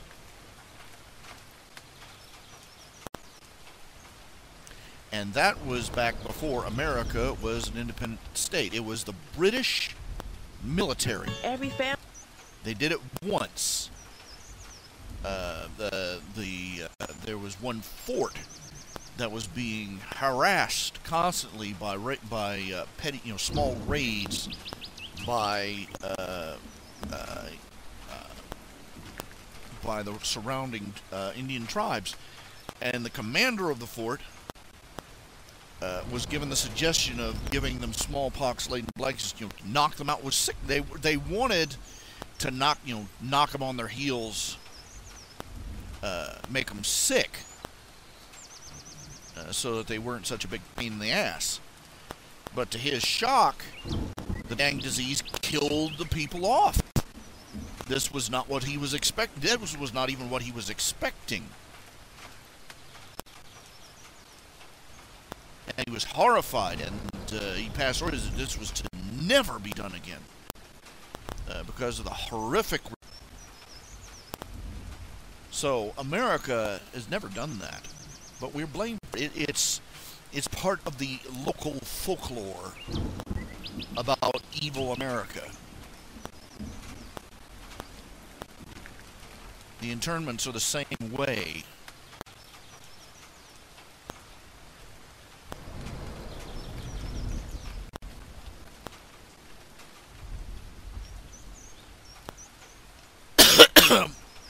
Bias, misinformation, and ignorance.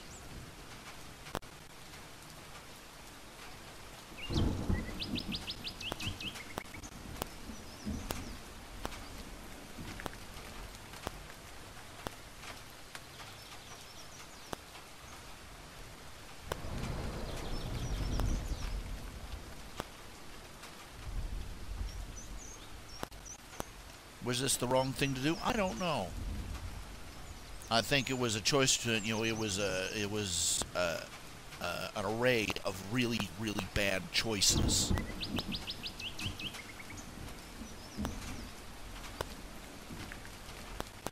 Because they were operating with less information than we have now. Hindsight is 20/20.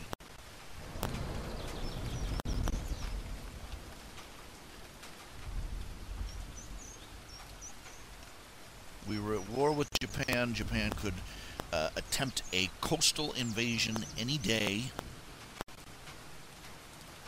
God knows when. And an entire ethnic community would be trapped in the middle.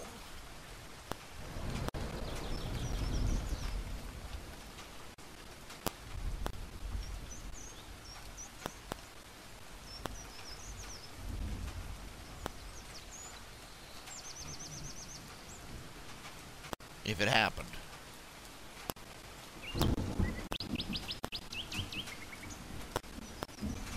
You know, pop quiz, what do you do, Snaggy?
Yeah, that gets me in the Nyxverse, in my Nyxverse stories.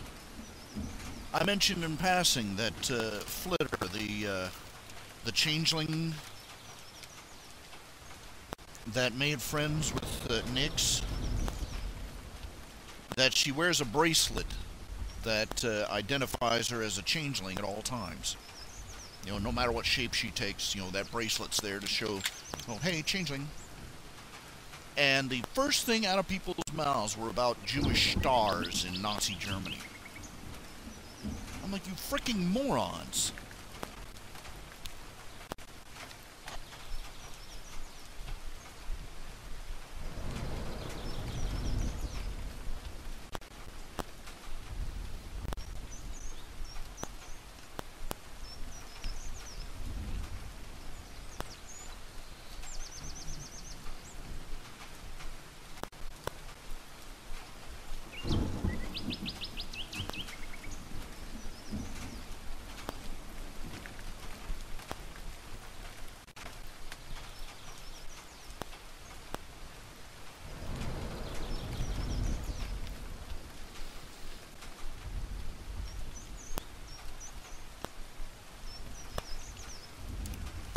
I mean, geez, she's not wearing a frickin' yarmulke.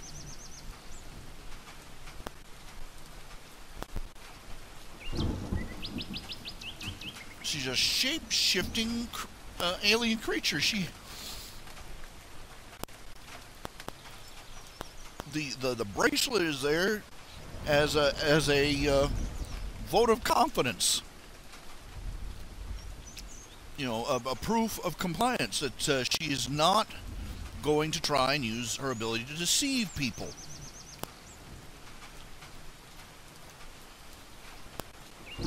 And furthermore, what happens? It's like a med alert bracelet. What happens if she gets sick and passes out, and she doesn't happen to be in her changeling form when she does? What happens?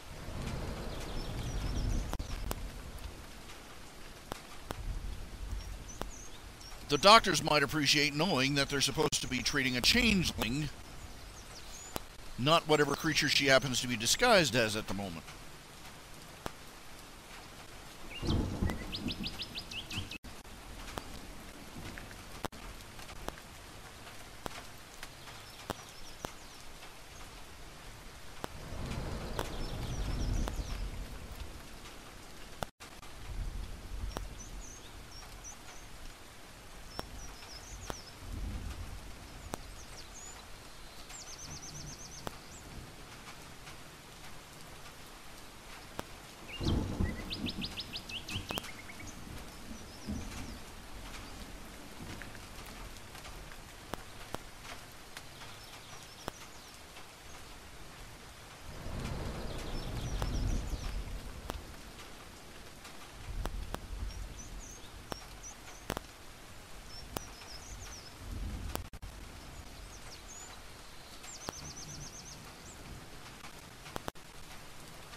no common sense. Just no common sense.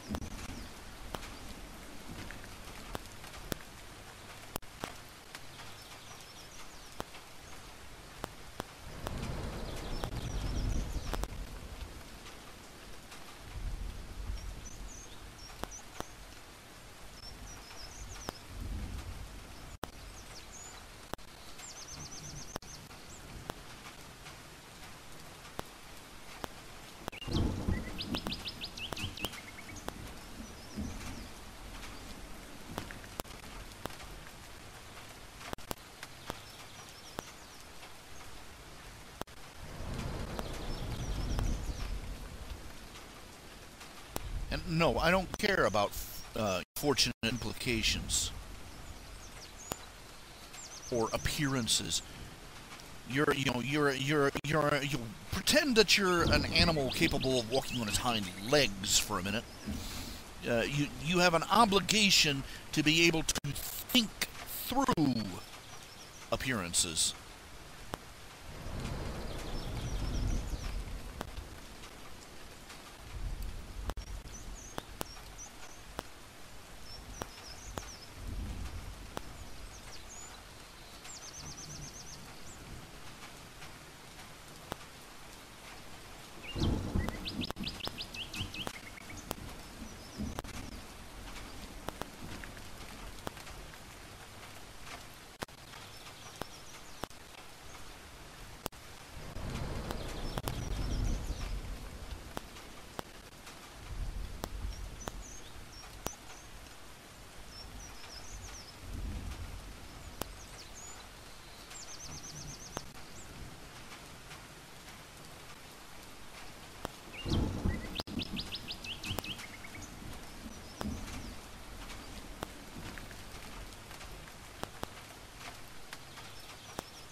Really.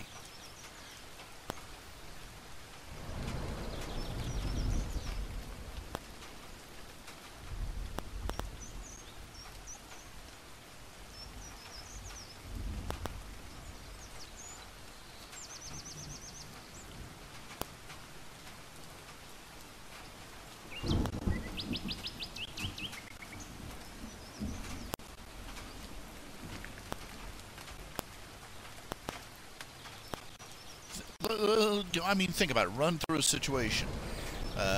Suppose Flitter goes out. She goes out to a big department store, right? And she's not wearing her bracelet, but she's disguised as, say, a regular pony, you know, an earth pony. And she goes out, and for whatever reason,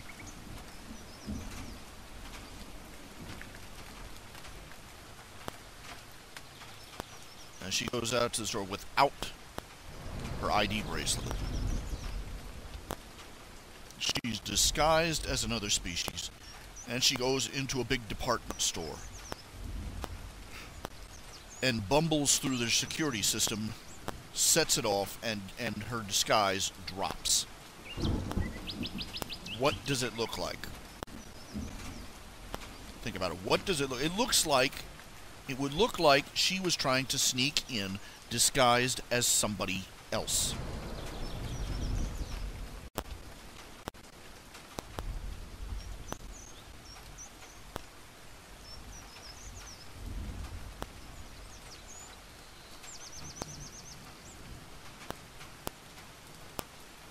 And considering that Equestria had gone through an invasion by creatures that nearly succeeded by doing just that,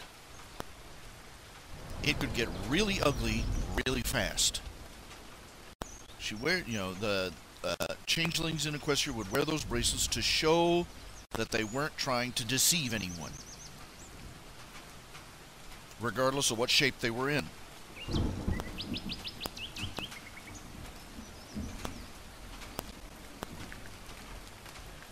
It doesn't make the people. That doesn't make the people who see. You know, that doesn't make other people bigots. It makes them sensible.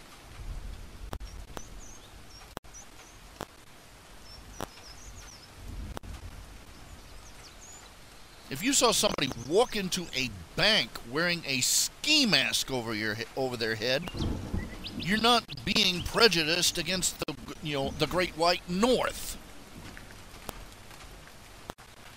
because you assume that they're up to some serious bank robbing type shenanigans.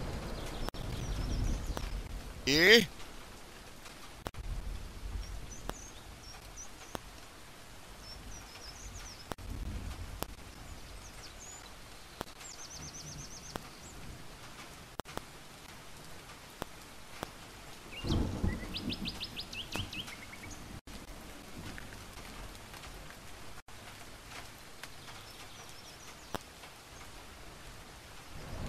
We were all this is what gets me, is that in our society, we were all forms of personal identification. We have licenses in our pockets and on our cars to show that we're of a legal age, and we are, and we have permission to drive on the roads. We carry library cards and Blockbuster video cards, assuming there's a Blockbuster video anywhere on the planet left. We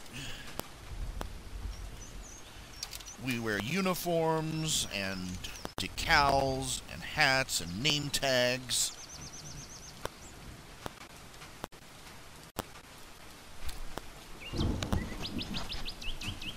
We identify ourselves.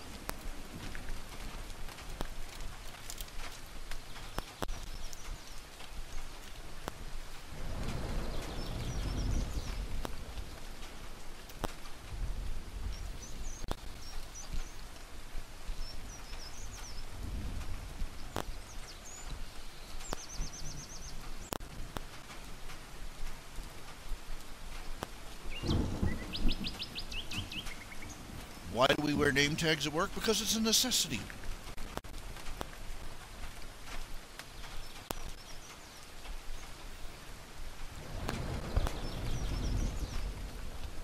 Why would changelings wear these identifying bracelets? Because it's a necessity. Changelings change. That's what they do. And apparently it's something they do by instinct. By habit. They probably spend more time disguised as other creatures than they do walking around in their own form.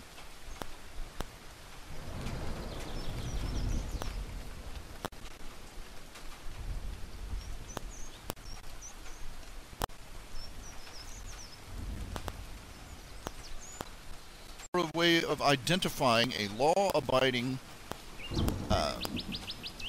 changeling civilian sort of becomes important.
No, the first thing that runs through these people's mind is the first knee-jerk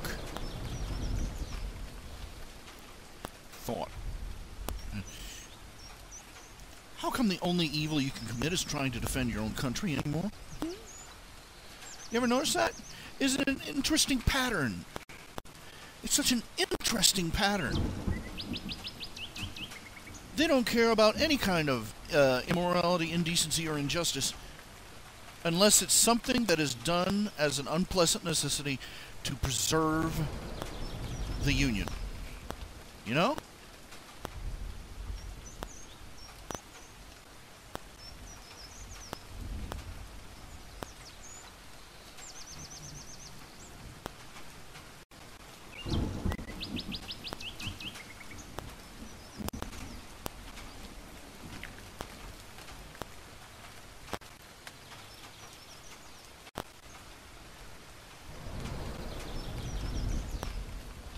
That's what what we ought to do is try and convince them that abortion is an important part of the war on terror. They wouldn't know whether to shit or wind their watch.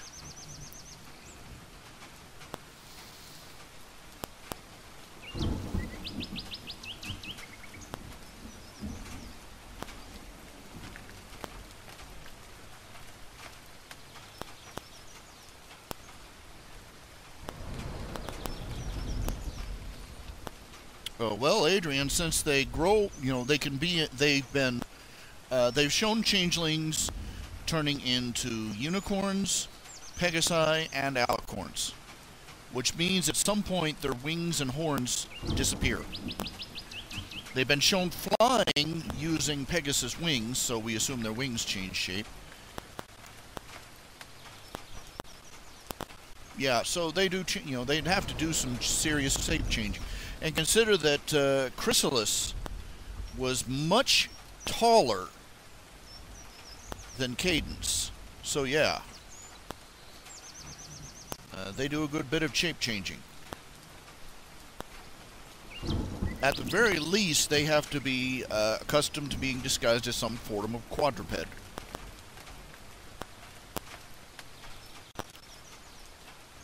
A creature that uses camouflage like that isn't going to be comfortable without.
How many of you have seen the movie PCU?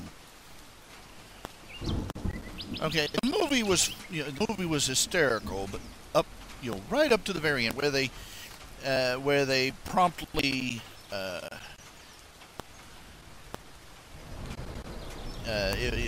they skewered political correctness from beginning to end until the very end, when basically they took a character who was supposed to be a young Republican and just had him rant and rave up on stage in front of the microphone about all the different interest groups. And, basically they made him, took one last shot to, just in case you forgot, they were all Hollywood liberals making this movie. Oh, here, quick, let us burn a pinch of incense to Bernie Sanders, and but just brutally funny in many points. There's one scene, the protagonists, they're trying to save their frat house, they're throwing a party to raise money, and the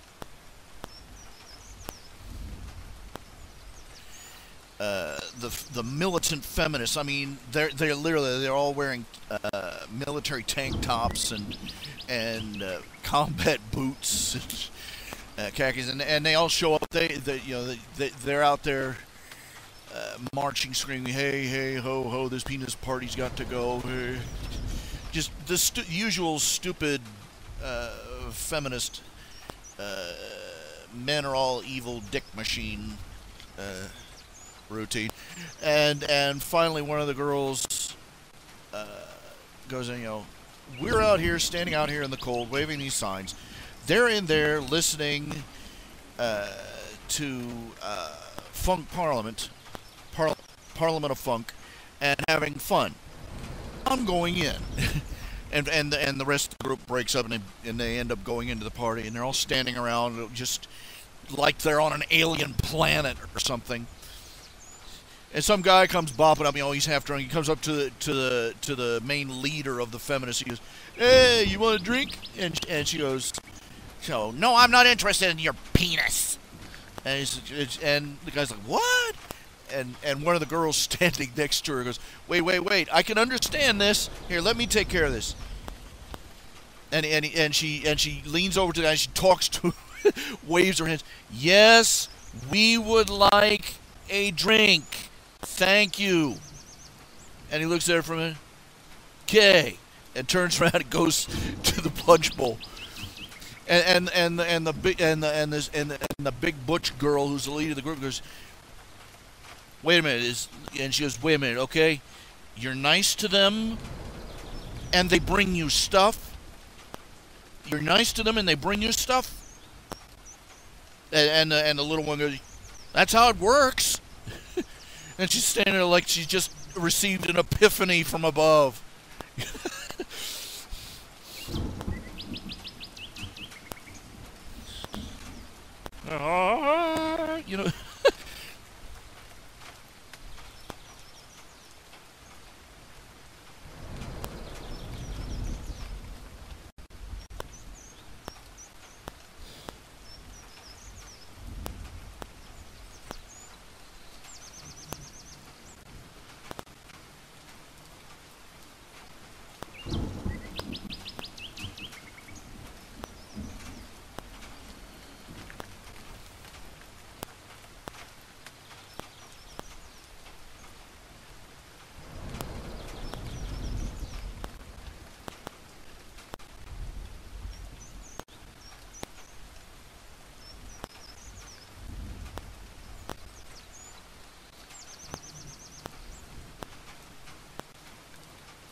really, you gotta wonder just how out of touch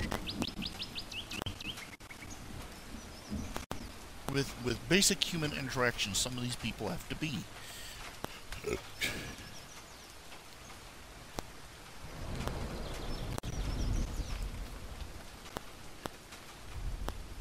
mean, really.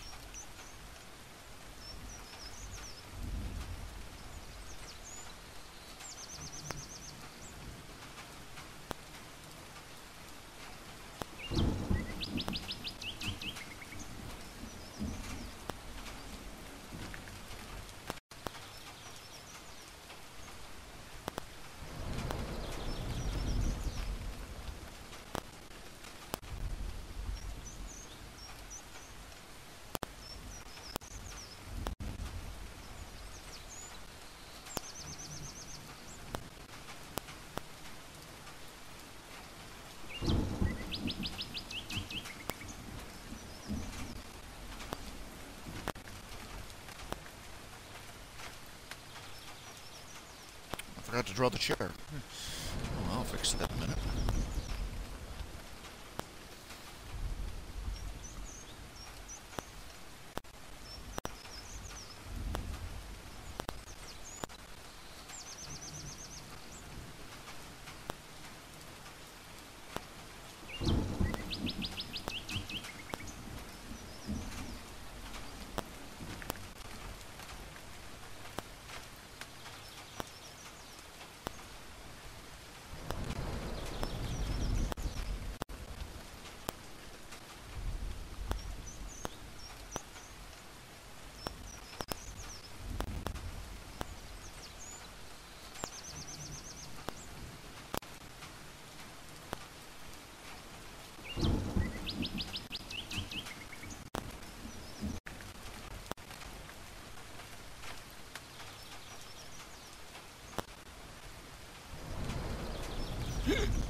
You know, it's sad dealing with some people.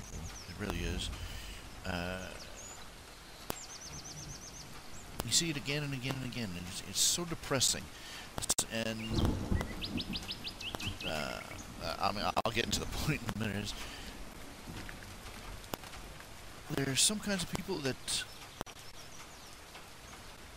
you can't help going. They gotta be put in. That nobody can possibly be this dumb, or this oblivious, or this hypocritical. But no, they are.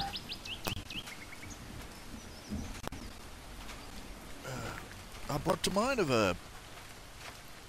You see this? All these feminists talking about. They're people clipping stuff off a Tumblr and bringing it in, talking about all these feminists talking about, I'm fat, I'm beautiful, and in the same column they'll say, no short guys.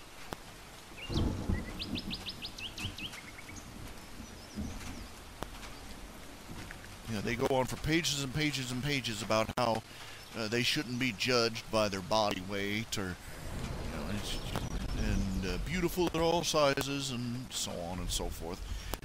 Just for ages, miles of screen, and then and it's how tall, you know, and some guy will approach him and they go, oh, how tall are you? And give me your description. He says 5'9". He says, ew. No short guys. They just leave me cold. Bleh. And you go, and they've got to be putting me on. You got to be putting me on, girl. You got to be putting me on. And no, you see it again and again and again and again and again and again. These same women who desperately, these girls who definitely can't afford to be picky, just be nice like that.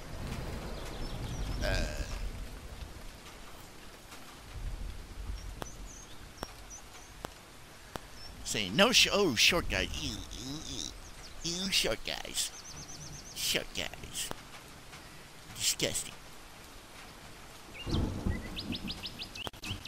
Now, damn, you can diet, Broadzilla.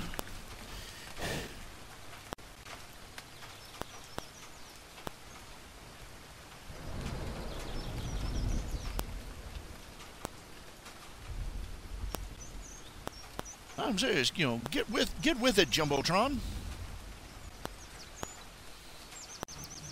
You can diet.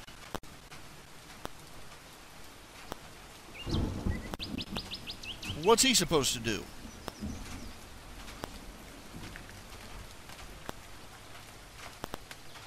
Go lay down on a stretching machine and pull himself out? What?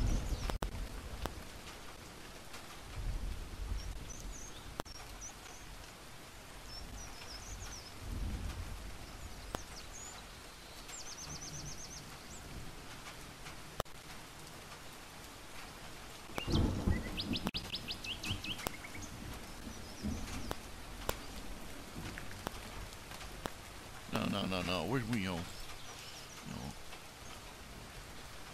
Man wants a pretty skinny girl, and he's a pig. But a woman won't date any man under 6 foot, and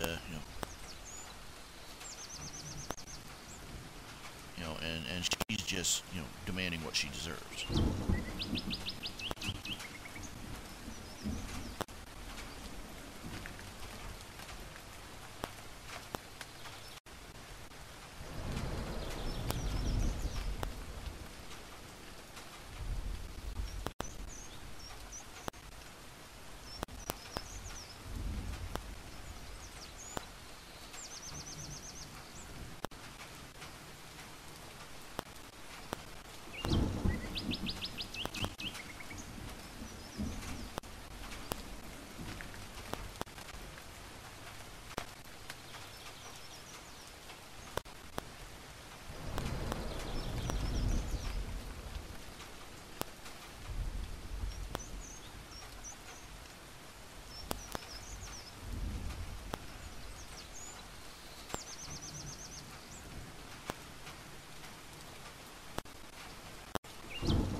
Same old song and dance,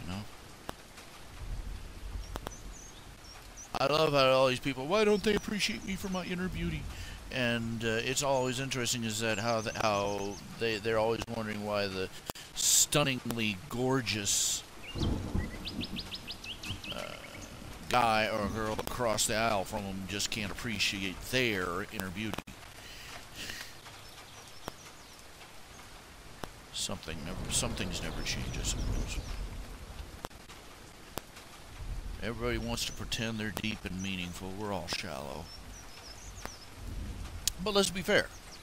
Some of the things that everybody is in the habit of calling shallow are not shallow.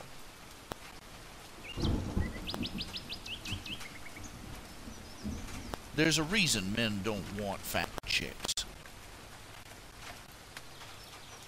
It's not just because it's unattractive. The reason it's it's unattractive, yes, but the reason it's unattractive is because deep down we know this person's a mess.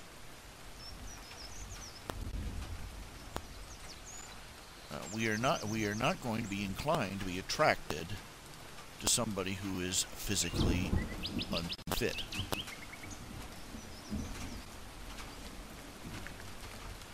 Some of it is culture. I mean, there are places on this planet where having a big old plug in your lip is considered the ultimate sex symbol. But, no. We do not want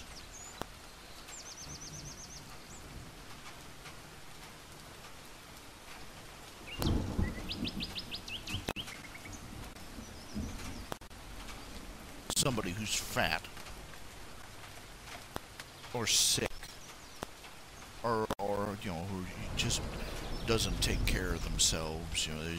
They're nasty and stank because they never wash. They have zits all over the face and the hair's never clean.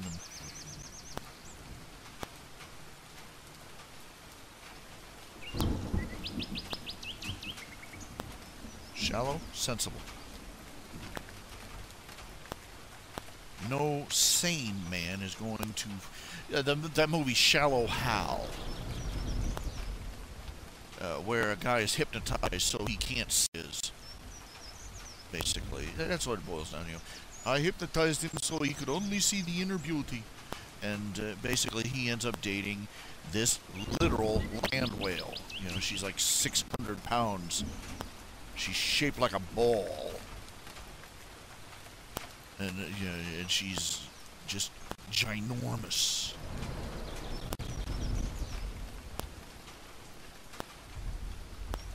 And and physically she's a wreck. And but it's Hal. It's the guy who's shallow. She lives from Twinkie to Twinkie, but he's the shallow one.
I'm not going to be sitting there, I'm not going to be sitting here saying, oh, well, some woman out there should appreciate me for my inner beauty.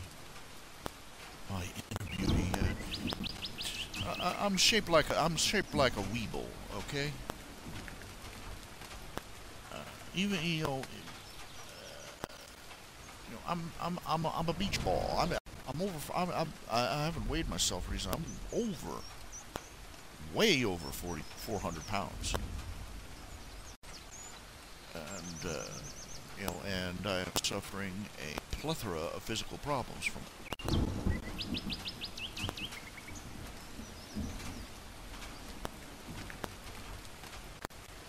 And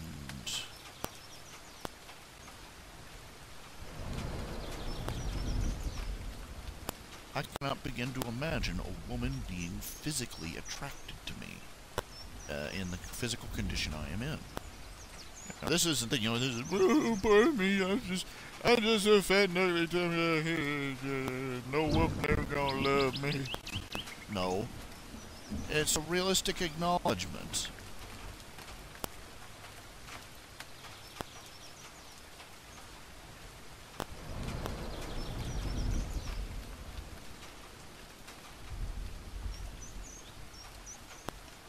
It's just one of those things that's not going to happen in my life. Is a relationship now, and so it is of little concern to me.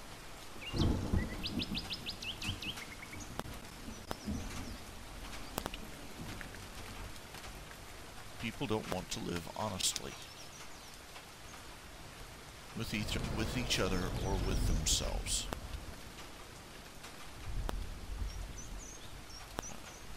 We're obsessed with being a Hollywood-style hard bodies. What you don't realize is that in order to maintain that kind of physical condition, first of all, you have to be in your 20s, and second of all, you need a trainer who works with you at least a couple hours a day. Ain't nobody got time for that. Nobody with any brains, anyway. No. We don't need that. Don't need that, don't want it.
Hmm.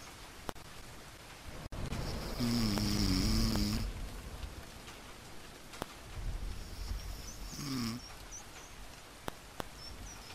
Hmm. Hmm. Hmm.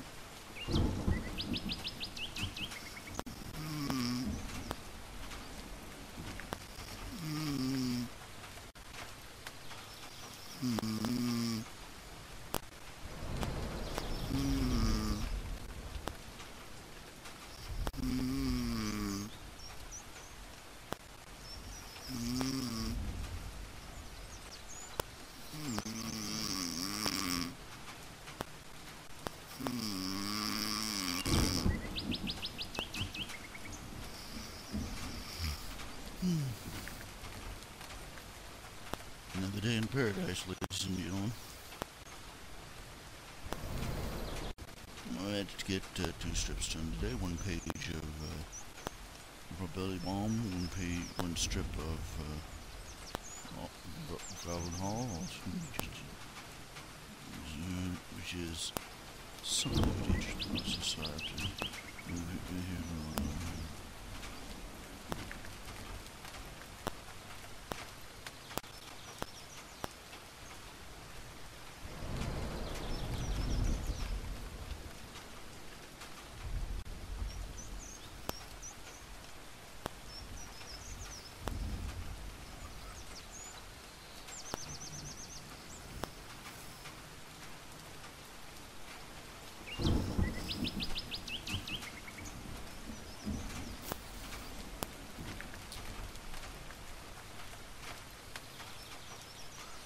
I left myself my mind wandering in, I guess. I think I've pushed it as far as I can push it tonight. So I'm going to go ahead, go on to bed, and wish you all a good night. You all take care of yourselves.